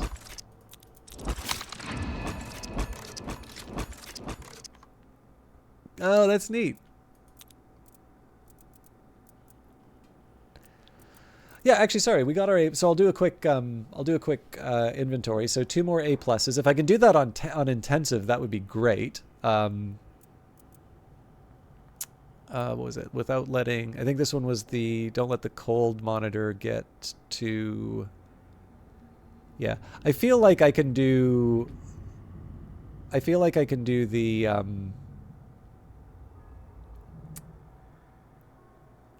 I feel like I can do the mall again with that.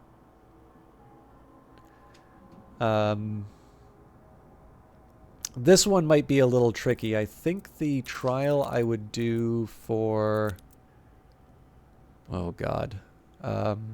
Don't go to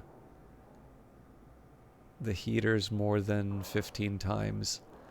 I feel like seize the narcotics might be a way to do that one. I just need to get better at getting to the objective, I feel. But anyways, that'll be one that I consider. Also, I don't know, for those of you that want to see certain like base trials, Pleasure the Prosecutor is a bit of a unique one. But yeah, okay, so I'll spend a majority of my time in the special therapy, and then when I relapse, I will I'll go finish my weekly task. But Project Relapse. First of all, we buy my clown suit.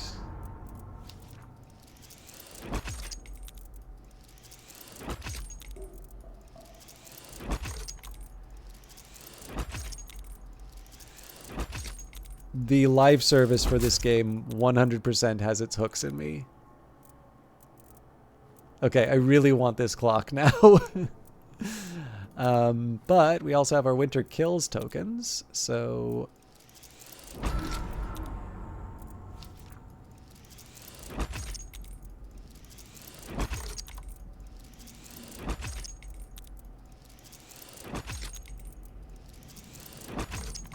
Like I said, I really like Christmas, so even though these are disturbing Christmas ornaments...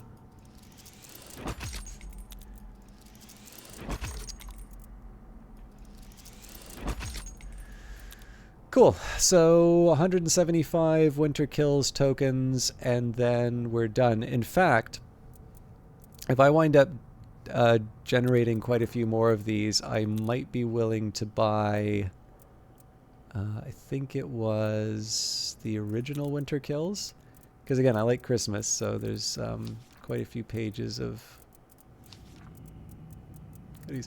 The Murkoff coins, I actually kind of like the way they do the live service in this. So if you... I think they started me off with 500 coins. And then after that, you do the a new U catalog, and you'll notice every page there's 100 coins. So I think the main idea here is that for every season, right, you spend 1,000 coins, and you just get your normal tickets through that. And then for the like there's the event catalogs, the ones from things that have gone in the past. So like right now, I'm using the Winter Kills catalog for this season. And of course, I'm getting through it right now, so I don't need to buy it. But if I want to go into the historical catalogs, then I'll spend the 500 there. And again, because I play this game enough, I'm probably willing to spend some real money on it. I think like 500 coins is like $5, so it's not too much.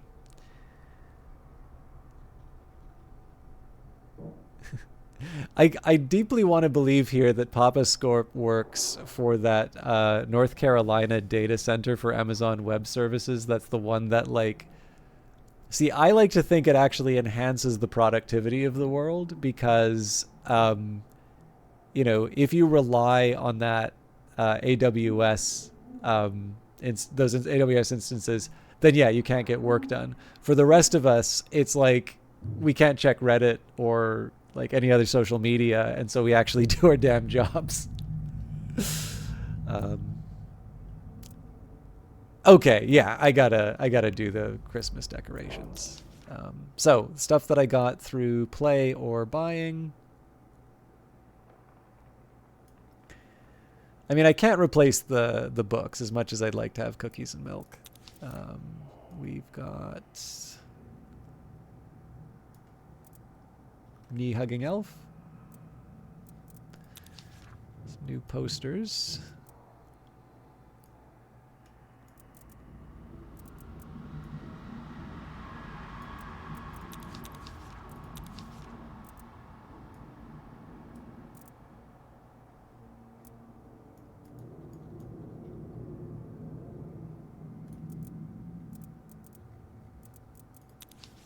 I don't think I'm going to change any of these. Oh, no. Give me back my grassy floor.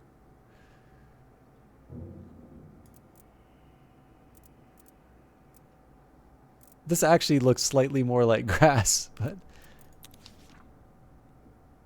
not sure I'd ever work there. Even they pay $1 million. Smaller companies are already hectic enough. I can't even imagine. Oh yeah. No, that has got to be like one of the most stressful jobs in the world.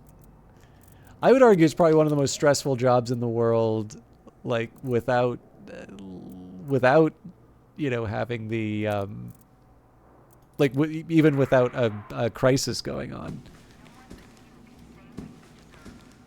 Look at this. This is wonderful. All right. Finally, appearance. I think we've got a new hat. We do have a new hat. New outfit. Actually, more than one new outfit.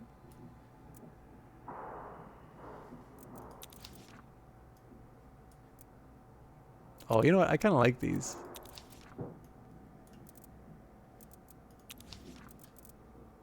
It also kind of works with the gambler outfit. You can just pretend that they're shades. Like I told you, I like Christmas.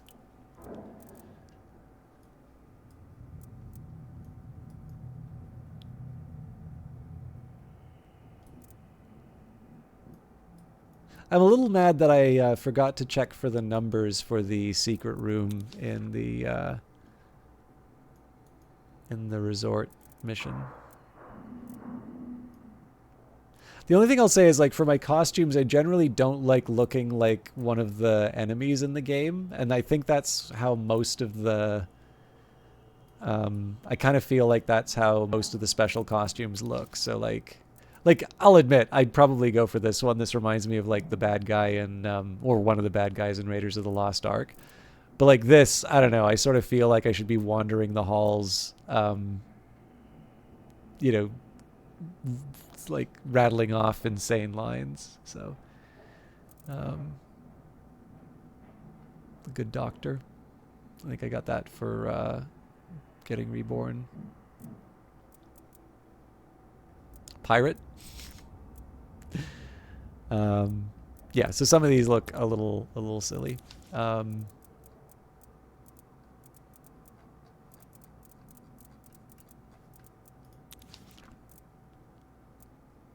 This is a little too much for me. I like Christmas, but you don't need to go crazy on the. Oh yeah, actually, there's a couple of these.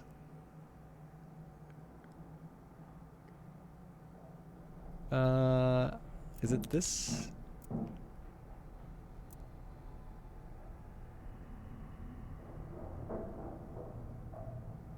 Man, if he does that to himself, what would he do to us? Yeah, I don't know. They've definitely put some nice thought into this. Look at that. I know the poster's a little out of character, but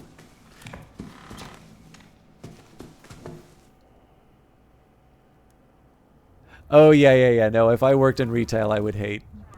But like I genuinely like giving presents. I like the season. I'm not crazy about the cold, but like generally I like the, I like the holiday. I like gift giving. I like, generally how it makes people feel. Actually, the gift giving I like. One of the things I really do like doing is trying to find like the ideal gift for someone, like find out like how that really fits what I think their interests and personality are. And I like Christmas stories. So for those of you who are readers, I actually read While Mortals Sleep by Kurt Vonnegut. It's in a collection of his short stories also called While Mortals Sleep. And it was a really wonderful one. Like I've read A Christmas Carol on stream. I've read the Adventure of the Blue Carbuncle, The Adventure of the Christmas Pudding, a couple of Orwell essays on Christmas.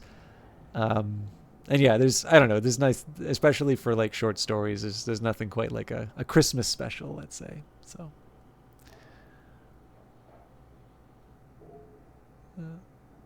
Anyway, I gotta get to bed.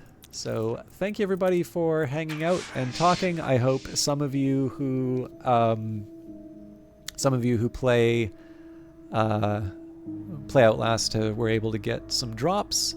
For those of you that don't play Outlast, I hope you have 34 great reasons to be interested in the new Prime asset.